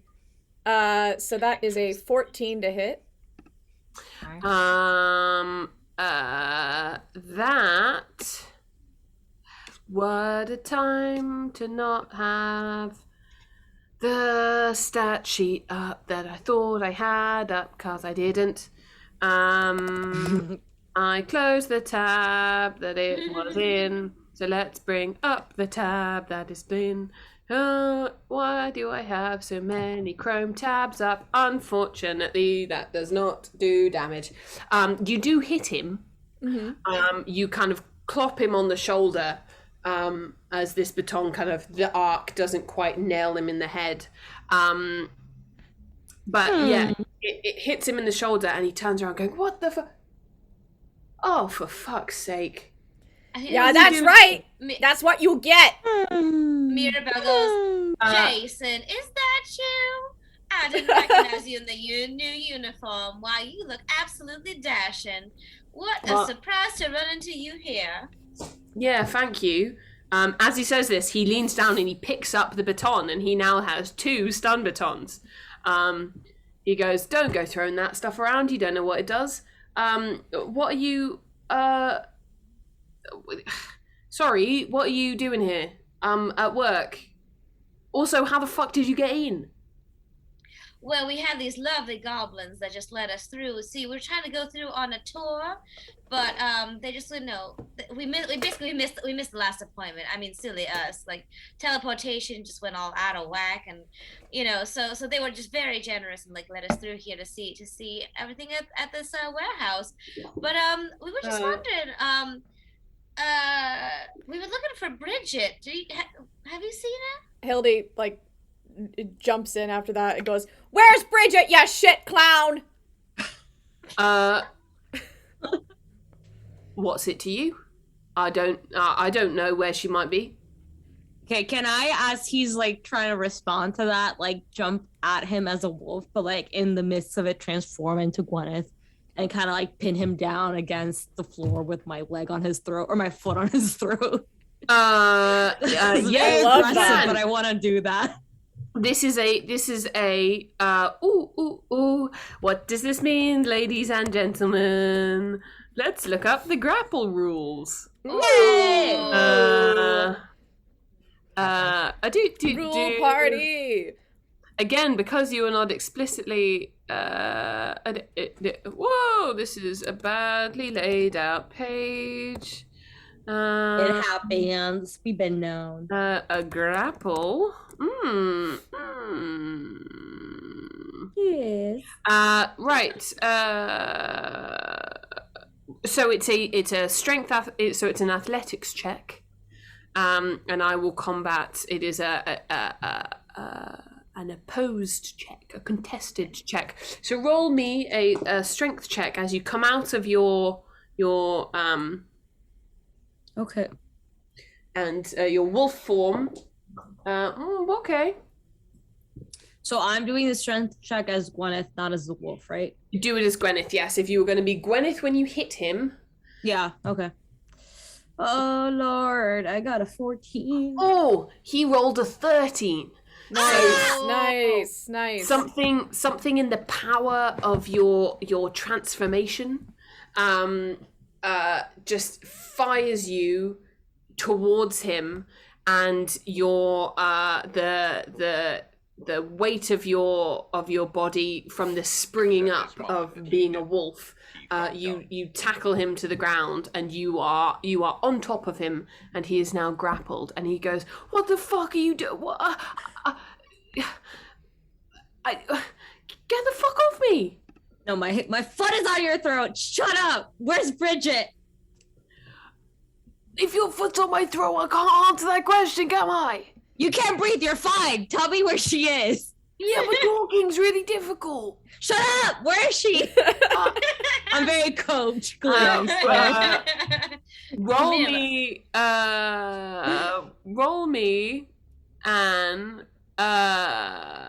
me an intimidation check. Let's fucking go, bish. That was 4. I will let you because you literally have your foot on his neck. I will let you roll at an advantage. Okay, thank you. I appreciate Literally that. have your foot on his I neck. hope that's somewhat. I was a wolf. Okay, we're 16. Is that better? It is better than a 4, yes. It is better than a 4. Roughly 4 times better, but like Yeah. Roughly 4 times better. He goes, "All right, fine. Just get off me. Just can I just let me breathe, and I'll fucking tell you." Okay, I moved my foot slightly from like his throat to his like chest, but it's still on there. He's not fucking moving. He goes, "Look, she's fine. All right, she's absolutely fine. She's I just." didn't think she was fine. Yeah, I know, but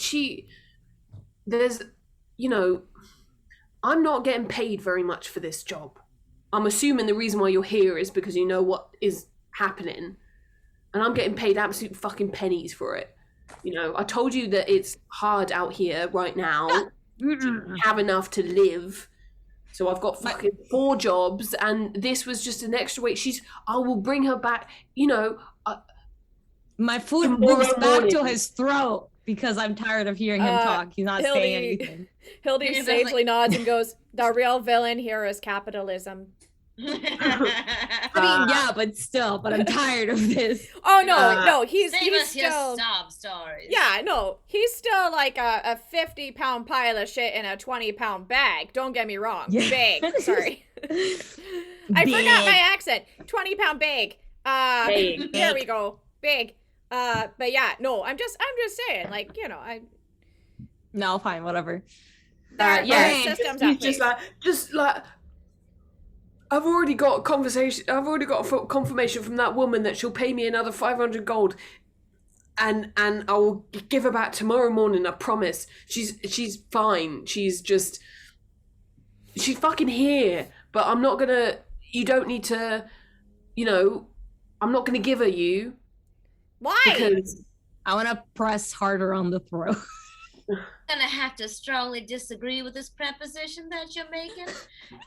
And I'm gonna say that you have to take us to her immediately, At this uh, point, or else I'm gonna let my colleague there keep pressing on your throat. Like, he just looks up at you and just goes, yeah, I don't think so. And reaches into onto his tool belt and whips out a dagger that has a very soft green glint to it. And I think it's probably best if everyone rolls initiative. Yeah. So Meanwhile, just to be clear, oh, sorry, go ahead. sorry. No, it's just to be clear, the whole time Clara has been hidden amongst the boxes. Yeah. Okay. She has not emerged. Okay. There's a surprise weapon. And Hildy just kind of takes a deep breath and goes, "Oh, dear Lord Prince, give me strength." Yes. Right. Everyone, give me and roll, please. I'm sorry to report I rolled a 3 because I am rolling Same. garbage What is today. wrong? I don't know. I haven't rolled over a 10 since we came back from the break, if Right? not before that. I got an 19. 11 that one time. I got a 3 right now. Am I just getting all the rolls like You today? are, yeah. So I'm we've sorry, got- I don't know how to distribute that. Yeah, Hildy just under her Right. breath is going, "Raspberry beret." Stupid genie. Sweet peas, Mirabelle and Hildy, what are your dexterity scores? 12. 12. 10. Great. This is narratively makes sense. So a fwee and another fwee. Beautiful. Yes, so Gwyneth, you see Jason kind of whip out this dagger, and it is you see in something that would probably give you a bit of pause, but it would that's a good wolf joke. But actually probably forces you to act quicker. He flips the dagger around in his hand in a way that might indicate that he was quite good at using it. And as his arm comes up, you have just the millisecond advantage on him. You are currently pinned him to the ground. What are you going to do? Let's see. I'm trying to decide. I don't want to kill him, and I feel like a lot of these things would be killing him.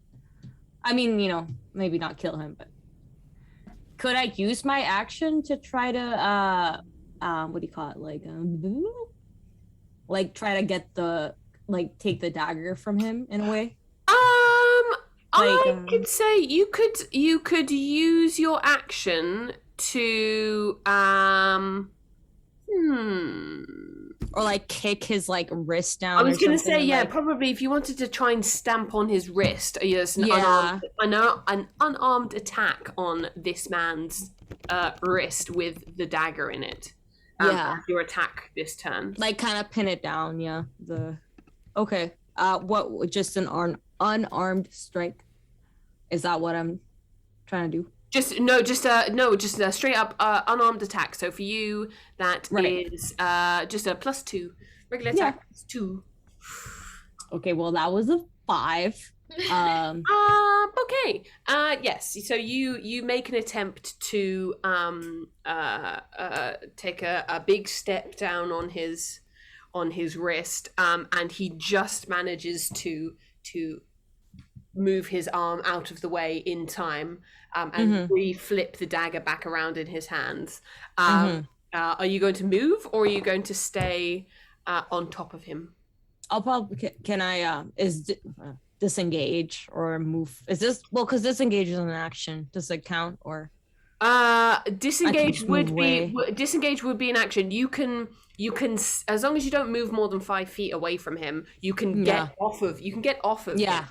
You will still be within melee attack range of him. Sure. You can get off of him, so you're not directly on top of him. Yeah, I'll jump off because hopefully that'll be less of an advantage for him, I guess. Right? Cool. Well, we shall see, because after that, Jason throws the dagger from his right hand into his left hand, uses half his movement to stand up, and looks at you and goes, "Oh, I think you were cuter as a dog," and takes a slash at your just a downward slash across your chest. Where's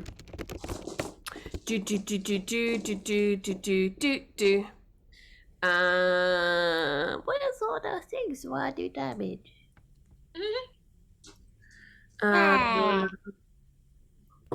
Does a 17 hit? Yeah. Excellent. That is 5 points of slashing damage, as all the way across the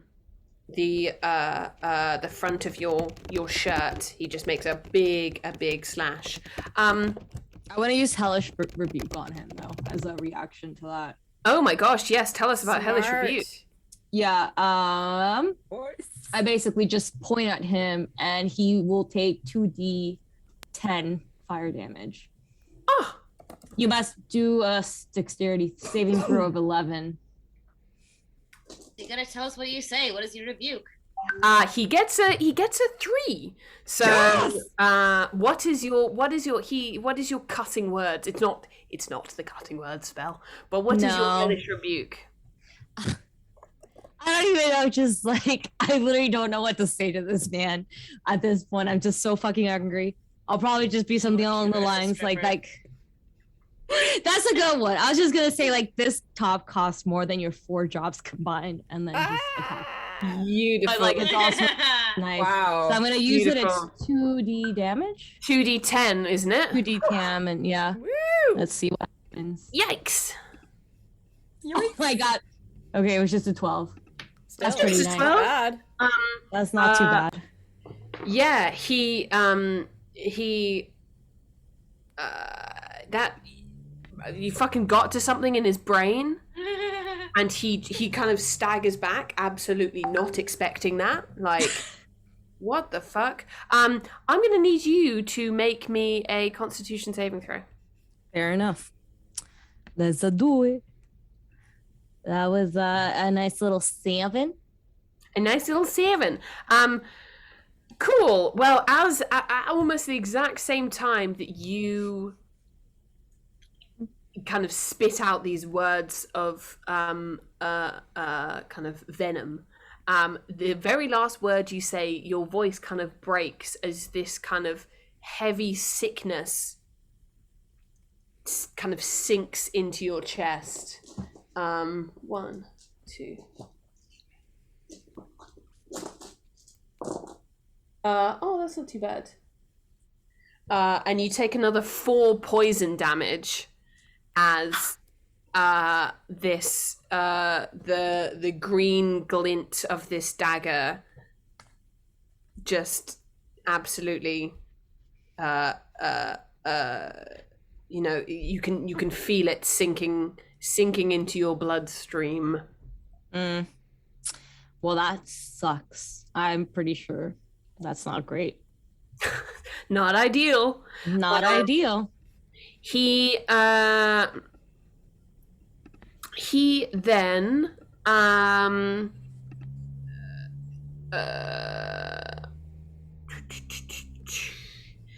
he then moves back towards the cabin.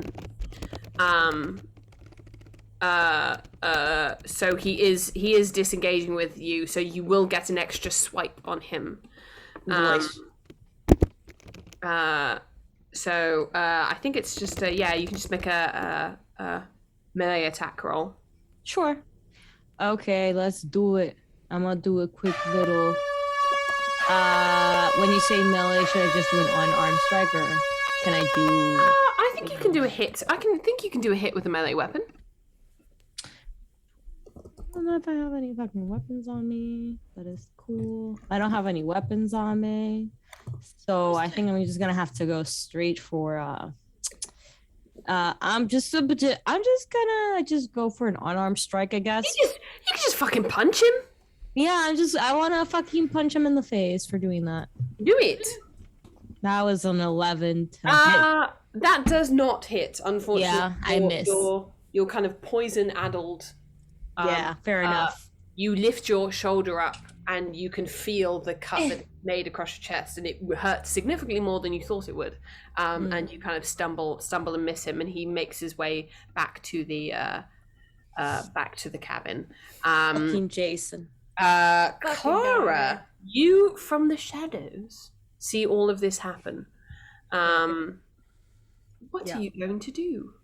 So if it's all right with you, I like to think that Clara's realised something's going, but she's just sneaked to like the edge of the boxes. So like she's just behind a box and has been sort of doing that from the edge, if that's okay with you. I will take that as cover. Awesome sauce. Now. So she is going to bring out a javelin. Yay. Javelin. She's also going to use her surprise attack, which means that she gets a 2d6. A beautiful and stunning. Cool. So you're just going to fucking throw the javelin from where you are? Yes, very much so. She's just gonna punt it. Do it. Punt it. Come on. Oh no! What is wrong? It's a 10. It should have been better than that. Oh, that's okay. You don't have inspiration, do you? No. No inspiration. That is okay. Yes. You kind of you stand up, but you stand up perhaps a little bit too quickly. And you haven't really eaten much today, so you get a bit of a head rush. And so when you go to throw the javelin, it kind of skitters off target and clunks off the metal front of this porta cabin. And Jason turns around and goes, "What the fuck? Oh fuck! I forgot about you." What? Oh, Jesus Christ! And he goes back to basically, you can see him fiddling with the door of the porta cabin. Yeah. So as a bonus action, because she like Jason's just like, "Oh fuck, I forgot about you." That's pissed Clara off. I think that's safe to say. Yeah. And so with the immortal shout of "fuck you, Jason," she rages. So that'll be fun. Beautiful and stunning. Are you going to move out from where you are? Yeah, she's gonna move out. How far away is she from Jason? She's probably about 30 feet. Okay, so she's gonna do 20. That's Cool. And then just That stand there will sort of put you in line with Gwyneth. Yeah. So if you want to go and stand next to Gwyneth, that can be done. Hildy, you've seen all of this pop off. You are about 50 feet away. If you were still kind of where you were by the door, or having just entered with Mirabelle, you're about 50 feet away. Can I? So, yeah. So my walking speed is 30 feet. If I were to dash, if I were to really hustle, can I get within 10 feet of Jason? Yeah, your dash at your yeah. Okay. Yeah. So you double your distance. Sweet. So that can be your whole but that will be your whole action, and therefore you will not be able to take an attack. Darn, because I wanted to cast poison spray. I got really invested. Well, so poison spray has a range of 10 feet. Yeah. Yeah, he's probably just out of the range of poison spray. That's okay. In that case, I will move 30 feet up so that I can maybe get him on my next turn. And instead of poison spray, so wait, he's trying to get at the door is what's happening right now? He's doing something. He's doing something with the door there. Okay, because at first I was just gonna try to just fuck him up with a spell, but then I realized I do have blindness, deafness.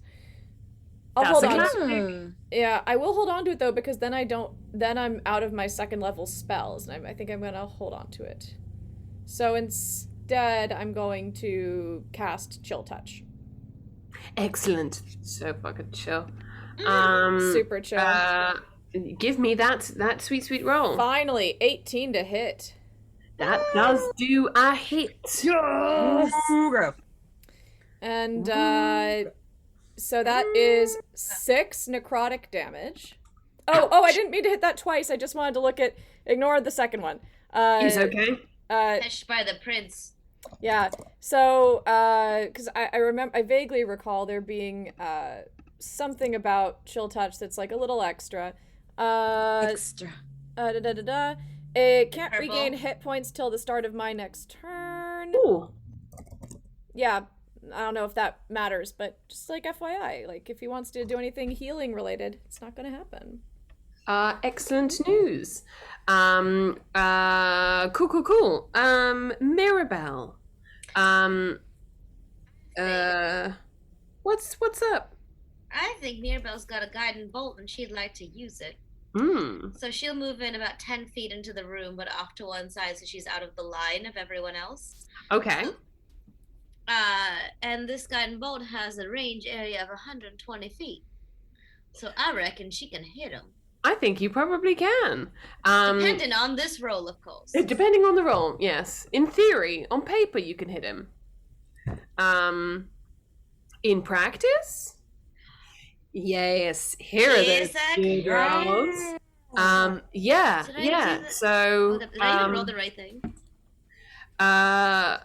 so yes, you've got in very quick succession. Jason is hit with this kind of 1-2 punch of this chill fucking necrotic touch, and then this guiding bolt just absolutely slamming into him for a very big amount of damage. 15? Yes, is that right? Nice. Well done. That's Fucking go. Let's that is fucking go. steamy. And we love to see it. Yeah, because guiding bolt is 5d6. Woof. Not Oh, bad. it's 4d6. Oh, were you casting it at first level or second level? If it's second level, it's 5d6. Hold, please. Fucking destroy him. For a second, I heard like a boop noise, and I thought it was like whoops. the girl from I did- Ipanema was gonna play. Please hold. Do. Let me roll one more. Okay, so here's the things got confused and whoops. Okay, didn't actually mean to do that, but it's done now. So I'm gonna roll one more d6.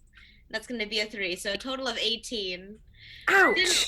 Didn't mean to do that with my last spell slot, but that's basically what happened. Is I went on D&D Beyond, and I was going to actions, and under actions, it was under my like attacks. Yes. Even though there's a lot of other spell, I don't know.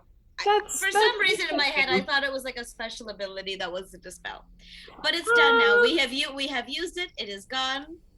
It has done damage. We're happy about that. And then I'm adding that the target takes the damage on the next attack roll made against this target before the end of my next turn. So all of the other, so just the next attack roll.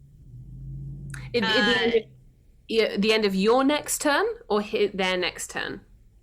The next attack roll made against this target before the end of my next turn has Excellent. advantage. Excellent. And you've got a long way to go until that. But it's only, I think, the next one. That's what it's saying. Not all of them, just one more. Excellent. Cool. Yeah, he's looking fucking rough. Oh, he really did not like that. And he kind of he stumbles a bit back down the steps of the porter cabin. And yeah, he you can still see he's just trying to finish what he's doing there. But Gwyneth, it is now your turn. Okay. I want to go ahead and I want to use I'm gonna just go ahead. Why can't I see this? I want to use Flame Blade on him. So, You have oh, it's a advantage. bonus action. Yeah, and like I need the bonus action to turn it on, I guess, but then I can use it, right? So, because it's for flame blade. Flame blade. Flame. Oh, it's a blade of flame.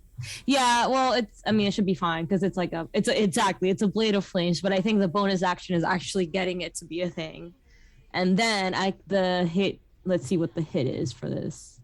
It's a 20 to hit. Does it hit? Does it? Did you just ask if a 20 hits? Yes. It does do a hit. Noise. Oh, 20 Noise. does a hit. Okay. Nice. Nice. I mean, you can, if you want, you can roll advantage to see if you get a crit. What would a crit? Double damage. Oh. Okay, I'll do it. Fuck it. Let's go. No, that was a 9. But it's cool. It's still cool. We're fine. Okay, let's go. I'm gonna hit some fire. Oh, nice. I got a 16 fire damage. Oh my god, you guys are whipping the shit out of this dude. Fuck Jason. He had like many sessions coming of us destroying him. Bad at mental maths. Bad at mental maths. Yeah, he's looking. You've in that one hit. So he's got fucking. He's had necrotic damage from one side, and then an uppercut of divine magic, and now he's just been absolutely scorched. You scorched. I'm assuming you're still standing behind him as he's run up. Oh yeah. You've just scorched. You've burnt off the entire back of his shirt. And his, he was sexy enough to get hired as a stripper, so he's got quite a nice muscular back, but it is now just absolutely scorched to shit. What a waste. Yeah, it's he's looking really, really grim. Are you going to move at all?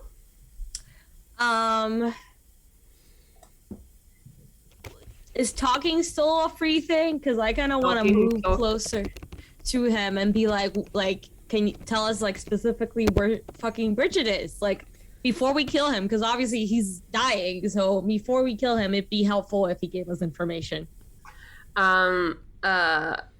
He just kind of looks around at you and just kind of coughs, and it's just like, she's fine. I told you to. She's. And he kind of looks to his left, kind of past the porta cabin, and he just goes, "Oh fuck, just fine." And he slides off the stairs on one side and walks around to the side of the porta cabin, and you hear kind of a one very large metal clunk, followed a couple of seconds later by another very large metal clunk, and then the sound of metal gears just start whirring, and from where you are stood, who would be able to see? Yeah, I think most of you would be able to see, apart from maybe Mirabelle. You hear one large thunk that kind of makes the floor shudder a little bit, and another large thunk that makes the floor shudder a little bit, and you see appearing what that very large metal creature thing was a large metal loading robot, which now contains a Jason, and he says, she's fine.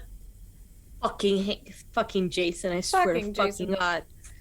And he is going to pick up one of the wooden crates that is kind of just by the carts as they were being loaded, and is going to throw it at you, Gwyneth. So I'm actually going to make this make me a dexterity saving throw. Okay. Because a 12. A 12 does not make it. This is just gonna be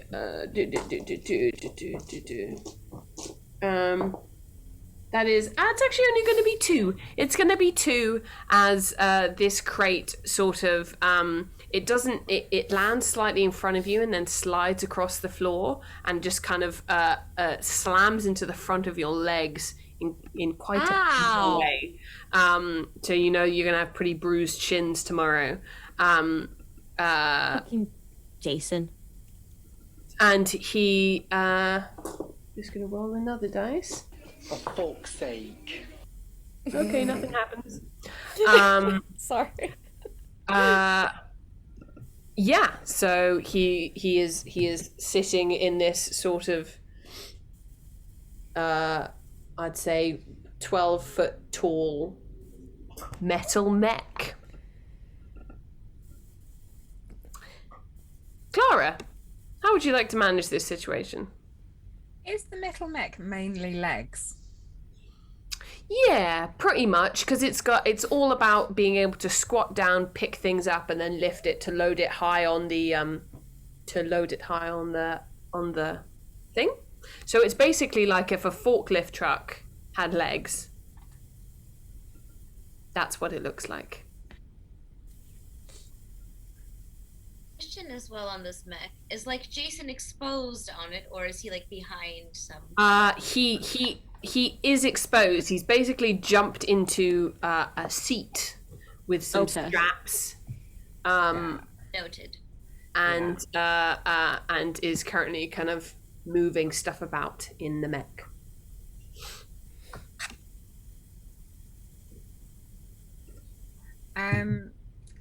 Clara.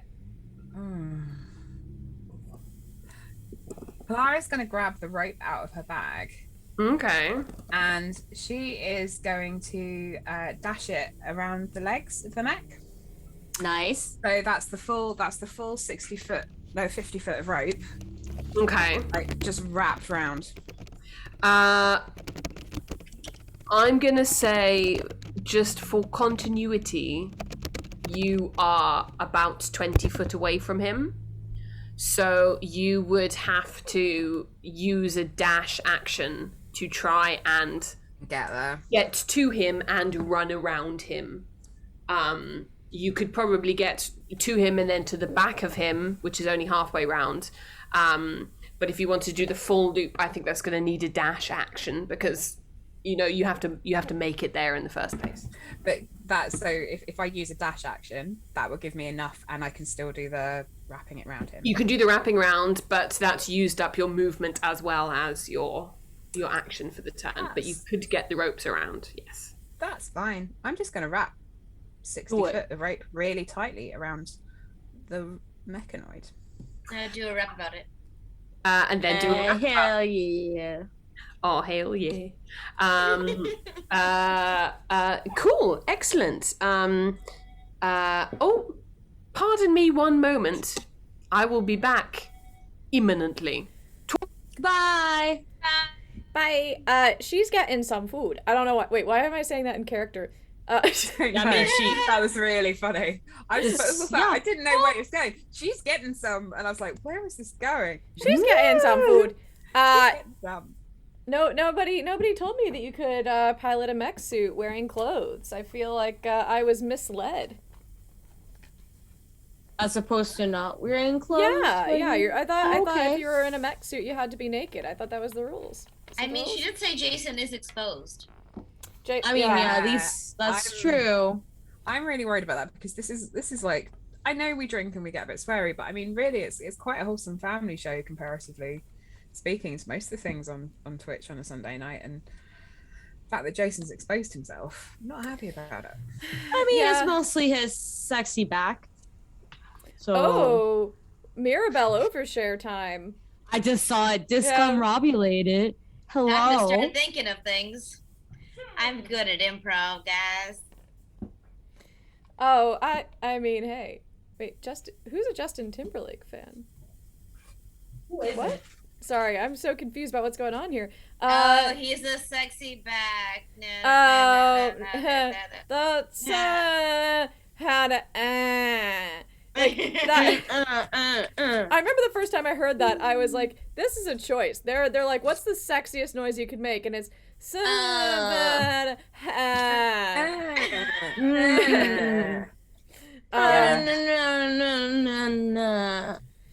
When There's nothing is sexier from a human than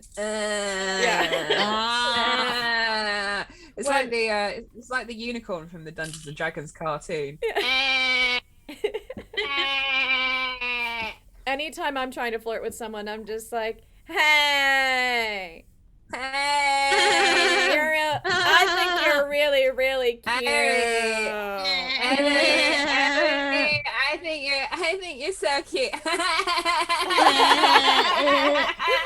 We're talking about our general flirting techniques, yes? Yeah.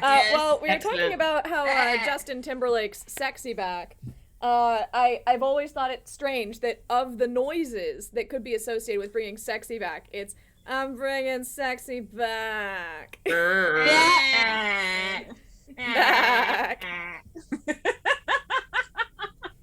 I think it's deeply sexy. Okay, that's true. You gotta, but I suppose, each to their own. Each to their own, yeah. Yes, right. So, Hildy, you have seen Clara duck behind this mech, wielding a rope. What would you like to do? Well, I know that she's doing that, so I think the more just stuff in front of Jason that we can get done, the better. So, Hildy, first and foremost, is going to get within range and finally do the poison spray. Excellent. You know what? Yeah, I'll give it to you, because there could be an argument made that he's now too high up. But actually, I think you are a very tall woman. And I was about to say, or we could bring trigonometry into it and see, because there's a hypotenuse involved. I think if you got the hypotenuse involved, you would be fine. So yes, you hashtag get the hypotenuse involved. Hashtag get the hypotenuse. Yes, you run up to this guy and you poison spray the heck out of his face. Yeah. That's what do I need? Constitution saving throw of 12. Excellent.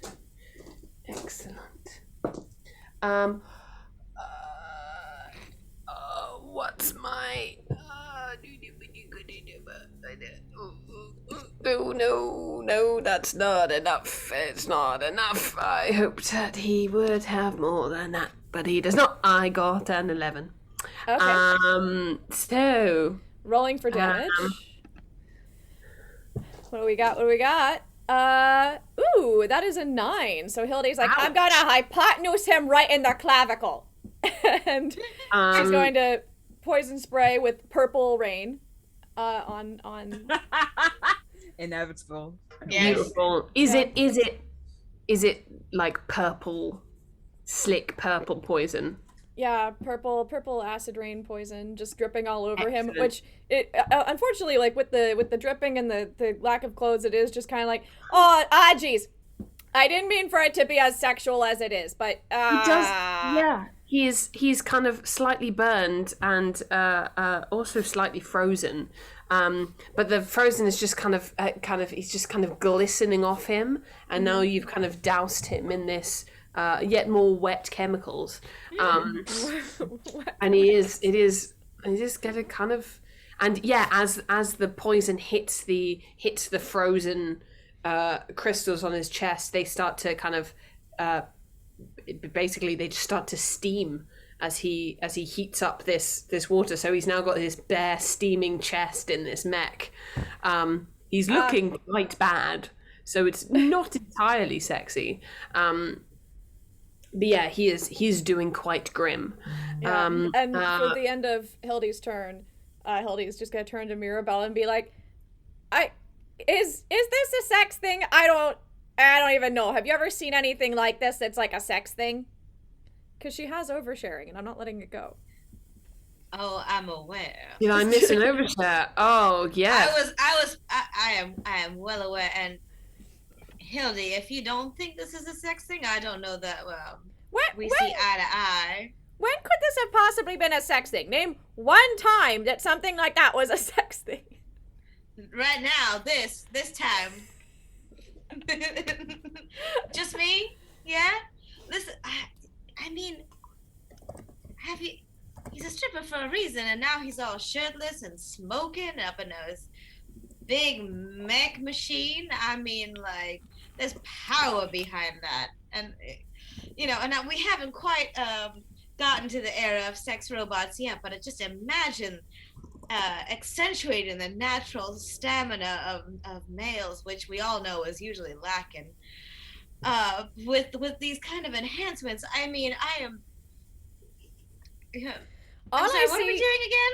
All I see in my head is that uncomfortable scene from the play Midsummer, right? Except instead of cult members, it's robots. Yes. Precisely. That makes me deeply uncomfortable. But you know what? Different strokes, different folks. Exactly, Hildy. I mean, you don't have to feel bad that, you know, you're just not as sex positive as I am. Hey, you know, we do things a little differently in Minnesota. It's how it's done. I'm sex positive. It's just, you know, I have my limits somewhere around the uncanny valley. That's all. I'm sorry, this has gone way off the rails. Never mind. Forget. You're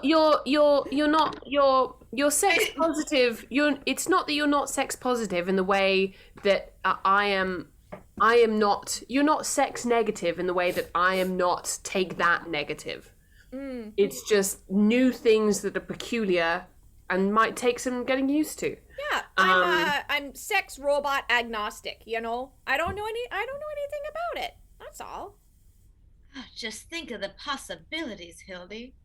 Let me watch a couple of nature documentaries. I'll get back to you. I'll send you some links. Oh, thank you. Oh, okay. If I were DM, I'd be like, "That's your 6 seconds." Oh no, your 6 seconds. I just quite. My enjoyed... seconds were very much just taken up by that whole. I just quite enjoyed watching the whole you guys were going into double entendre entirely meant. Mirabelle, what do you want? Mirabelle cast spiritual weapon, which is actually it's a bonus action. It's not even an action. I'm so confused by my own things. I thought I understood them ages ago. Spiritual weapon. I don't know if spiritual weapon is a. It's under bonus actions for me. I always thought it was a regular action, but clearly I'm wrong. But whether or not, yeah. Let me just. It is a bonus action, but it takes a spell slot. Oh. So you could cast two spells. Rubbish. One of them being spiritual weapon, but it takes a spell slot. I can't do any of that in that case. So we are going back to. I think I'm gonna relight my fire, and that's for you, Teddy Moose, and just cast another sacred flame because I assume I'm within 60 feet. Yes, you very much are. You very much are. Excellent. That is a 6, unless there's a dex save of 13.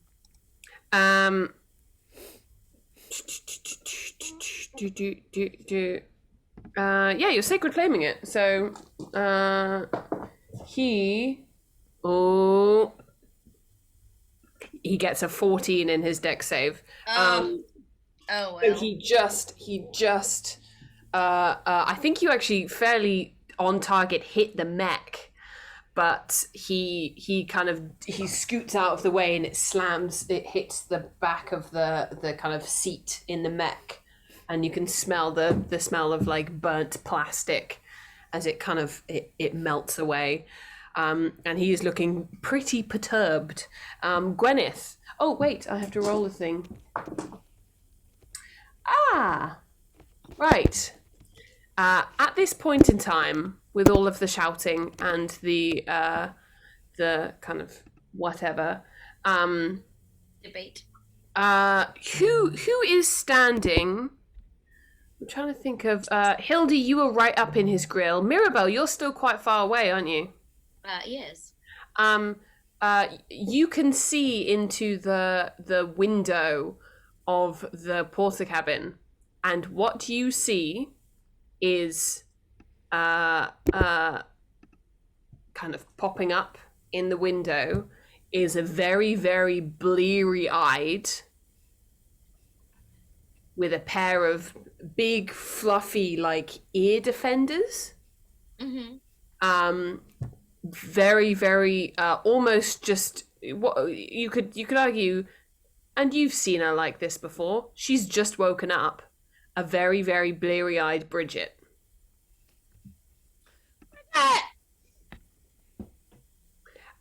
She's just kind of sitting there, kind of rubbing her eyes, seemingly quite confused. She's sitting down on the bench, so she can't quite see you, but you can see her. And it is Gwyneth's turn. You have not seen this. Okay. What are you going to do? So when my last turn ended, he like left down the stairs. I'm still on the stairs, I guess. Yes, you are. Okay. Or you are very close to him on the stairs. Yeah. Okay. I want to go ahead and do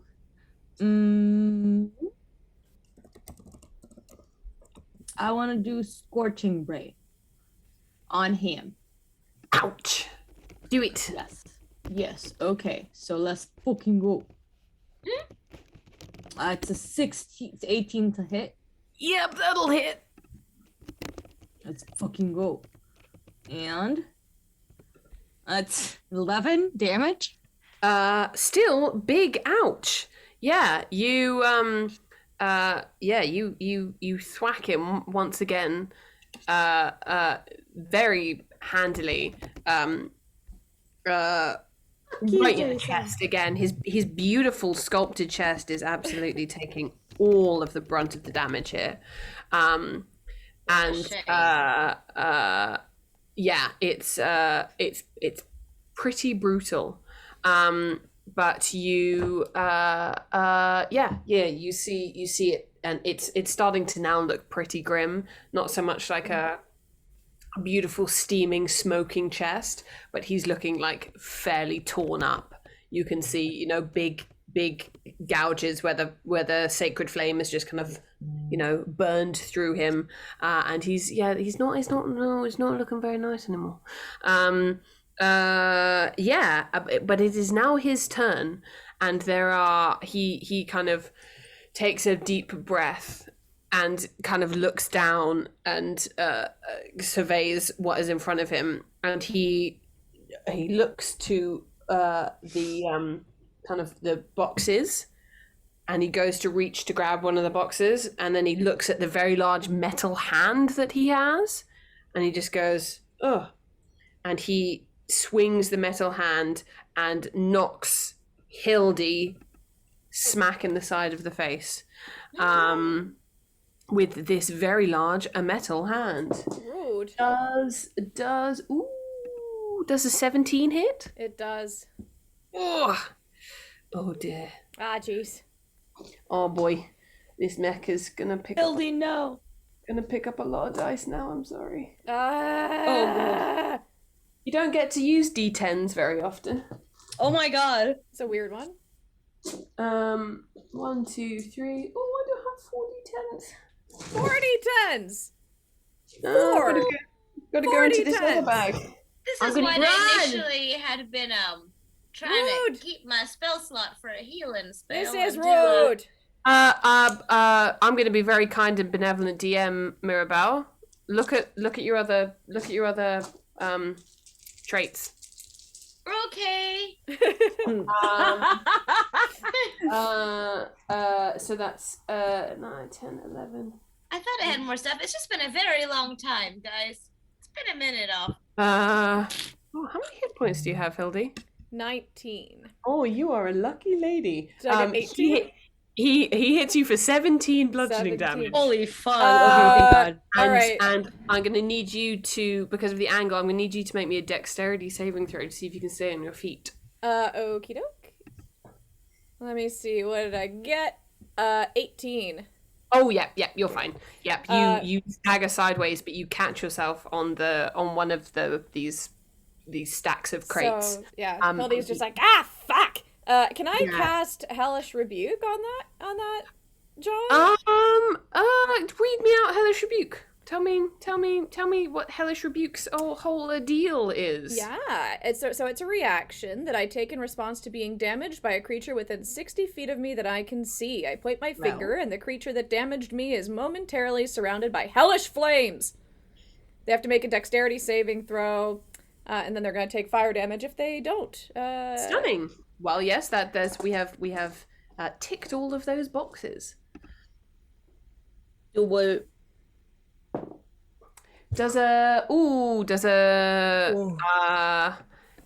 there any half damages? Because he got a 17 on his dexterity saving throw. Woo! Yeah, right? So, I hold on. So yeah, the dex is 12 on that. I'm not seeing any mention of a half. Hold on. Or no, it is. I'm sorry. Half as much damage on a successful save. Yes. So, I rolled for damage a 23. So in that case, that's either 11 or 12. That is 11 and a half. I'll say it's a 12. 12. That's beautiful. Yeah. Beautiful. You see, he just before he hit you, there was clearly he was pissed off before, and there was something about this last hit on him that just absolutely lit some kind of fury in him. He is fucking sick and tired of having to fucking scrape by and do shit jobs for terrible pay. All he wanted to do was just fucking, you can see just now he's cross, and he slams his arm into you, and you go absolutely flying, and you turn around, because, hell hath no fury than a woman scorned, and you fucking light him up. And his hands grip hard onto the controls as this flame just absolutely engulfs him, and then he slumps forward in the mech. Yeah, that's what you get. For fuck's sake. Hey, Mirabelle. Can you give me a little? I am really hurt. That arm fucking hurt. Could use some help. Can't heal myself. That's not really how Prince works. Prince never gave me the ability to regenerate on my own. I hypotenused him in the clavicle, and he hypotenused me right back. Hypotenused. He Hypotenuse. hypotenused I know me what right a back. hypotenuse is, so I don't naturally. either. And thank you, Heavy Duty 2040. Woo! 2040. Hi. Not 2040. Yes, 240. hello. 240. 240, almost double nice. Yeah, I was gonna say, not just blaze it, like blaze it in your own time. Well, I can channel some divinity back into you, and I would be absolutely happy to do that. Okay, thank you. You're a lifesaver again today. You're my best friend. Aww. Here's I Norma, Mirabelle, and that bear I met in the woods that one time. So how is everyone? The hit points are not updated, I don't think, on my on the D&D Beyond thingy overlay.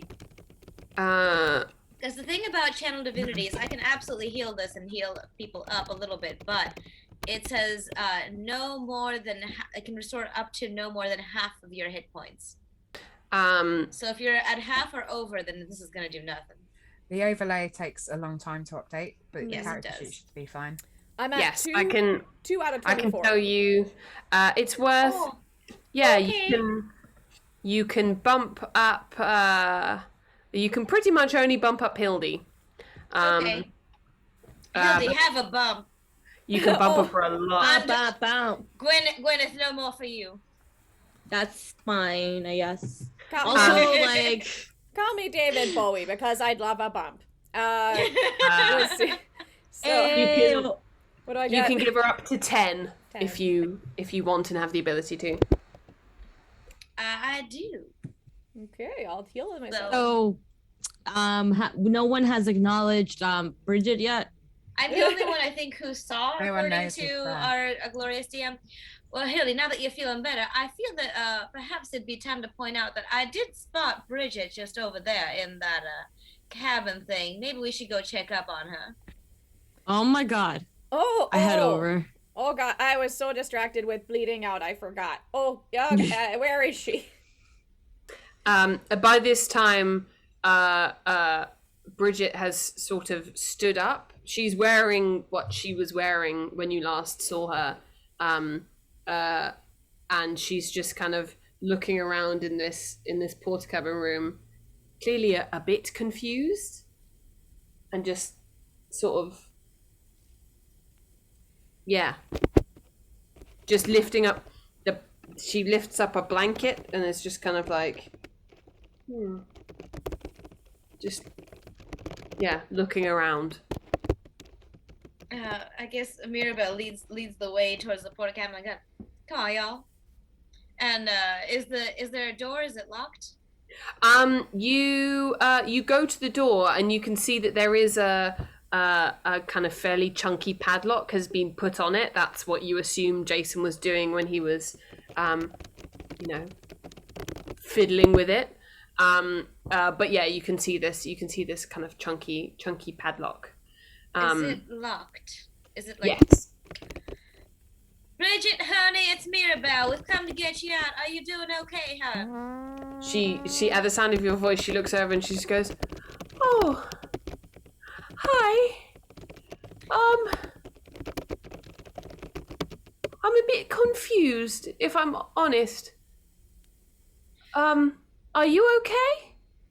We're just fine, sugar. Now, if you just move to the other side of the cabin away from the door, I'm about to smash this thing in. Because some unfortunate fella has decided to put a padlock on it. So, you just stay over there, all right? Okay, that sounds fine. I'll go over here. Hildy, I could either bring out Big Daddy or you can do a little swing at it. What do you think? Oh, I think Big Daddy has a lot more force than I do. Cause quite frankly, I'm not the brawn of the situation. You know what I'm saying? I don't do push-ups. Despite her size. Yeah. Despite her size. I'm more the fine-tuning sort of stuff. I'm happy to help though. Can I help in a way? Is there any way that I can contribute to it without it being reliant upon my strength? Because my strength is underwhelming despite being a giant, or not giant, Goliath, pardon. My strength is not anything to be impressed by. I'm happy to take Big Daddy for a swing. Do it. Padlock. Do it. Yeah, go for it. Do I just make an attack roll on this thing? Yeah, just make me an attack roll with Big Daddy. It is a 16. Nice. That'll do it. Yeah, you with all of the might of Big Daddy's heft, you slam down and you just break the padlock off straight up.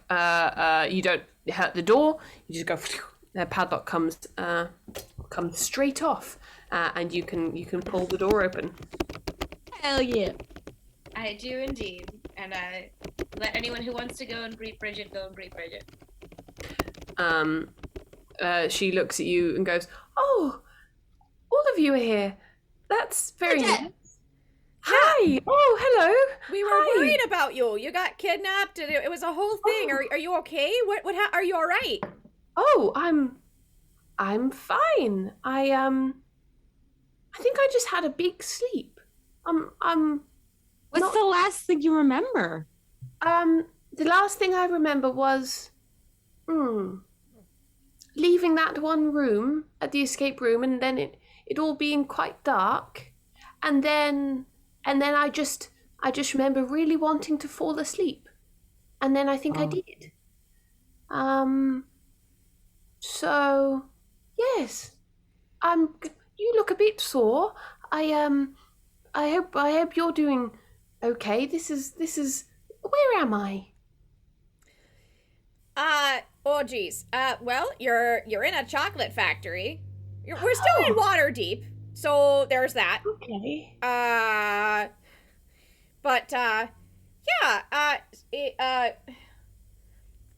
You were drugged, probably. But it's cool because you're here now. Super not great. And someone you were close to had paid for you to be kidnapped from the escape room, and we came to rescue you.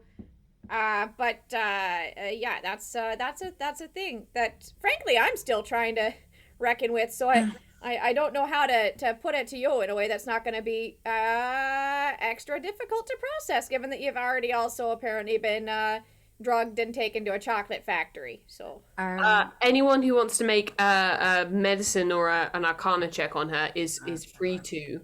Let's do that. And while that is happening, you hear, damn Gwyneth with those good rolls. Damn, Mirabelle with those good rolls. I do have a +5 on medicine. Oh, I am a cleric. I got a 17 in medicine. Nice. Let's fucking go. We're very good. We're suddenly all doctors. We're all our Aunt Karen on Facebook. Yes, we love it. Yeah, you, Gwyneth, you can tell that she's had a very powerful version of the sleep spell cast on her. Very possibly like topped up to keep her kind of sleeping. Mirabelle, you kind of do a bit of you sit her down and you kind of have a little look-see around her. Other than that, you can tell she's absolutely fine. She hasn't been like physically knocked out. She doesn't have any, she has basically just been, if you had just seen her, you would have thought she would have just woken up from a really long nap. And at that moment, there is the sound of a lot of metal scraping against metal as one big kind of metallic whoosh. And you can suddenly start to hear the sounds of the city in the distance a bit louder. And there are sounds of footsteps on the concrete outside of the porter cabin. Fuck. What are the odds that that's like the police or something? Did any of us call the cops? No. I think it might be the guard, but I'm not sure. They're going to be that chuffed to see us in here. I don't want to get too meta, but in the past, when we hear the footsteps on the cobblestones coming in, it's usually Jude Law and he's here to help. But, yes. True. Very true. Yeah, so I don't know. I don't know what the right course of action is on this one. Yeah. Can I go take a sneak peek to see if I can sneak a peek of what is coming our way? Yeah, sure. Give me a give me a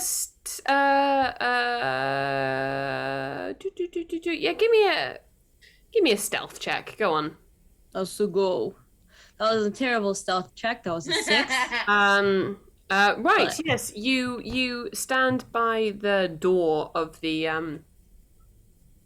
porter cabin, and you kind of poke your head out ever so slightly, but you kind of misjudge where the footsteps are coming from, and you thought they were coming at a slightly different angle. So you pop your head out, and you just basically just popped your head out the door.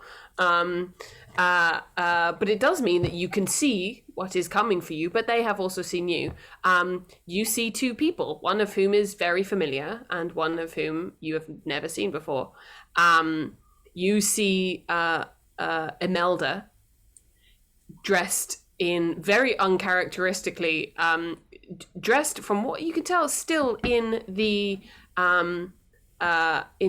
bathrobe of the hotel that she was wearing when you last left her, that Catherine had kind of bundled her up in. And walking next to her is a human man, fairly tall. Oh, we got to read. Hello.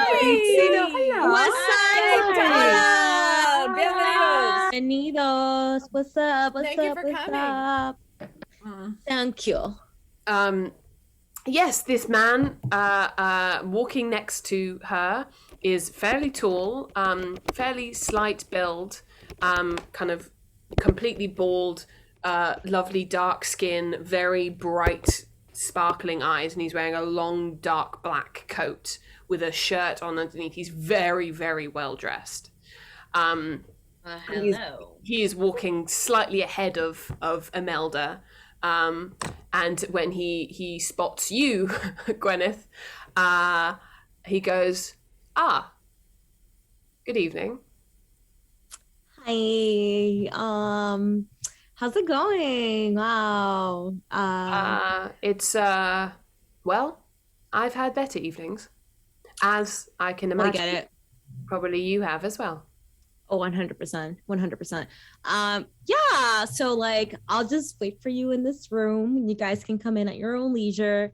I kind of like skid back in and I'm just like, it's Imelda and a hottie. I don't know who he is though. A hottie, you say? Tall, dark, and handsome. Tall, dark, and handsome. He's smoking. As you kind of pop your head in, he kind of raises, just before you pop it, he raises his voice and goes, actually, I think it would probably be easier for everyone if you came out here, just because, I don't know how many of us can fit in that porta cabin and it might get a bit cramped. So why don't you and the other ladies come out here and we'll just have a quick chat. Hey, Daddy. Yeah. Okay, let's go. I tell everyone. He's concerned about it getting too cramped. Okay.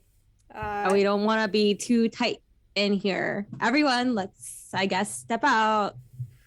I mean, I guess we all file out. I mean, yeah. I'm gay, but I can see that he's really attractive. That is an attractive man. Beautiful man. Are you just having this conversation as you're coming out of the Yeah. As you walk outside of him, you're like, oh, fuck yeah.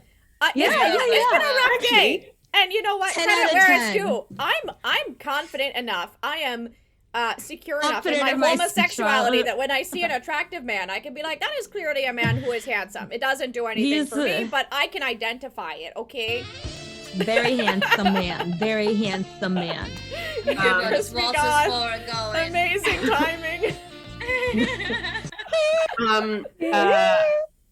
Yes, Soupy is a friend of the show. Soupy is you can tell he's not, he's aware of the effect that he has on women. He's aware of the effect that he has on everyone, not from a deliberately sexy way, but he stands very, very still. He feels no need to make any superfluous movements, and as you all kind of file out, he takes a pair of glasses out of his pocket and pops them on, and sort of looks to his right where the crumpled corpse of Jason is sitting in a mech and goes, oh, well, I suppose we will deal with that later. Oh, actually, I heard the commotion. That wasn't that long ago, was it? No, just about a few minutes ago. Mm. It was a terrible shame, but he just wouldn't stand down. Yes, I thought I might get that from him. And he goes, well, if it was a couple of minutes, then I'm a bit too late, but we will take him back and see what we can do with him, because this kind of disobedience does not go unpunished. Ladies, I am very sorry for the inconvenience that has been caused to you. I can assure you that I did not want to come back from my holiday any earlier than I needed to, but now I'm here, I might as well sort things out. You can call me Mr. Brown. Yes. You can call me anytime, Mr. Brown. You can call me anything you want, Mr. Brown. You can leave me out of your phone book, but I appreciate that you're here. He looks at you and goes, well, I like to keep things orderly. That's both in my my business dealings and in my people, and I thought that Jason here was going to be an asset to the company, and unfortunately he has proved himself to not be. I suppose I should not give new hires such important work. Imelda, I think you have a few things to say. And Imelda has just been kind of standing very, very still. She's looking very, very sheepish. And she looks up at Bridget and just says, I'm very sorry. I didn't mean for any harm to come of you. And Bridget looks at her and just is like, oh, yeah, we didn't tell her. So she. Hildy. I really didn't think that they'd be here immediately. I was hoping to sort of talk you through it slowly, but clearly I made the wrong choice because they are here. It was all part of the escape room. Imelda, do you want to tell her about what all you had planned? What all went on? Because I didn't get around to that part, and it seems like something that you ought to be explaining since you're the one who executed all of it, and I found out about it all after the fact and don't entirely approve. So do you want to tell her what happened or what? Well, I will explain more to you, darling, if you will let me later. I can understand if you would not like to talk to me, but if you would, all I will say for now is that I thought that perhaps doing something to stop this marriage going ahead would be the best thing for you, because I was worried about you.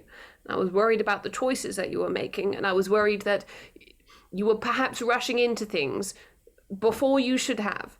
And so I thought if I could, I suppose, give you a bit of a fright, then maybe you would perhaps not go ahead with it. And I can assure you, you would. She looks up at Jackson at this point, and she just goes, "You were never in any danger. Please tell her she was never in any danger." And Jackson kind of just looks at the game. She goes, "Well, this wasn't exactly how this normally goes. No, she shouldn't have been in any danger, and if any danger had befallen to her, I can assure you we would have paid for anything from damages to resurrection fees. That's not a problem. But yes, this was not supposed to happen. We have a fairly strict contract for these kinds of things, and they normally go off without a hitch. But I am greatly sorry that this has happened. If there is any way that I can compensate you, all of you, for this, I will find a way to do so. This entire trip has been comped. All of your as the bridal party is wont to do. So I've heard is all of your fees have been reimbursed to you, and if monetary compensation is what you want for this a slight mishap, I can arrange that as well. I have other means of compensating you. The only thing I would ask is that you don't attempt to go back to the City Watch about this. You can try, but I'm afraid I would then be unable to compensate you personally, and I can't promise that would end well for you. That's fine with me. I'm not a narc. Hildy would sort of just like whisper to Bridget, just kind of like, "It's up to you. I'm good either way. Like, what are you feeling?" Or you know what? It's unfair to ask you in the moment. Tell you what, sleep on it. Tell me what you're feeling. We'll go from there. 'Cause asking you right now seems a little fucked up. Sorry, that's my bad. It's okay. Um, I wish you hadn't done that, Mother. I don't think that was very fair. You should have just come and talked to me if you were worried. I think I will sleep now, if that's okay. Actual sleep, not whatever that was, because I don't feel very well rested. I think it would probably be best if I went home straight away, though. I miss Brom, and I think that's where I should be right now. Mr. Brand, is that something you can arrange? I know it's very late. And he looks at her and goes, yes, we most certainly can get you a carriage straight back to the place that you live. Your mother didn't give me many details. But yes, that can be arranged. Imelda, will you be staying in the hotel? And Imelda just goes, yes, I've all of my stuff is there, so I will go back, and I should probably let Kat know that everything's okay. Sorry. I wasn't expecting that to be her rationale. Yeah, it was very well, it does make sense. I would also assume that my daughter probably doesn't want to spend much time with me anymore. You're probably right. Imelda, sweetheart, can we now get your assurance that you support 100% this marriage and you will do everything in your power to see it go off without a hitch? If it is what Bridget wants, then yes, I should trust you more. And I'm sorry for not doing so. I know that you want to go to school, and I know that you want to live with Brom elsewhere, so I should, you can't stay in Briarswood forever. And Jackson looks over at Bridget and goes, you want to go to school? Yes. Well, that is something we can definitely help with. Now, let's get you ladies. Well, for tonight, what can I get you? Can I get you a carriage back to Briarswood? Can I get you a carriage back to your hotel? Can I get you a round of drinks? That would be lovely. I would just let you know one thing before we accept your generous offer, and that there are a few little goblins back in those previous rooms that we had to go through that are perhaps the worse for wear, and it would be very much appreciated if some of that compensation you were talking about could maybe go to their families. Well, absolutely.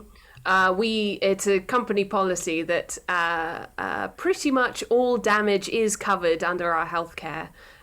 So you don't have to worry about any of the severely injured ones not getting, all patched up.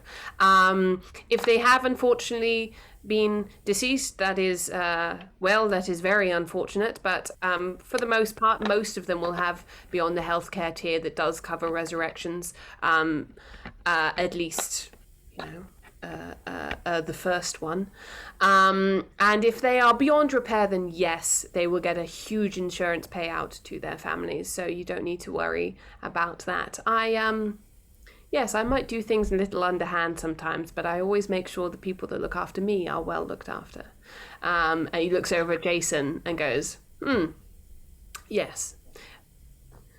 Most of the people under my employ are well looked after, unless they stop looking after me. Unless they are, yes, Jason, yes, that was his name. Right. Well, I'll get someone to go pick him up, and then we'll,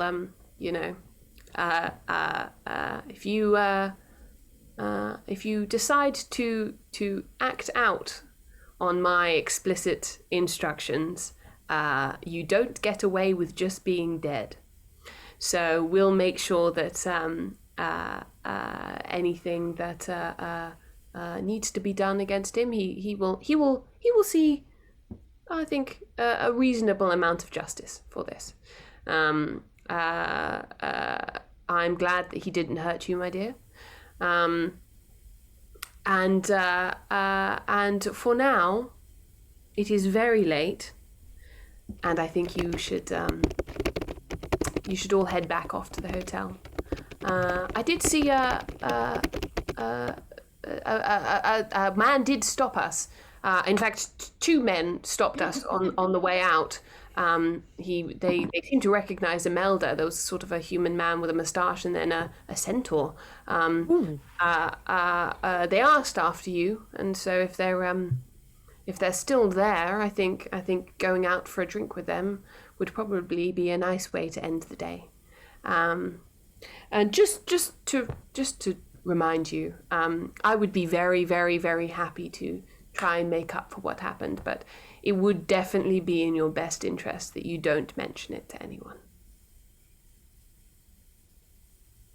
So are you buying us drinks or like? Well, I will certainly comp you around tonight, and then in the morning we can discuss. I'll make you breakfast. What? Okay. Well, again, I do have another week and a half on this holiday cottage, and my husband is there with our son, and he's the fun parent, I would say. Which means I would not be surprised if my son had a wildly different haircut by the time I got there. Fine. Which, doesn't mean I can't stay out for a night. Let's Wait. I want to do a thing. Yes, do a thing. You want to do what thing? She's trying to do a thing. I don't know what it is, but she's doing it. I predict relationship goals, but But for it's Jackson. yes. That's cute. Okay. Yeah. As he's standing there, his phone buzzes. I fucking turn. American husband. I don't know. That's my arbitrary decision. What did you say? Do this. I said American husband. American husband. I can't do American accents. He pulls out his phone and looks at it, and he goes, yes, I was correct in my assumptions. And he turns it round to you, and there's just a caption underneath, a photo with a caption underneath, and the caption says, "Not doing Welsh, Tommy, absolutely not." The caption just says, "We miss you, baby," and it is a picture of kind of another human man. He's got a shock of ginger hair, and this little baby is sat. It's the baby that you saw in the photo that you nicked from his locker. Is sat on a kitchen counter, and they've clearly been making pancakes. And the baby has a little bouffant of spray cream hair that he is wide-eyed in a sugar rush.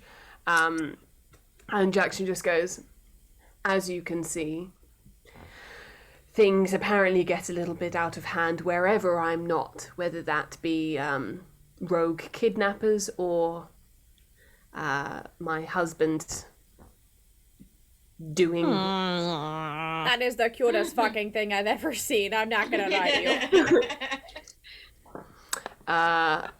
Well, I'm sure we can discuss more about the joys of our children over a drink at the bar. Bridget, if you wouldn't mind accompanying us back to the hotel, I'll make sure that you have a cab straight from there all the way home. I can send Catherine home with you as well, so you're not travelling on your own.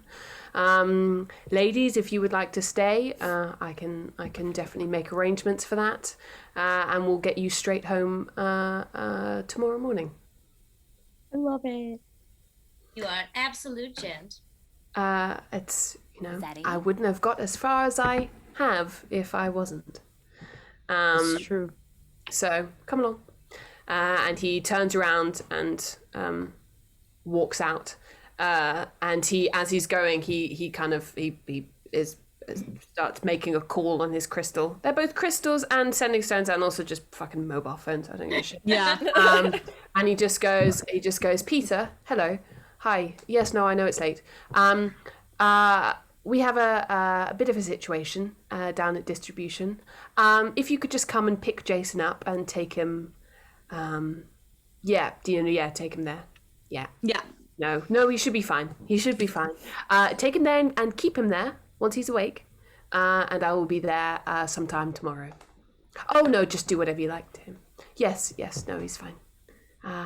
Lovely. And he puts it away and goes, I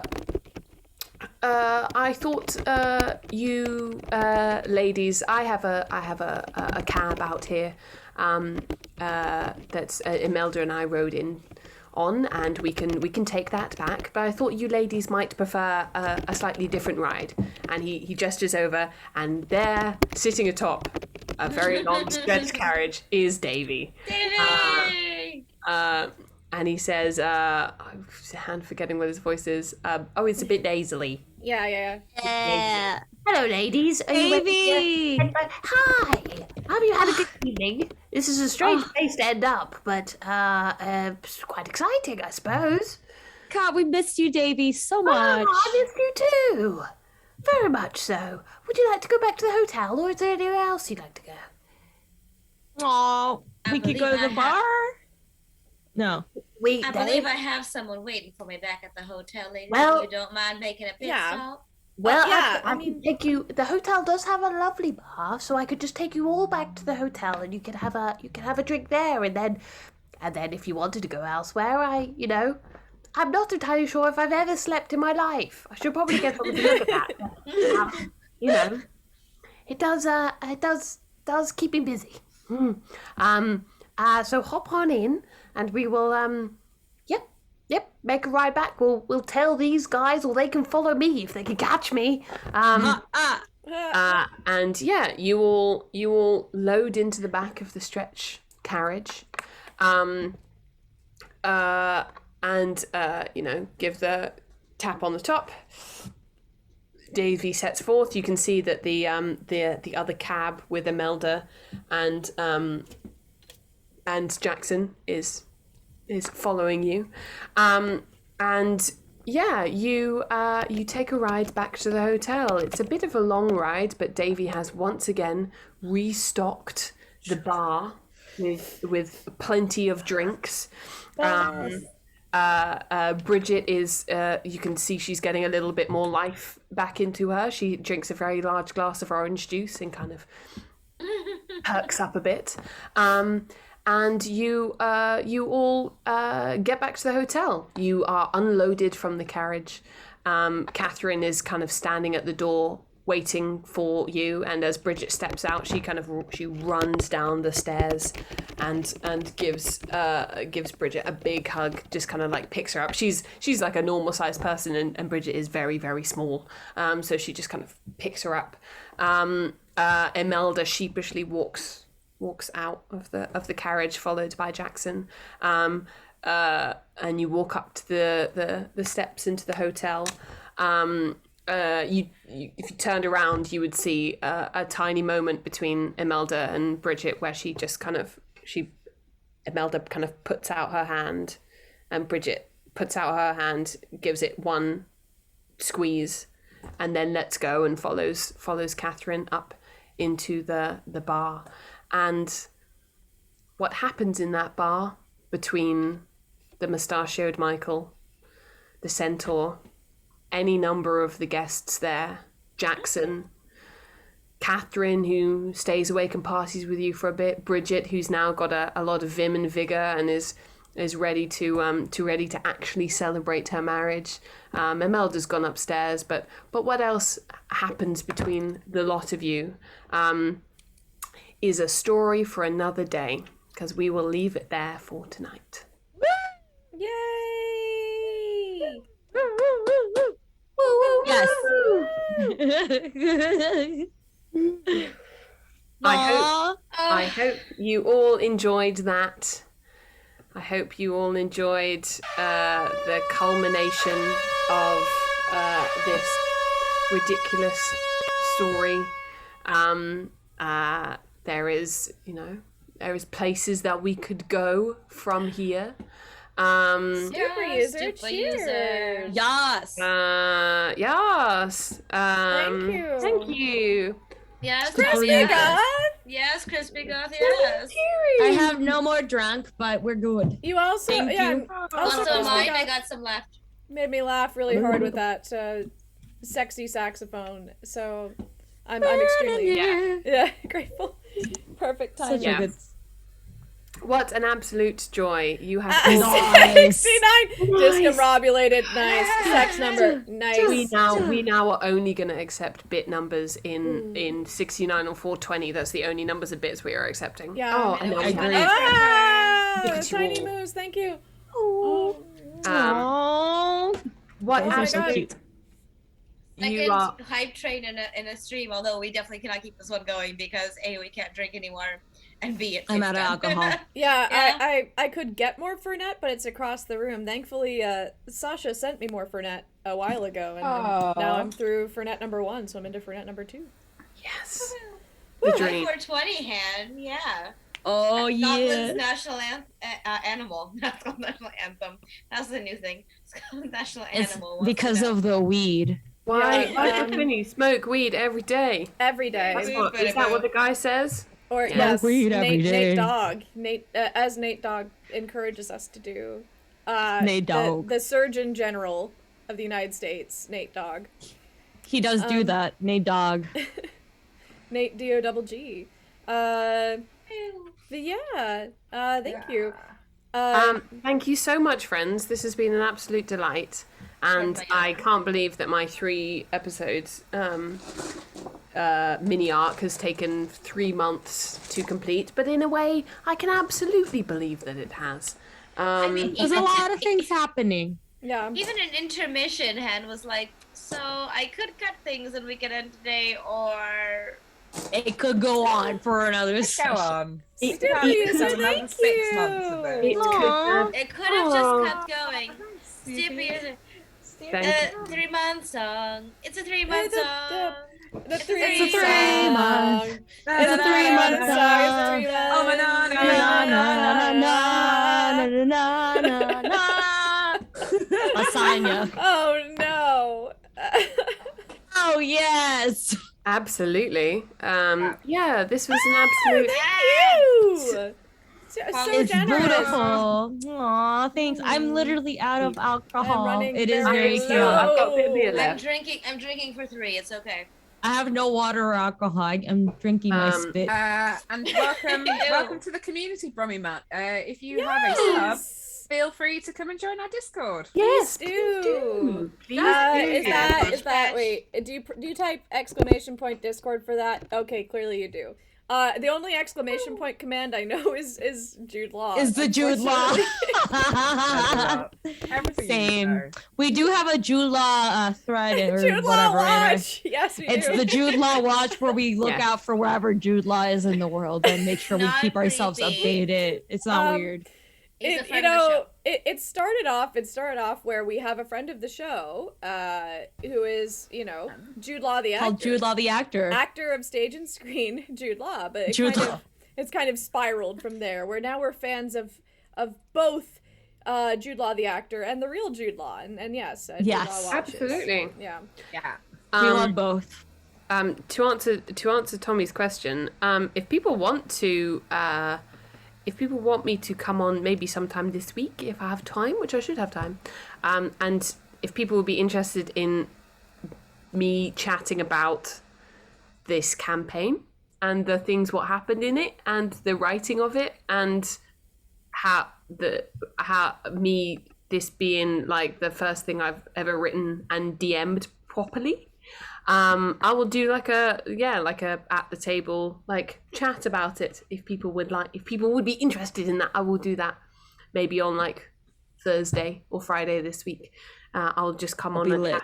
And you can come and join me and ask me questions, and I will do an answer of them. To the That best does of sound my pretty ability. lit. It does. Yes. As Tom corrected me, this is the second game I have ever DM'd. The first one was a one shot that he wrote. It's a very good one shot, which we'll play one day. And it is actually a one shot. It is actually, you do it in one session. Hold my beer. Hold It's it. insane. I was gonna say, hold my Fernet. Yeah. Also to answer his other questions, mostly slightly tangentially because we need to talk to you, Tori. Yes. Yes, something spooktacular should be happening in October. Possibly something else, hopefully something else happening in November. Right. And yes, it will. Thank you for confirming. 24th works. Perhaps something exciting will be happening on the 24th.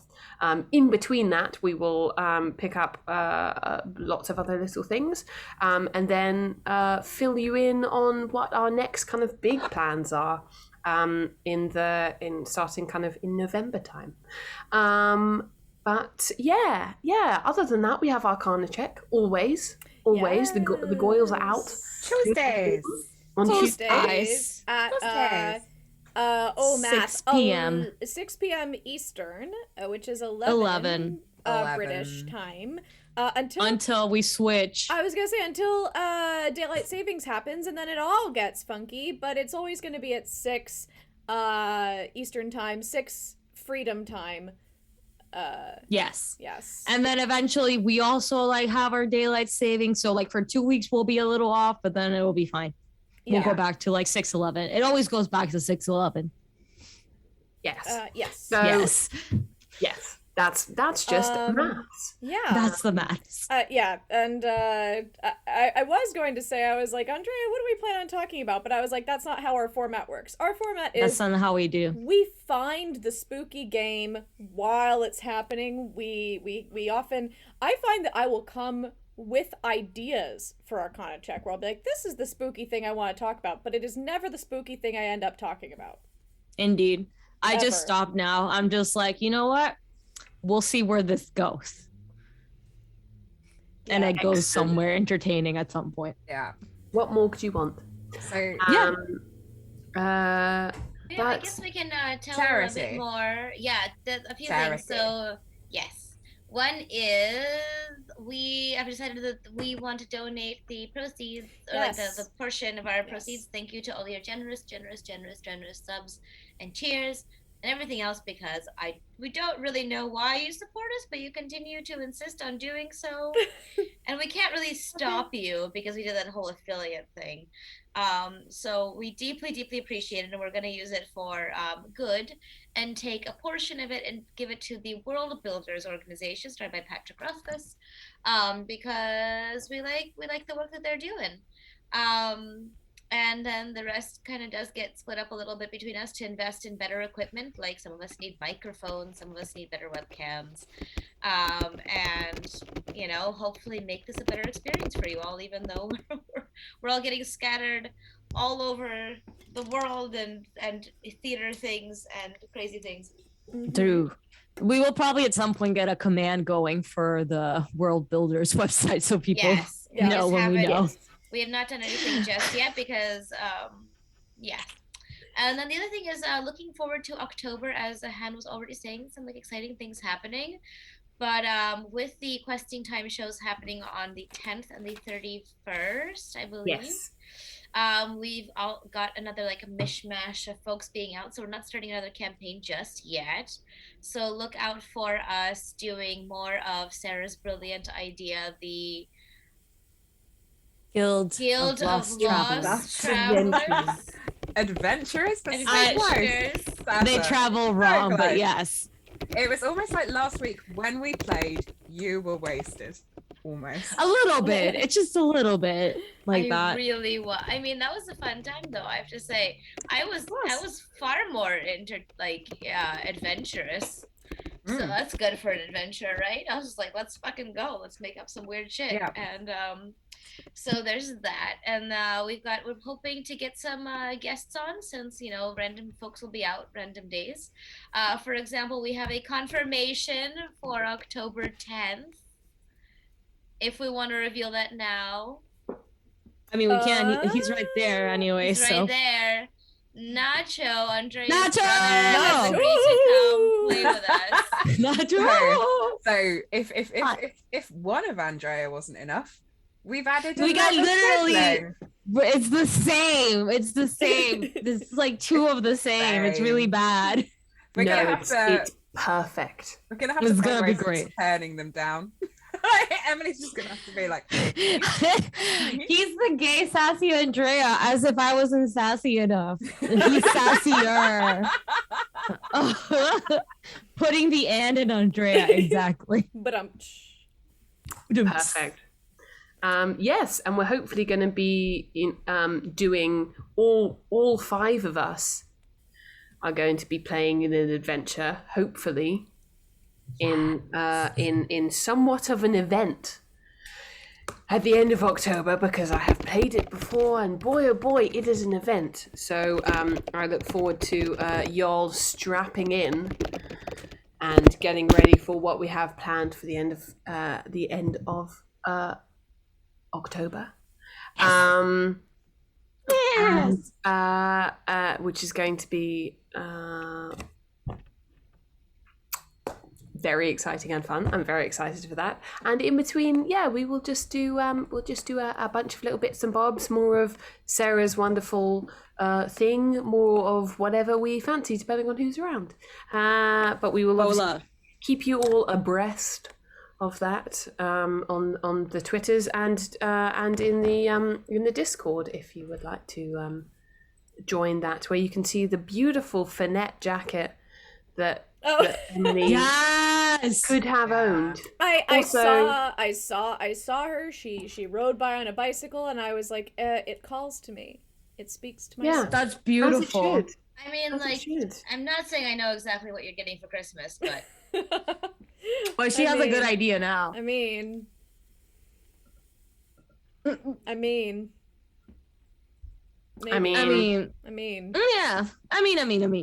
yeah. Whereas, so now Sasha has that as an idea, but I'm like, oh, what do I get Sasha? And I'm just like, I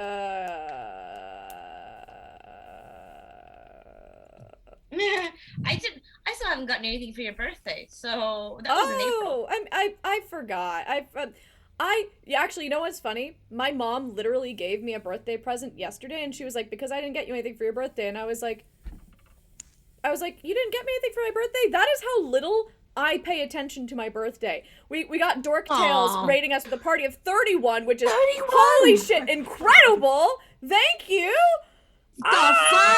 We're just we've just ended, and oh my god, Strange Brood tabletop. Thank you. Okay, hold on. I'm gonna. Do I need to leave and go get my Fernet for this, because I'm kind of thinking that I do. I have so little left. You can do it. I'm just dancing for it because I have no alcohol Oh my left. god, Otheon. Hold on. God, I need to shower. I've got a curry. I've got a curry sitting here that I haven't eaten yet. Sylvester at Slays and Bunny Hearted and Dork Tail giving us bits. I don't even know where to begin with any of this. You guys are so generous. And I'm supposed to I'm just fucking eating a curry. Oh my god, thank you! This is incredible! This is so good. Thank you, everyone. What is happening? Stu for using the subs. Oh my god. I'm out of alcohol, so I'm gonna keep dancing until it keeps going. I have something. Do you want to know something very interesting? So I will have to go get more if anyone. Oh shit. Okay, I've got to go get. Hold on. I've got to get more alcohol. I'm going. I'm dancing. Savage McNavage is maybe the best name we've seen so far tonight. Oh, we love all the names though. Okay. Wait. I have a weird thing to talk about right now. It's very important. Right. I ordered a curry, and I ordered the last curry. I ordered it to be delivered at 11:30, and then I got a text saying the last delivery is 10:30. Okay, I'm back with more Fernet. What did I? Oh, jeez. I was gonna say what did I miss, but now I'm seeing what I missed. Holy cow, guys! This is bizarre, and guys, they gave me a bottle of free alcohol with my curry. I'll be streaming for another hour just so you can drink that now. Okay, yeah. I'm mixing my stuff. Hold on. I'm so confused. They have given me so much more food than I ordered. Like, so much more food than I ordered. My order is in here, but there's also rice and another curry. Did they give and you a bottle, else's, a bottle of of golden spiced spirit. Look, that sounds amazing. Golden spice spirit. Is that like wet chemical? It's low alcohol. It's Wet basically- chemical. What was it? Wet chemicals. It's wet chemicals. Okay. So It's like- Discombobulated it's and like- Solomon and Chahista effects and Bunny Heart You and use everybody. It's like very, very, very low alcohol rum. Sláinte- So it oh. tastes like rum, but it's. I'm like. Here we very go. confused right now. Guys, The I am, most. oh my god. I want more wet chemical. I am humbled by You guys are everyone's amazing. generosity. I keep hearing the bits noise. Thank you. Although that does mean I have to drink more, and I'm like, oh god, I have work in the But morning. it does. It does mean that. Ah! Emily, drink more. Who's that now? Thank you so much. That sounded weirdly like combative, but no, thank you. That was an exciting. Like, who is that? I'm just gonna my eat a God. poppadom and be confused later. Thank you. This is so weird. Guys, Everyone, It's thank you. incredible. It's incredible, and you guys are. But like, this is the end. We finished the campaign. I will keep We going. will do more. If We will do people are more. still here, I don't give guys, a do Do you fuck. want to redo it? Start from the beginning. Let's go again. Okay. Let's go again for everybody. Okay. At the beginning. Oh, geez. Okay, Uh, so we find ourselves in the Oh. room after having killed 2 goblins. Well, and we got a U up. Are we gonna do the U up? Yeah, we're Yeah, gonna do the Oh yeah, U we up. have to. Okay. No okay. context, you up. No context. U up. I So, really want to pop a dumb now. for you up, I'm what so happens? sorry. I'm so jealous. Yeah. What happens for you up is that you get a text message. In this case, it was from a centaur, but it's it's a text Obviously. message in general. So we're gonna see what we have. So I'm gonna transfer over. Now you can hear us, but you can't see us, and we're gonna spin the wheel. We're gonna see what what random text message we get. Hmm. So he was because he was part horse. Everyone has to send. You have to Very send rude. this text to your crush right now. No quibble. Send this uh, text It's to like your a crush right now. takes a photo of it and just sends it. you know what? I was like, if you want, I'll send it to my person. I think he would be very confused, but I Send it That's to literally right what now. I'm doing right now. I'm just like, Kenton, no context. Hey, It's what was fine. it? I've missed it. Oh, Should I it's- send What it? was it? What was that? Should I send it to the guy I who's want to been make out? you feel the yeah. Here, like I'll a queen wait. Here, Catherine the here we Great. go. Sasha, I'll bring it back. no. So here's. Under no account can you, You send should it not. to a You should not complete send this stranger. to your mustachioed stranger. I brought it back up on the screen so Sasha, everyone can yes. see it again. Maybe not. I mean, it doesn't seem necessarily advisable, but I'm not. I'm not in charge of your messages. You can do whatever you like. Emily, Huh. drunk history style, Catherine the Great recap. Go now. Catherine the Great recap. What am I supposed to say? She's one of the most famous enlightened despots of that time period, and I don't say enlightened despot as my own verbiage. That is the terminology that's often used when you're talking about history from that era. Is that she's one of many quote unquote enlightened despots. What do I know about Catherine the Great? Well, her husband really fucking sucked, but then he died, and then she was in charge, and she did a lot of good things for Russia. And as is often the case with very competent female rulers, everyone was like, she's a slut though, innit? And I say that Also gay. right, and I say that as a like disparaging thing that they were saying, but when I usually think of that word or use that word, I usually try to reclaim it as a positive thing. But anyway, part of the sort of trying to use her sexuality and her power as a means of disparaging her, they were like, she fucks horses. And I don't really think that's probably true. I don't think she fucked horses. I But remember there was like a whole contraption they said that she built. That's to fuck right. The horses. elaborate like pulley. It's in the show. Yeah. It's in the show. The situation. Great, and therefore it must be true. That's how you know it's true. That is how you know. If that any it one is of the true. 51 people currently watching hasn't seen The Great, I think it's an HBO Yeah. thing. We've already talked about it today. Go and watch The Great. And it's Tom- so good. Very and Tom silly. Riggin, It's very silly. I- Let's go, lesbians. Let's yes. go. Let's go, lesbians. Tom Riggin, I agree that to me slut is a positive. I also think that, but I just wanted to like articulate what I meant when I was saying that in that particular case, especially because when I was talking about how that is often something that is utilized by men to try to tear women down, especially women in power. Apart from Catherine the Great, I was also thinking of like figures like Cleopatra. Cleopatra. Right? I was going to say where Augustus, Octavian, whomever, whatever you refer to him as, following his ascension to power, really tried to spread as much anti-Cleopatra propaganda as humanly possible. And that was one of the things sort of that he would really harp on when it came to her. But anyway. Such a slut. I know that Sasha was like, just about Catherine the Great, but like I could rant about history bullshit all like it doesn't matter how much I've had to drink or not drink, like that this is enough of a thing where I'm like, pick a thing, I'll rant about it. I love ranting about history. But I also know that we have a sexy time half of the reason why we do a chrono check, to be honest. Yeah. It's half of it is just like history, like rant. But also, yeah, sexy time travel because we were talking about Catherine, and I was like, I have so many points. I was like, this is it. This is the time to use them. I was gonna say, I'll run the magic and the disclaimer. So here we go. I love the disclaimer so much.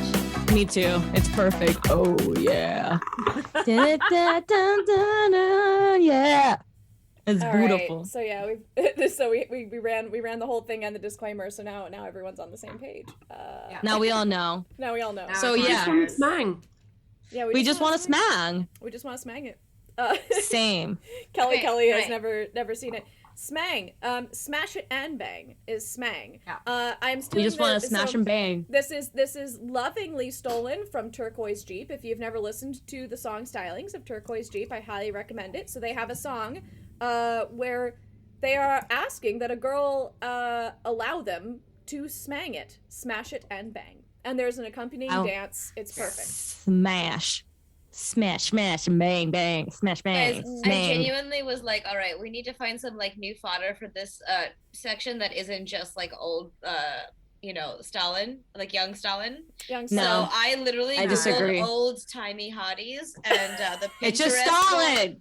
The Pinterest board that I got is beautiful. All right, it's a just Stalin. No, it's yeah. Ooh. I should also add. So, thank you, Superman92. Thank you for following us. My daguerreotype not girlfriend, or maybe hopefully girlfriend or boyfriend. My daguerreotype boyfriend is a great page, one that I very much. A lot of these are from my daguerreotype boyfriend. Yes, my daguerreotype boyfriend is great. Oh gosh, I vaguely remember FDR kind of being a bit of a hottie when he was young. Oh, 100%. I love the cast regale. Also the Kennedys. All the young Kennedys. Dara followed us like right as I said that, so it was like a bit of a hottie when he was young. Ding! I was like, oh, I must have ding, been ding, right. ding, ding, ding. You are right. Yes. What is the D in the FDR exactly? Putting the D in FDR. We love pegging. Yeah. It's a pro pegging podcast. A pro like sex positive in general. Stream. Yeah. It's a PPP, but not the public-private partnership. It's the pro pegging podcast.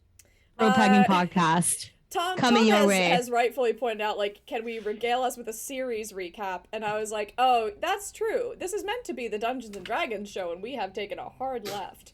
Basically, the thing is, we finished the Dungeons and Dragons bit, and then we got a whole bunch of ridiculously generous and fun raiders. So, like, we're like, yeah, fuck it, we're gonna keep going with some bullshit. And actually, that's true. Raiders, if you're new here, if you are a raider, like, do you want historical hotties content while we're still on? Do you want a summation of what we did today that you missed, or what are you into? This whole season.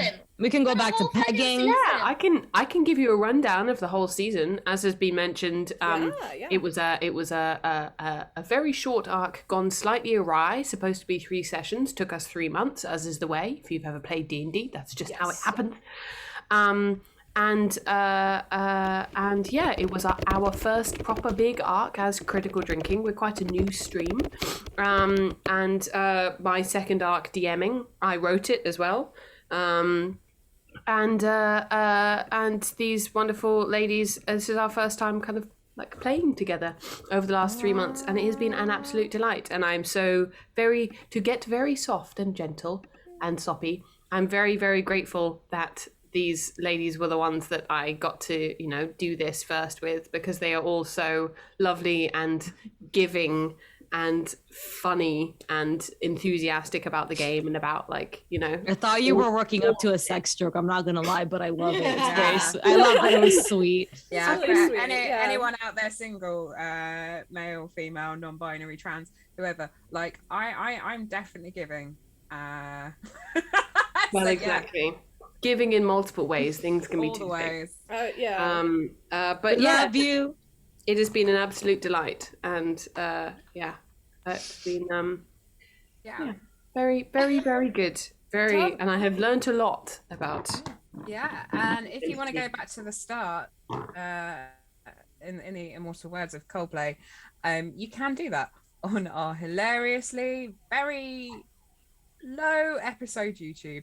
When we're speaking about start, you can see the first one. No, two. There's two of them. Oh, there's two on there. Oh, you can see the first two. I think they're still on the Twitch too, though. I will upload the others. I'm so sorry. It's just it all dropped off so aggressively when I moved countries. I was about to say, I was like, Sasha with her very trivial work Afghan issues. war.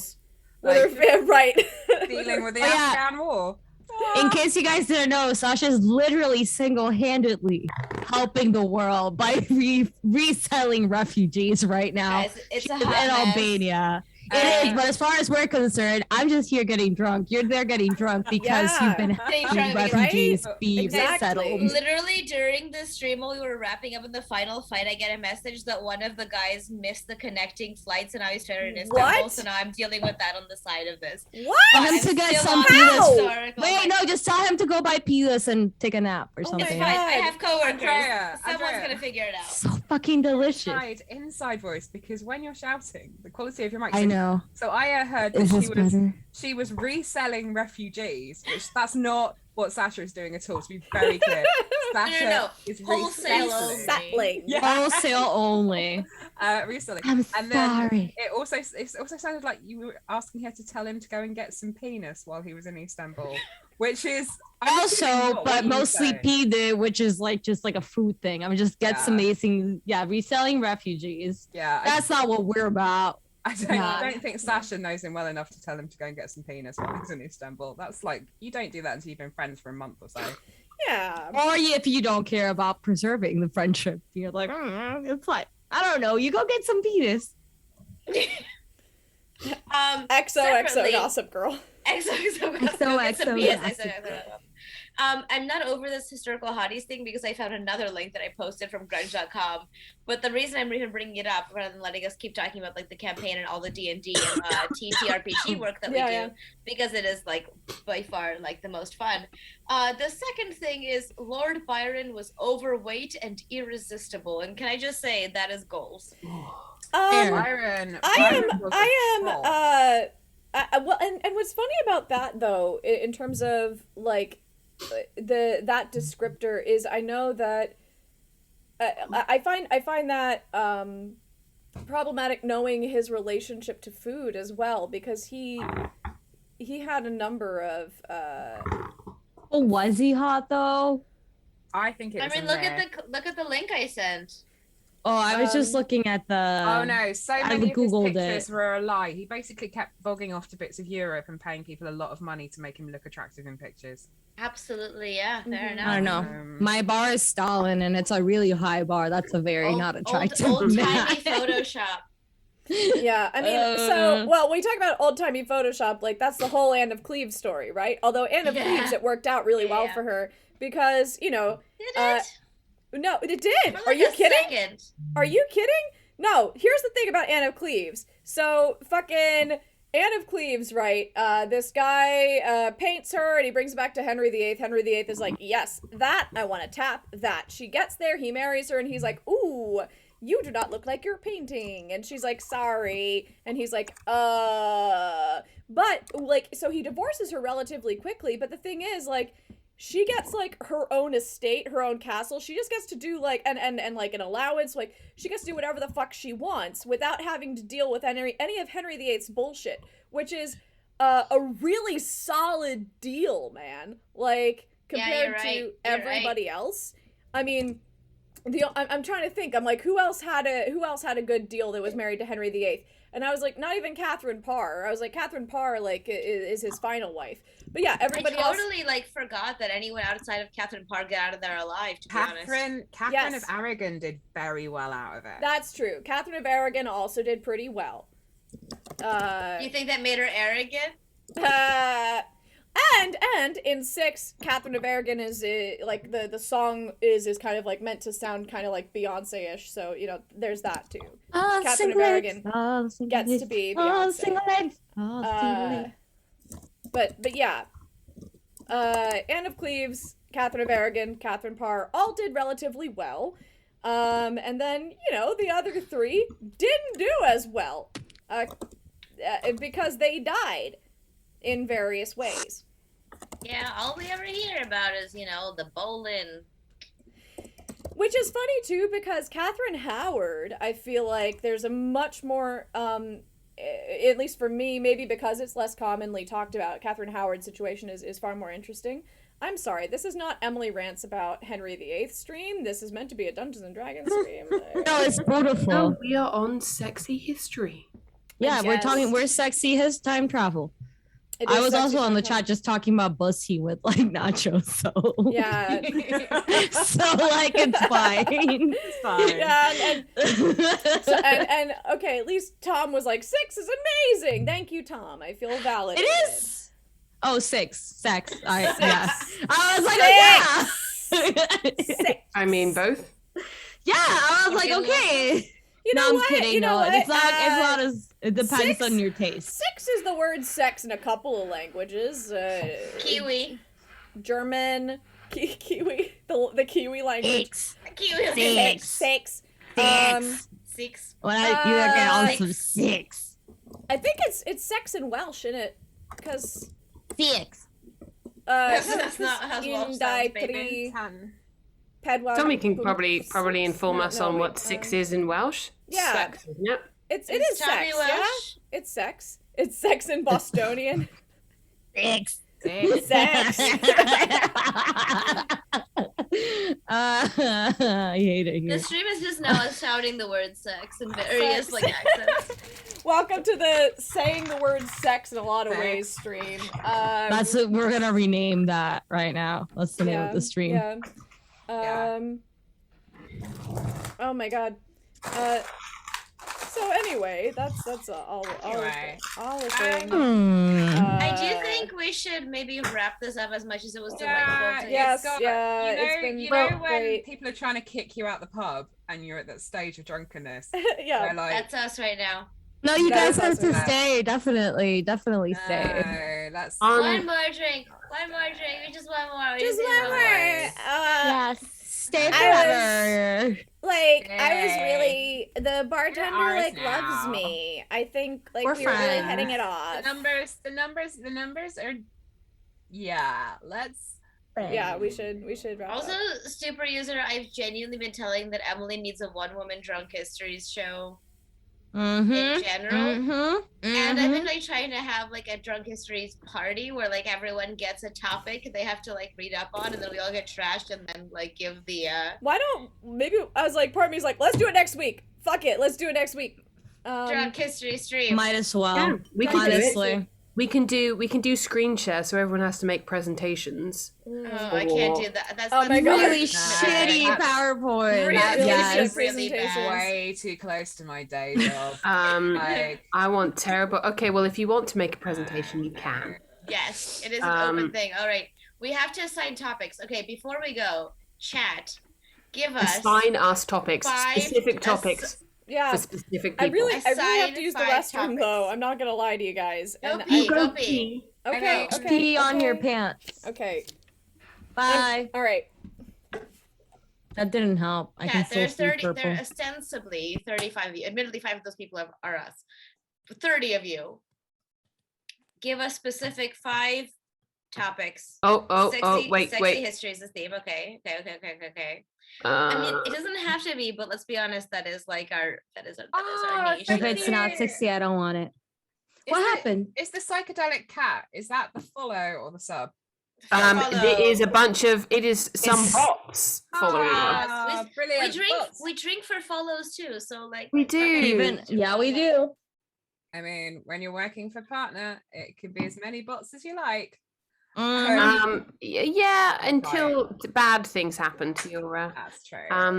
Because what Tommy is talking about, and it's a great idea, is I'm gonna copy and paste all the topics that people are sending into a spreadsheet. You're supposed to be telling us specific topics for specific people. Guys, I really love you. Okay, but I agree that at the beginning of next week, once we all have our own, absolutely not Nacho. That's horrible. You know that's horrible. Like at the beginning of next week, we will do a 60-second drunk history of this campaign, and then at the beginning of everyone's topics, everyone has to give a 60-second recap. Everyone, I think they should be completely unseen. I think we should all video them. Okay. That's what I kept telling people. Video them and put them on the Discord. Put them on Discord and put them on Twitter. Okay.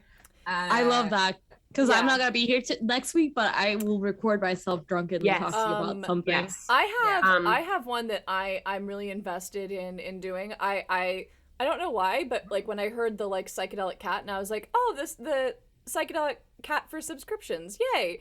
For whatever reason, and I really don't know why or how, I was like, I want to talk about the Franklin expedition. Can I talk about the Franklin expedition? It is one of your specialist subjects. We've moved on, but you totally can. Whoa! Oh, what have we moved on to? I'm sorry. No, we were saying we're going to record 60-second synopsis from the point of view of each character about what happened. Oh, okay. Anyway, that is very different than me talking about a bunch of British people eating each other in Canada. Very, we very still different. want that. Yeah. I still want that. I mean, we still need that, but like, why don't we do that after we've all had some sleep? Okay. It sounds It's good. past 1 a.m. here, so yeah, that'd be great. Yeah, that sounds great. good. Then we shall wrap things up here. Thanks for hanging out. Thank you all so much for staying, not just tonight, but this whole campaign. We couldn't have done it without your sweet love. And well, we know we probably would have done it if no one had watched it, but it is doubly nice to have people watching it. Thank you all so much for being lovely and delightful. Happy birthday, Moose, again. Moose! And we shall see you on Tuesday for Arcana Check. And if people want, I will come on and do another stream in the week, just chatting about the process of doing this campaign and like the writing for the first time and DMing for the second time and all that stuff. We'll do that. Who should we raid? Behind the screen, who should we raid? Anyone. Who is our friend? The Gilded Troll. I've got the Gilded Troll. Let's do the Gilded Troll. Okay. Let's do the troll. Roll credits. All right, so I'm going to roll credits, and then we will start the transfers. So thank you, everybody. Bye, friends. Bye.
soul.